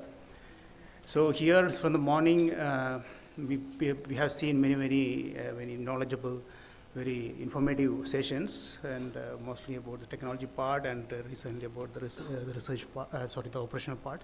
So I will be mostly focusing on the research part, because coming from an academic background, we know that research is very much important in this scenario, like technology innovations, and because we are already talking about sustainability. And so myself, Dr. Suresh Chandra, I'm an associate professor in the Department of Ocean Engineering, IIT Madras. So I'll be presenting this part of this session. So when we talk about this research, we know that ultimately, at the end of the day, it should be the win-win situation for all of us, like basically the operator and the builder, everybody should have their profit. So when we talk about, we have talked about the building cost, the operational cost. And when we talk about the operation cost, as we mentioned, like the fuel consumption, your staff, the crew, and everything, maintaining of that. And how to maintain that, we have to have an optimum design. We should have an optimum operation. And when you talk about optimum design, when you talk about optimum operation, it comes to the research. And when you have an optimum design, it also reduces your carbon CO2 emission. So it will lead to an SDG, sustainable development. So I will just go through whatever we are doing in this NTCP-WC. Professor Murli is the one who is actually in charge of this, but I will try to answer whatever I can from my side. So NTCP-WC basically started in 2018 with the Ministry of Shipping, and this is the inauguration. So, Minister along with Professor Murli and Professor Sundar is there. So it serves as technology arm of Ministry of Shipping, providing the needful technological support to ports and harbors in India and Inland Waterways Authority of India and other institutions. So it is basically Ministry of Port, Shipping and Waterways. It comes under that, and we have these emerging technologies, and we share it to the ports and the inland and the coastal shipping. Basically, we have an oversight committee from the Ministry of Shipping and a director IIT Madras. And it's the sole responsibility is mostly on the professor and head of Department of Ocean Engineering. He's a member secretary. And we have multiple projects which we plot, and we have the project principal investigators and principal scientists, which are mostly coming from the technological side and the operational side, like a previous speaker.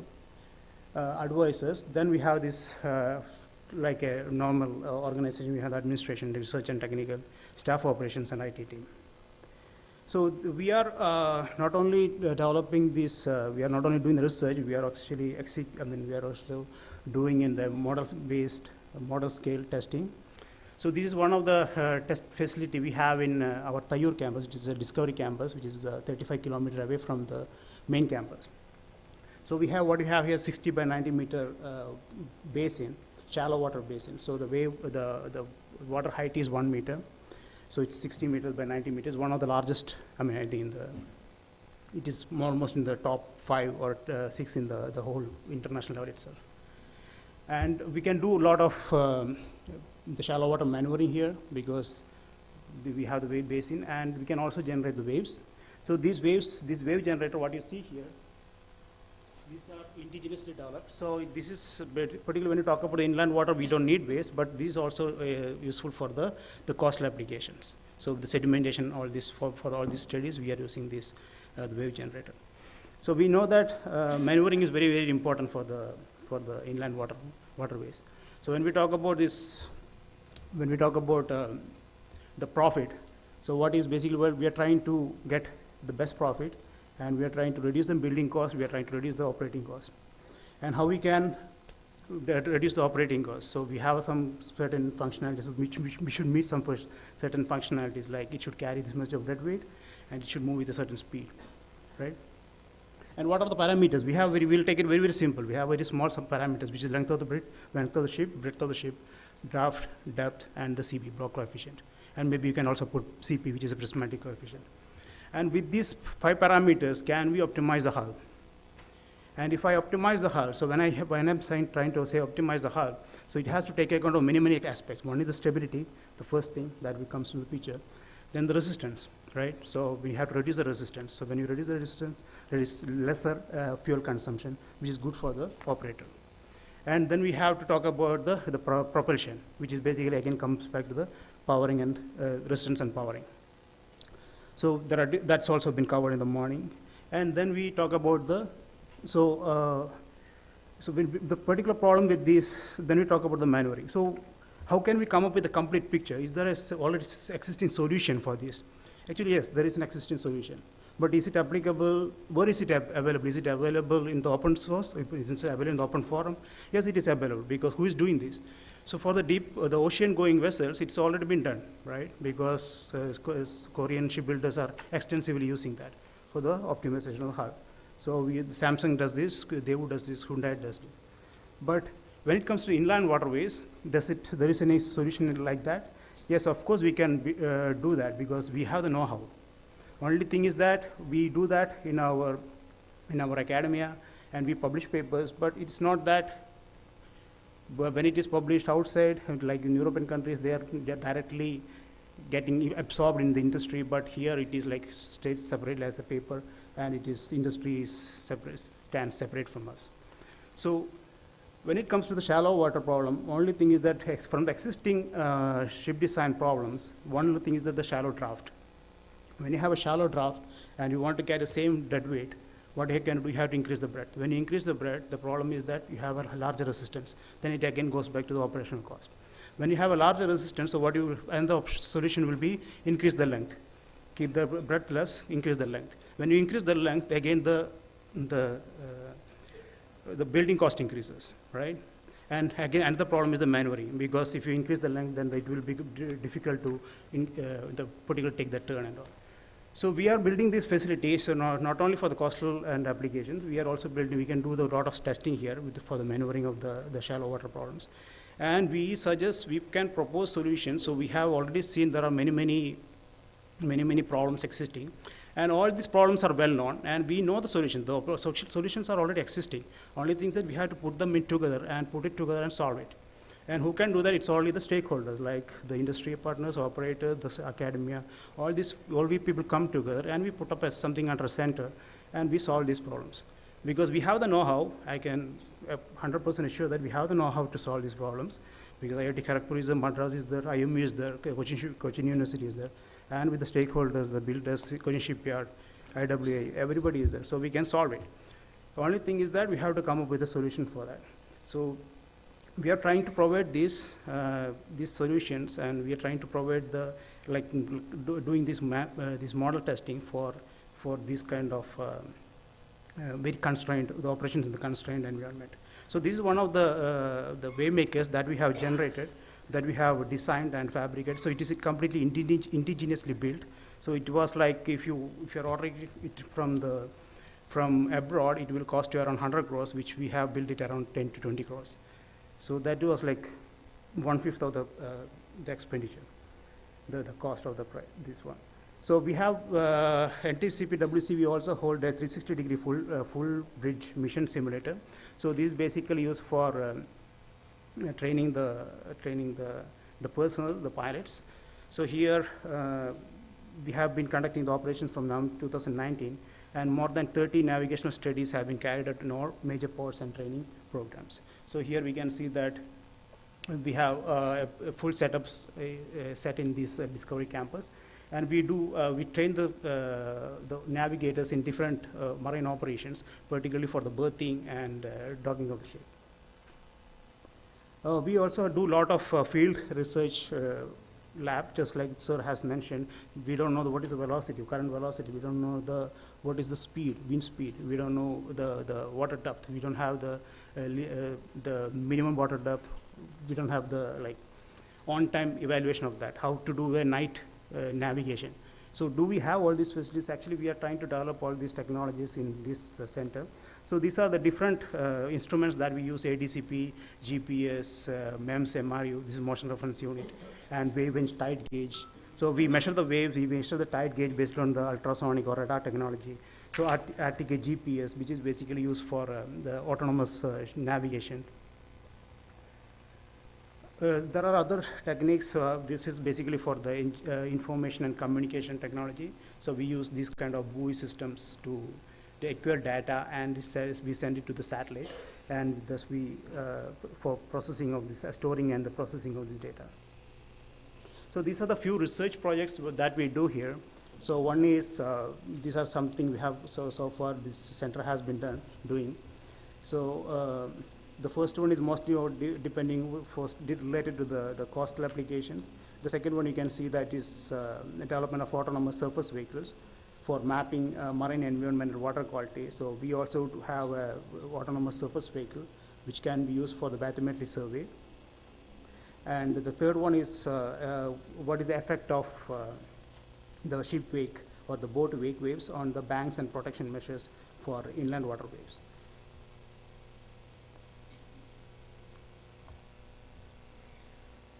So we, as I told you, so we are talking about the sustainability. So there are many techniques to reduce improve the efficiency of the ship hull. So one is the optimization of the hull. So we can have a better, finer hull. We can have, better propellers. The other technology that we have been using is the micro bubble drag, which has been doing, so basically what we do is we produce the bubbles, the air bubbles around the hull, and it becomes like a cushion between the hull and the water. So it remains a layer like that, and it will basically reduce your screen friction. So it is very, very useful for when the ship is moving with a slow speed. So particularly for the tankers and slow moving, which is kind of with a fluid number less than 0.2. where the frictional resistance is very important. So Dr. Vijay Kumar has been doing that, working on that. And we also do a lot of multiple ship interactions in inland waterways and shallow water. So we know that inland waterways, this ship-to-ship interaction is very, very important. Sir has already mentioned about the squat. So when you're moving in a narrow channel, because the ship sinks, right? So that is what we call the squat. And when it is moving in a close by close, what happens, it comes kind of a Bernoulli conduit, right? So the flow, there's a flow between these vehicles. So this flow increases and the pressure between them decreases. So the vessel will come closer. So this happens when the vessels are moving very closer. So this generally happens because in inland waterways we have a restricted region where we can move it, because other regions are having a shallow water, shallow depth. And they are restricted to region in a particular region. So when they are having a very close-to-close interaction, so this can happen, a ship-to-ship interaction can happen. So all these things have been studied in our center. So far we have done 70 research and technical support projects to ports and waterways. We have done 15 national navigational studies using the new simulator that I have already shown you. Also provide innovative solutions and products leading to patents and commercialization. And other thing is the skill development and navigational training programs carried out for ports, waterways, and maritime industry sectors. So here are the few key projects that has been carried out for ports and waterways. So these are some of this instrumentation, some of the electronic development, the technology development that we have done in this under this NTCPWC. So one is the e-navigation. So it's basically for monitoring of vessel traffic operations. So this is kind of the first indigenously built. So it is, we call it as an inland waterway authority of India vessel tracker. So so clearly this clearly marks the least available depth. So it marks the available depth, so the navigator knows what is the available depth for a particular river column. And it also has also had the interface. So the user can put, because as we already discussed that the bathymetry keeps on changing, like because as throughout the year it keeps on changing. So the user can also input the add points like our Google map. So if there is something special thing you have seen, you can add some particular map, some particular particularity to that particular point. And this is also web-based admin panel to you can track different vessels in real time to avoid collisions and incidents. So this is one aspect, and we also have the night navigation, which will basically you can load it on the mobile app, and you will see what are the vessels near to you, so that it will help you for the night navigation. I think that is already, because I am not very sure about how much, because I know that it has been implemented, but how much it is used here, I don't know. How much it has, I don't know how much it is used in the. So this they are using in NW2. NW2, okay. To a certain extent, they on a limited scale in NW1. Mm-hmm.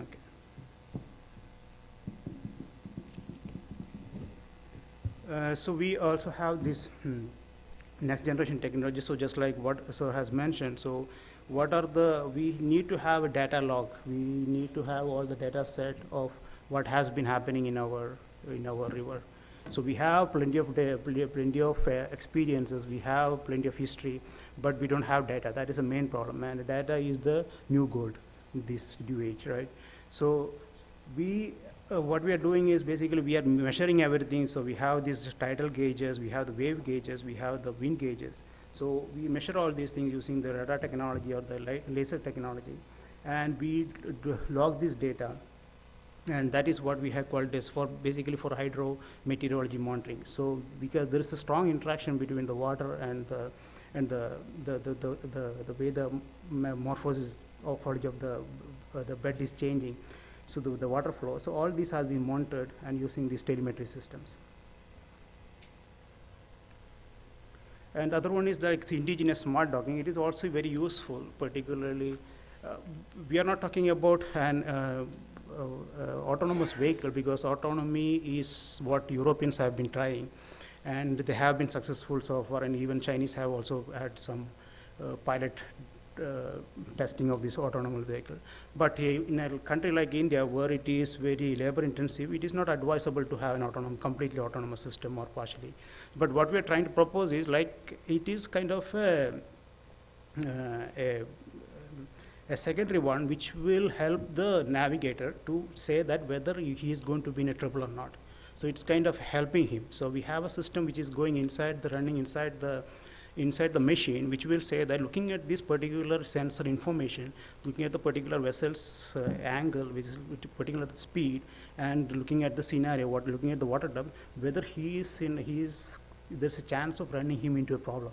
So it will basically gives aids to the navigator. So it's not like replacing a navigator, but it is kind of an aids to the navigator. So this is something very similar. So one is like the interior smart docking, and here we have laser guided system for safe berthing. So what we have here is that when it is difficult to turn or it is difficult to berth, so here we have the laser sensors which will be installed on the jetty, and it will measure the distance to that particular vessel, and it will also give you the angle and the speed of these vehicles. So this basically helps you. The berthing aid system is capable of logging vessel approach speed, vessel berthing process, and transmit the details to the display. And that display will be installed on the jetty, and it will be in your personal digital assistant. Other thing is like, so as we talk about, we have this ultimate, we are looking for a win-win situation for all of us. So we want to reduce the building cost, we want to reduce the operating cost. So operating cost is not only about carrying the cargo, it's also about the delay. Right, so if you have a lot of waiting time on the port, how we are going to streamline all this so that everybody is having an optimum. The schedule is optimum so that nobody loses much time. So this is just like a just-in-time arrival departure vessels.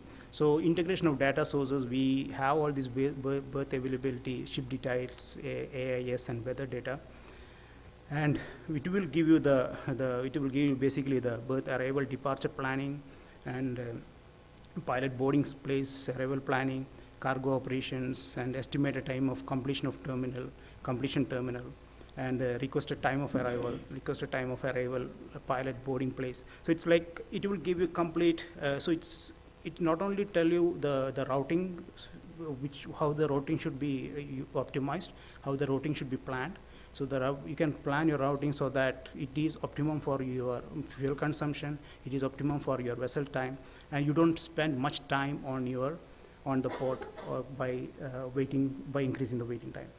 So this center has been trying to produce an ETA estimate time of arrival predictor for incoming ships, provides a careful planning of activities related to the arriving of the vessels. So basically it will tell you when the vessel is going to come, and so that the port personnel can take adequate action so that they can rearrange the task so that it can be optimum for the whole place.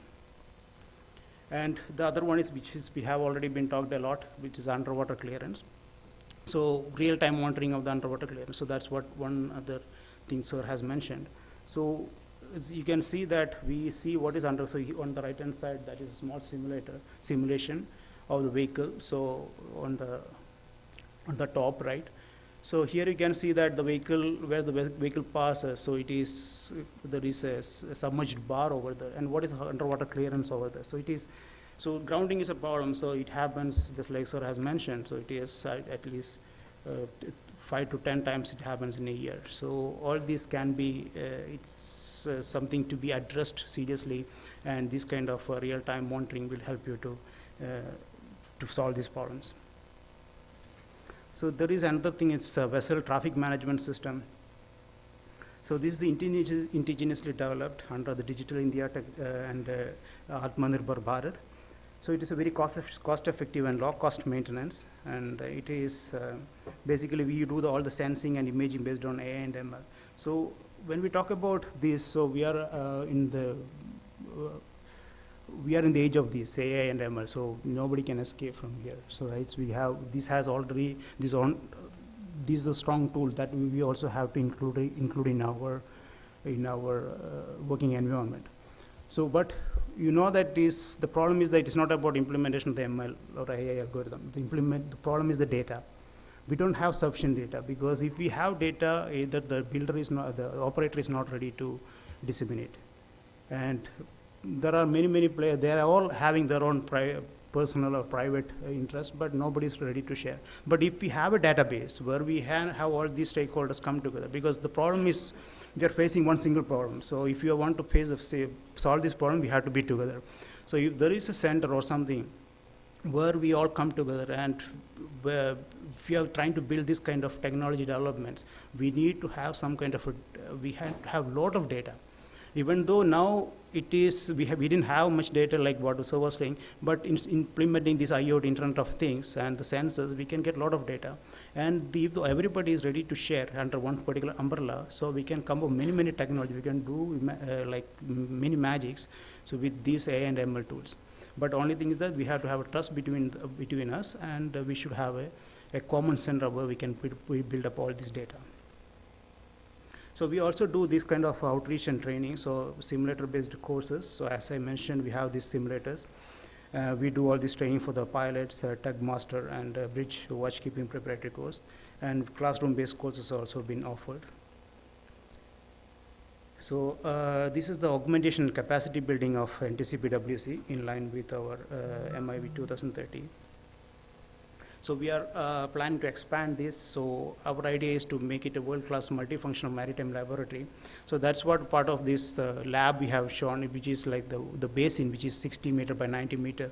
So it is one of the largest the labs that we have in all over in the globe itself. So and if you have, so when we are talking about, as we mentioned, so when we talk about the maneuvering in deep water, and a ship which is suppose 100 meter, and it will take at the minimum turning circle diameter will be around 300 meters. It is like 3 to 4 times the ship length. So, but when it comes to the shallow water, it will be at least the double or the triple of that, which is like 600 or 1,000 meter for a 100 meter ship. So we know that the channels are very narrow, and if we, again going back to the same problem, if you have a longer ship, then probably your resistance, the wave making resistance will reduce. But the problem is how will you turn that? So that is, all these problems can be tackled, and we need to do more research, we need to more test, we need to do model test. So all these facilities, what we are building will help us to do that. And we are also trying to, so I will tell one simple experience. So we have a wave basin in our existing wave basin in the ocean engineering department, which is 30 by 30 meters.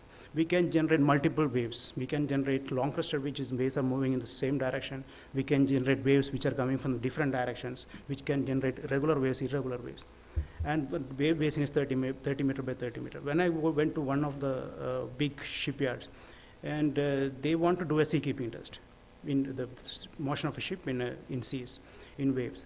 And when I asked them, so okay, so come to us. Then he says, no, the client wants to do it in Poland.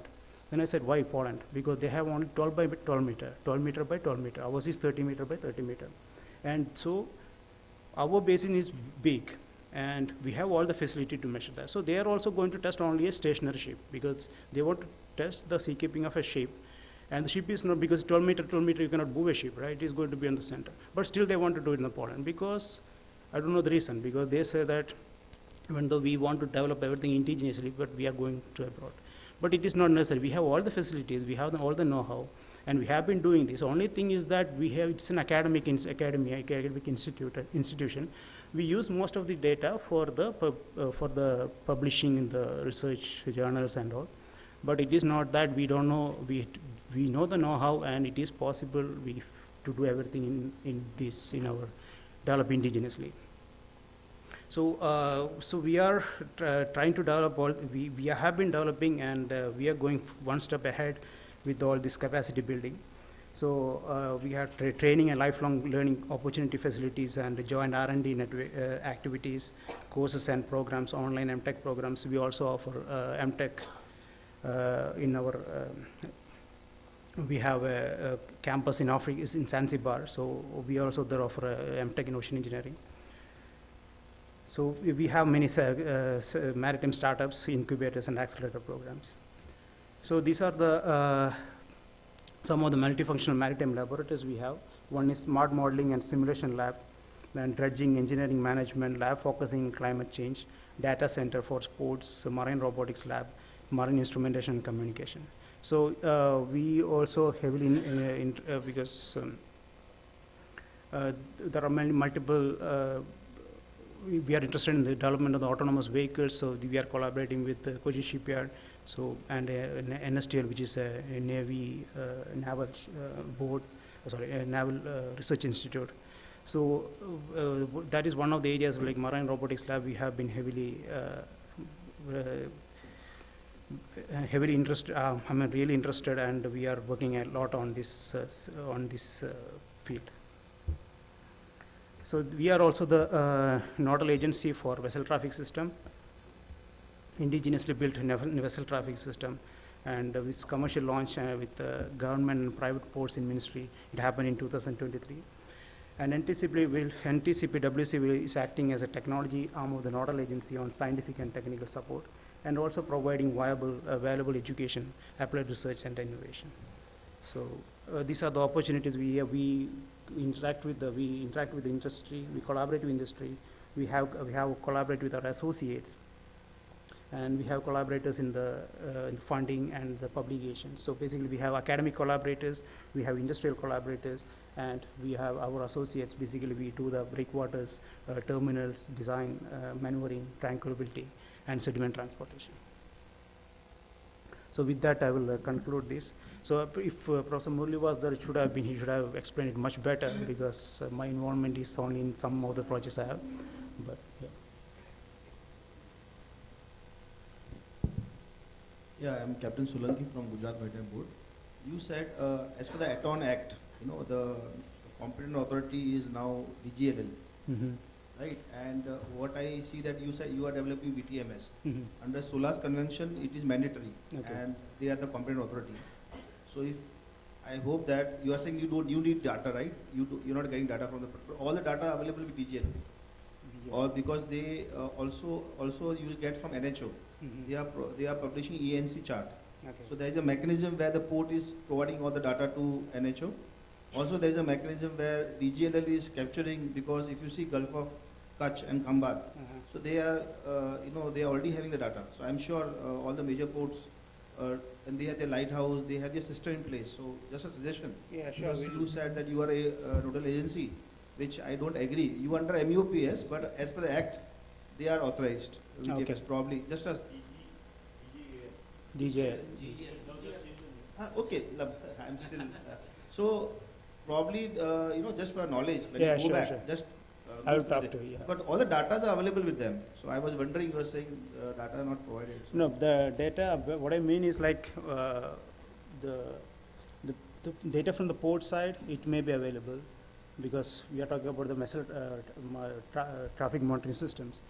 So you have the AS data and all this data that are more or less available. But what I'm talking about the optimization of the hull, if you take for this case. So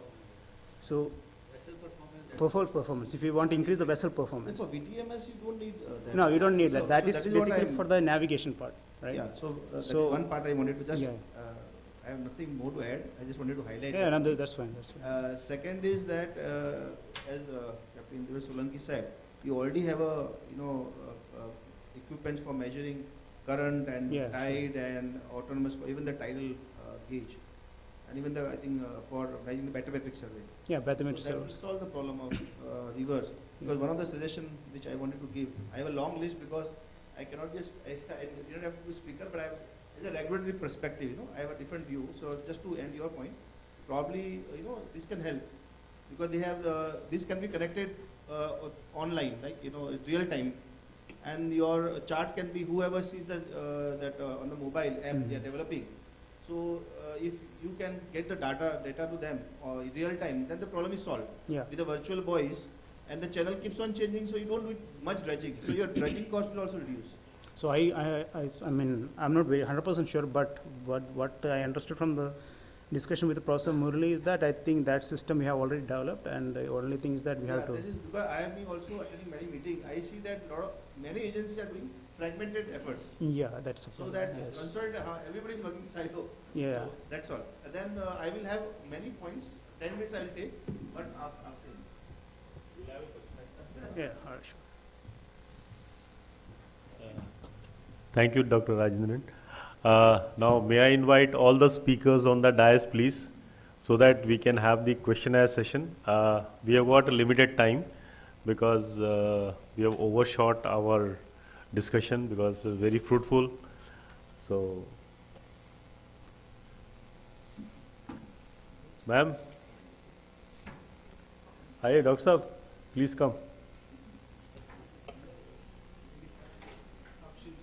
Yeah, five speakers.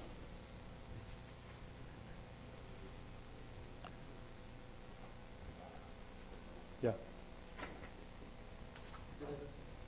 आप आ जाइए ma'am, इधर या बीच में.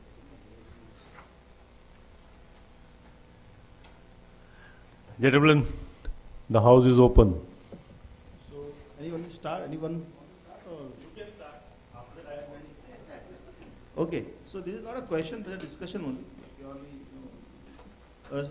Captain Risula, you said regarding grounding, So my question is that, okay, for the cargo ships is okay, but what about the passenger or LNG or an oil tanker? Just understand that it comes in the media, LNG vessel is aground or oil tanker. So probably grounding per se, waiting for few hours, or that should not happen, I feel, because when we talk about LNG or oil tankers or passenger, so that may not be a long-term solution.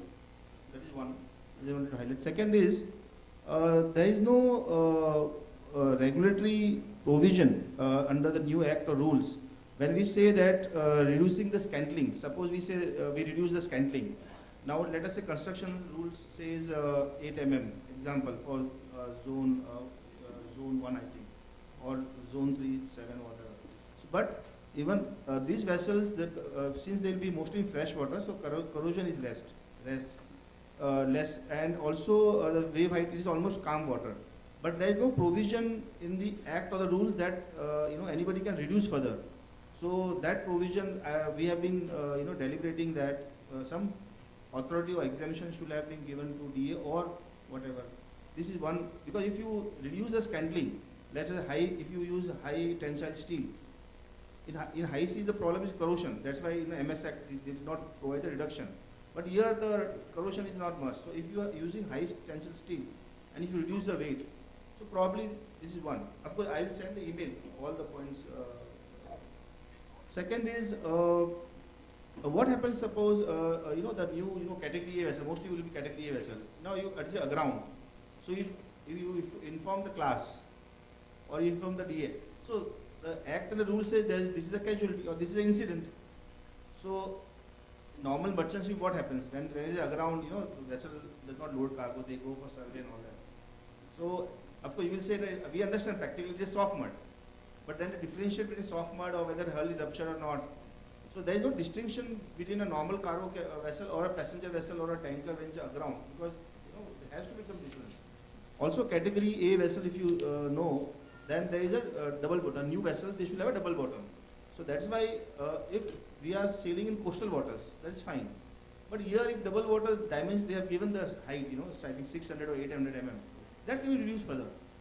So this is the way you reduce the draft. I'm trying to see how we can reduce the draft. So if there is, now I was trying to find how where we can accommodate these exemptions in the act. So there is only one novel design, there is something called, right? So probably, we should explore that and try to reduce the scantlings, reduce the weight.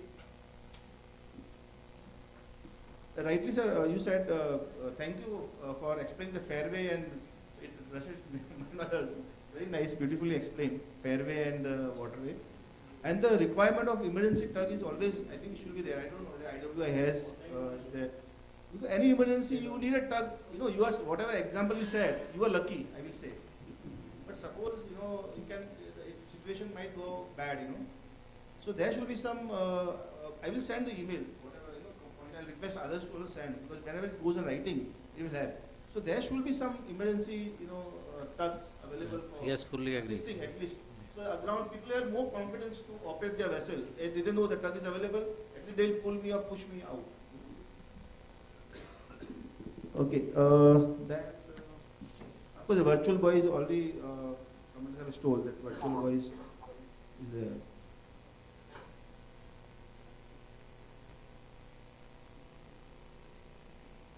Also, reduction in machinery, already I think covered by you. I'm just trying to connect all the points where we can reduce the weight. So reduction in machinery, with the voyage is say 1 day only. So whether we and the it can be like sewage or oil, or it can be given ashore or so reduction. But those all provisions are not there. Tomorrow again the machinery, in the act or the rules, the provisions are not there. If you want to reduce, so we have to look those aspects also. Also, sir, you said, Sanjay ji, you said about that IV subsidy. I think IV they started giving subsidy, right? Shipbuilding subsidy. But the process is too cumbersome yet. I don't know whether anybody has got. For MS Act, more than 24 meters, if I'm not wrong, it was there. So then they extended to IV also.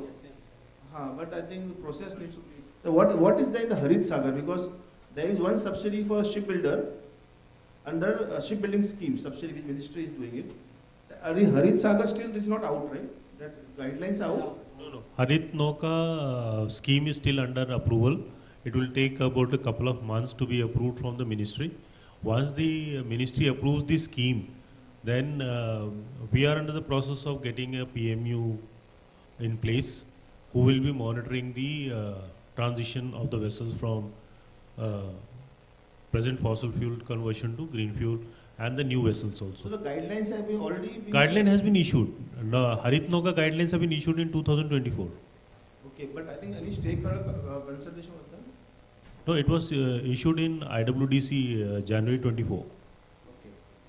So second thing is, please try to explain me, when we say shallow, what is shallow water? So to my understanding, this should be 1.5, the depth to draft ratio, 1.5. H to T ratio should be, if it is less than 4, then it is shallow. No, but I'm just trying to understand. Suppose the draft of the vessel is 2 meters. 2 meters. So that means 8 meters, till 8 meters is still a shallow water? 8 meter depth. Yeah, it should be less. So I have my doubt. So please, because I feel that it's because I have read certain couple of books and I was also a pilot. So to my knowledge, it is 1.5. That is, suppose that if the depth is 3 meters and the draft of the vessel is 2 meters, so 3 by 2 is 1.5. Anything less than 1.5? So can I come in, sir? Can I answer your question? Yes, sir. Yes, sir. Oh, I am online, Professor Om Prakash Shah. Sir, once the H by T becomes lower than 4, the shallow water effects comes in. In other words, the resistance will start slowly increasing. So it is more. It becomes severe at 1.5, as you are saying. Okay. So why I am telling, because if you see all the waterways, see, at H, let's say you have H by T of 4.5 and 4, you will not notice the difference. Okay. Understood. But as soon as H by T becomes lower than 4, the effect of shallow water comes in, but it is very small at H by T equal to 4. Once it becomes 1.5, the effect will be very active. Okay, got it. Sir, are we doing anything about a carbon credit system? About? Gautam sir, no, I'm carbon credit system. See, this unless we give benefit to the operator of the carbon credit system, so probably we should think about it. Because there is, when we say that it is environmentally friendly. Okay. Under the Green Initiative and Pollution Control, we are taking up the case with the Ministry for carbon credit and carbon trading. Okay, sir. And this is under consideration. Yes. And also this, what about the insurance? Because in the IV Act, there's some section I read that the responsibilities of the port to provide the safe waters. Right? Exact section I don't remember. I have read for sure. I've read. So tomorrow, if the vessel gets aground, and there's a major damage, so insurance company will not pay you the compensation because it say no, you are supposed to go in the safe water. No, insurance will cover. Insurance is not basically when you are flying in national waterways and you run aground. So there is no problem. The insurance or whatever damage, the insurance will cover. Yeah, in our case, we had one case where Sir, you may get it, but I am trying to argue legally. legally it is legally you will pay. They will pay insurance, but premium goes up, right? Because if they know that the depth is not much, and you are flying. That we don't protect, or that is not communicated. Depth was not much. It's basically running aground can happen. That's a point. Yeah. Insurance also a major factor. Also, rightly you said that I did my dissertation 2009 coastal shipping. So one of the recommendations was that only that initially PSU should guarantee 10% of cargo to be moved, because unless the PSU factories like say IFCO in Gujarat they assure that okay 10% is given to inland or waterways in general, coastal or IW, then that will further boost the otherwise private is very difficult. So rightly said sir, absolutely. Right. Also initially I think IWAI started even you say Andaman Nicobar vessels, SCI is operating, right? So certain initially IWAI should run the vessel. So let people get used to, initially maybe there is some loss, but that is how I think certain vessel government should keep on flying, and then probably the confidence will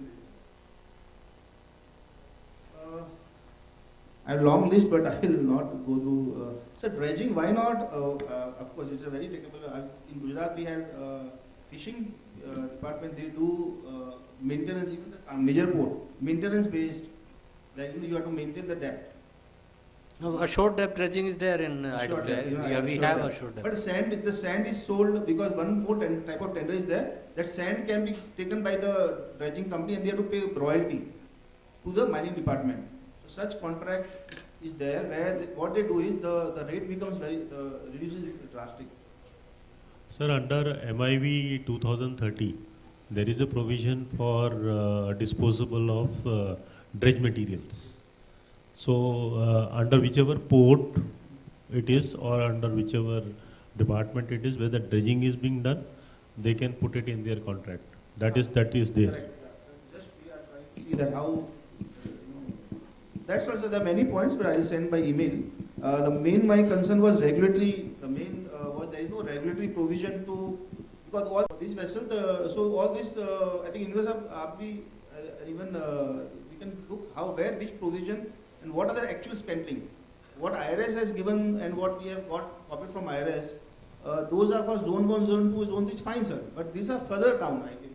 No, this we can address one to CTEC because they are the designers, and the second we can address it to CSL. Hari Krishna himself is a designer of a basic engineering design. Sir, I'm saying regulator. No, they will be able to design. No, what I'm saying is what they can do is when a designer does the design part of the basic structural design which is done and the calculation which is done where your scantlings are calculated, what would be the space distribution? It could be 500, it could be 1 meter, it could be 1.5 meter spacing. Now it all depends what is the function of the particular vessel, and then what is the loading. And based on that, they do the structural calculation and then do the distribution of the scantlings. But suppose they do it, how they are going to implement certify that? There is no provision. That's what I'm trying to tell you, sir. As per the new construction rules are given specific scantlings, specific distance between the framings. So even if you design, if I'm the ship owner, I cannot register that under IVA. That is the problem. That is what I'm trying to say, sir. They will do it, but there should be provision in the. I think what can be done is probably can have a look at if the CSL reads through the act and maybe come back to sir on these matters, and maybe madam. Ma'am, we would like you to also run through the design and construction rule of inland vessels, and if you have any comments on that with respect to all these particular requirements which is being spelled out, then. And I missed that question, I think, in addition to that, because I was coming over here, you were basically asking about monetization of dredged material, or some inclusion of the clauses in the contract regarding the dredged material reuse. Dredge, there are two, you know, that a couple of type of dredging contracts are there. So one type of dredging for the river is there where the contractor can take in the tender only, they can take the sand or whatever material. So they quote less. Second is, I think they pay royalty. And the assured tap, like Kanda port or major port, they have the assured tap. Because what we did mistake in Dahej, in that Goga Dahej, we did it cubic wise, quantity wise base. So then we had an issue. So nowadays everybody is doing Dahej as a maximum siltation, the assured tap. So they quote, okay, now it is their responsibility to study what is siltation, so they quote. So it becomes easier, you know, rather than quantity. For the employer it is easier. Easier also. But I would like to add to that as far as riverine silt or sand or silty clay, because as soon as you move away from the main hilly terrain, then coarse sand, then normal sand, then fine sand, then silt, then clay. So basically this provision we are trying to incorporate in the contract agreement. We have analyzed the overall cost benefit ratio also for fetching out dredged material wherever it is available. So the basic parameter which has come up during the discussion is that the dredging in sea or in the coastal area where siltation is continuous and you have to basically dredge a not a very lengthy portion, say 15 kilometer, 20 kilometer or channel, or maximum 50 kilometers in a sea or in a coastal area. Wherever in river your longitudinal distance is more than 1000 kilometers, where your shoal length as suggested earlier is 15 kilometer or 20 kilometer or 1% or 2%, and the number of shoals are maybe 50 or 100. So at 100 places which are not determined, not predetermined, and you have to identify the place, and then you have to basically transfer that material only from the navigational channel. So in sea the material fetching or material upliftment may be in a bigger volume, wherever in rivers just scratching of a shoal to half a meter or 1 meter may not fetch that much material, and that material is also to be transported to the nearest bank because it is to be transported through pipelines. So that issue is also deliberated, that transferring that material to pipeline. Yes. So in rivers we have found, and moreover the mineral extracted out from the river is a state subject, and this falls under the Mines and Mineral Act of the state. Yes. Fisheries Department has, for the river only, they have done, they give the contract. Yes. They have to give the royalty to my department of state. Yes, yes. But in Goga Dahej is an area where Acha, fisheries department, but the stretch was Goga Dahej now. Acha, in the okay. Just a thought.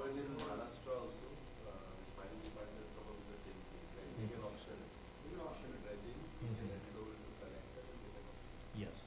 So in case the dredged material is of use, it has got a potential for reuse, then it can be utilized provided it is the basic transportation cost or collection cost or your social cost, because people may also object wherever you are dumping and all those things. So that has been calculated. Then only the contractor who is quoting, he may quote below the normal rate. Otherwise, other challenge with us is that as far as maintenance dredging, which term we are using while doing the maintenance, the NGT has clarified that you can do the maintenance dredging without any environmental clearance, and maintenance dredging means scratching of the shoal and maintenance of your navigational channel and dumping the dredged material within the river. So that is the overall definition which has been carved out of this understanding. Thanks. This is for the two designers. If I have a bulbous bow for my vessel, will it give good performance or not? In as an IV vessel or 2,000 tonner cargo vessel which I am building, if I have a bulbous bow. The teacher is asking the questions to the students. Sir, just 1 minute, sir. Can I just come into picture? Octavio Rodriguez from Captain of Port, sir. Yeah.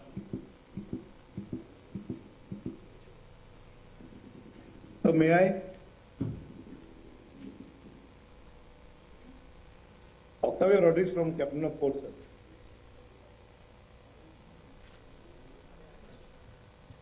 Yes, Roderick Saab, please, you are audible, please continue. Yes, sir. Sir, it is just a previous question of yours regarding the dredge material. Okay. Now see, there are no, because I cannot see any clear-cut instruction even from the CRZ, because this CRZ, they can put anything about anything and everything they just put regarding the dredge material. This dredge material, many people are objecting that when you dredge certain part, you are supposed to dump back into the sea. But now, here in the latest thing, what we are doing here is at the mouth of the river Chapora. We have a river, the mouth of the river, we are supposed to dredge. Now the dredge material, as per the pollution, as per the CRZ, CGMP plan and CRZ, they have given us the permission to use it for a constructive purpose. But there are others, NGOs, who are, who has gone through this environmental protection plan, and they are saying that no, the dredge materials cannot be used for any constructive purpose, but only for the rejuvenation of the beaches and everything. So now there is no clear-cut instruction about the dredge material. Are we supposed to dump it in the sea or dumping ground? So this CGMP and the CRZ, they have to come up with a proper plan and instruction regarding the dredge material. I fully agree with you. However, how to raise this issue to the required level, I think we may discuss separately. As you are saying that you don't have any instructions, but as per my understanding, Gujarat is already doing. So I will request that Goa may discuss with Gujarat, and if possible, we may also intervene, because we are also having these kind of situations in coastal area near Paradeep, or near there is a gypsum movement of IFCO near Paradeep. So the confluence of NW5 and the sea, there is a abnormal siltation, and we are also utilizing this kind of model over there also, in case the material is useful. So I will request you may discuss with Gujarat separately, and in case our intervention is required, we may definitely do the needful. Thank you. Yes, sir. Yes, sir. So there is also one more issue which I just want to regarding the CRZ only, sir. It is regarding the shipyards over here in Goa. Now what this CRZ have done is something which is not acceptable as such. They have just gone and locked all the shipyards over here, and now there is an issue is with the repairs of the vessel. Okay, if they want to find these shipyards, let them find, let them clear whatever. If they have to, if they have to, produce some documents or any compliances, let them comply. But the thing, they have just sealed, cut off the electricity, and then around some almost around some 15, 16 shipyards have been locked shut by these people. They don't have any clear-cut instruction. Okay, and why we have to just keep quiet? I have raised this issue, sir, when you were there in Bombay with the chairman also of MBBT. There also I have mentioned the same thing. This issue has to be taken. They have to come up with some clear. Why are they killing the industry? Okay, these shipyards, they were working for the past 10, 20 years. And now they are just, simply go and shut them up because of some, I don't know, some NGO issue. How this can be done? It is not, because our vessels are getting this thing. People who wants to repair, and if a vessel sinks there without a repair, and the whole channel is blocked, Octavio then the damage Saab, is, sir. Octavio Saab, there Sir. are few possibilities of getting this issue sorted out. Because this issue, as per my understanding, falls under the Ministry of Environment and Forest Central, as well as Ministry of Environment and Forest State.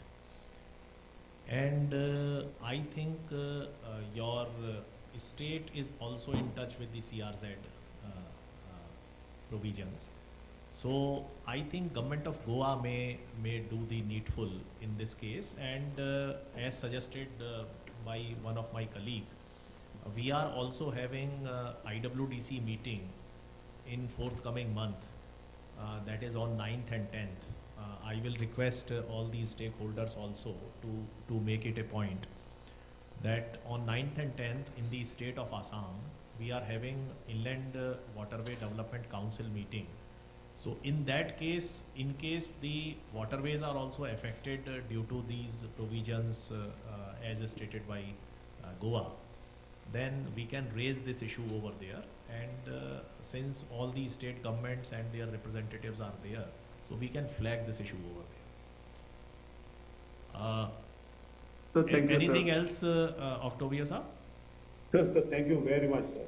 You have Best addressed it wishes. very nice. Best Thank you. wishes. Yes, I am also having few whether I think all the issues have already been taken care of. During the discussion with the chairman with the lunch time, we were basically planning how to move ahead, and the issue was being discussed with all the stakeholders, especially the presenters, those who are having the presentations over here, and experts, those who have been requested to come over here and make presentations of their experiences and studies. So we have to develop a best case scenario as far as low draft vessel design is concerned, low draft vessel requirements are concerned by the operators, and low draft vessel requirements are concerned for the shipbuilders. So we have CSL over here, we have designers CTEC over here, we have operators over here like Mr. Solanki, we have IWAI over here, and we have experienced people like Mr. Solanki from Gujarat and Mr. Khara from Maharashtra and others also. So we would like to develop a kind of a committee to study these aspects, and then we will come out with certain solution. That the basic objective would be that how to develop low draft vessel or shallow water draft vessel for riverine requirement, which may be cost effective, which may be green, which may be viable also, and which have the accessibility to various areas, and may be used in the maximum period during the year. So that kind of balancing is basically to be required to be developed by this committee. So we will again discuss with the chairman and keep the people, those are basically required for this committee. So this has to be kept in mind with all the stakeholders, those who are over here. And to my understanding, basically, and continuing the DST designs also. What I have basically noted down is that for DST design 3.5 meter draft, 3000 metric ton, I think that is not required for our viability. For 2000 metric ton, DST design reflects 2.8 meter. And for 1100 to 1300 tons, DST design says 2 meters. So 1100 to 1300 tons is not viable as far as riverine movement is concerned. The issue of DST design related to 110 meter was also discussed, that maneuverability and other things are affected. The length is to breadth ratio was also discussed, and to my understanding 110 meter to 12 meter, it is around 1:10. And whenever you are negotiating the curve, and if the current is high, so it may get out of control. Or whether 1:5 length is to breadth ratio, breadth is to length ratio will be sufficient, or 1:6, like 13 meter to 17 meter, or 14 meter to 70 meter, or 15 meter to 80 meter. So what, based on the payload requirement. So basically, if we have to confine our understanding for riverine movement, our payload requirement is to be confined, I think around 1,500 or 2,000, not less than that. Otherwise, it will not be useful. Below 1,500, if I am. And secondly, as far as maneuverability is concerned, then we have to think about 70-80 meter of the length. And for the width, around 12 to 13 meter, or maybe maximum for the 14 meter, depending upon the navigational log. So with these contours, if we are able to develop something with technological advancements, reducing the weight, with the propeller design, we have heard that multi-directional propeller is also there. We have heard the safety guards to propeller and rudders. We have heard various other aspects which can be utilized. We have also heard that in case we increase the cost of the vessel by 20 to 30%, then draft requirement may be reduced to 10% or 20%. So all those balancing can be done by this committee, and we will request, we will intimate all the concerned, preferably those who are very much interested within this team. Number one. Number two, such kind of workshops, because if we have to move along with this idea to develop, so we have to continuously meet and include more stakeholders, those who are having new ideas. So with this, I think any other thing, if those who are remaining over here. Very good afternoon, sir. I am L.K. Rajak, Chief Engineer, Technical of the authority. Would like to express my heartfelt gratitude to the distinguished guest and speaker who have made this workshop on technology and application of shallow draft vessel in national waterways a resounding success. First and foremost, I would like to extend my sincere thanks to Sri Vijay Kumar, Chairman IWAI, for his continuous commitment for the development of national waterways, visionary leadership and continuous guidance to us towards same. Your presence here has been a source of inspiration of all of us. I also thank Sri Asutosh Gautam, Member Technical IWAI, whose expertise and invaluable guidance have been crucial in shaping the discussion today. Your contribution is deeply appreciated. Our heartfelt thanks to Professor O.P. Shah, Professor Emeritus IIT Kharagpur, and Professor Vishwanath Nagarajan, HOD, Department of Ocean Engineering and Naval Architecture, IIT Kharagpur, and Professor from IIT Madras, for your expert contribution and deep knowledge in this field.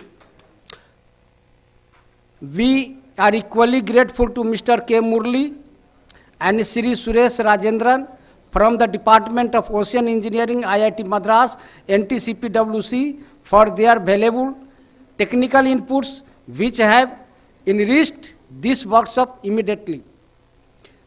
A special thanks to Sri APS Sirohi, Director IWT, MOPSW, attending the workshop. We are also thankful to Sri KK Dhawan, Senior VP IRS, for your valuable participation and for sharing your extensive expertise. Finally, my sincere thanks to Captain Solanki, Gujarat Maritime Board, and Mr. Khara, Mumbai Maritime Board, representative of Messrs. CTEC, all the delegates and participants for your active engagement, making this workshop a success. Your interest and contribution are what make event like these truly impactful. I am also thankful to Mr. S. Dantpat, who is attending this workshop. Thank you once again to all the distinguished speaker and guests for your time, support and contribution. I look forward to continue our collective effort towards the development of shallow draft vessel and the sustainable growth of our national waterways. Once again, thank you.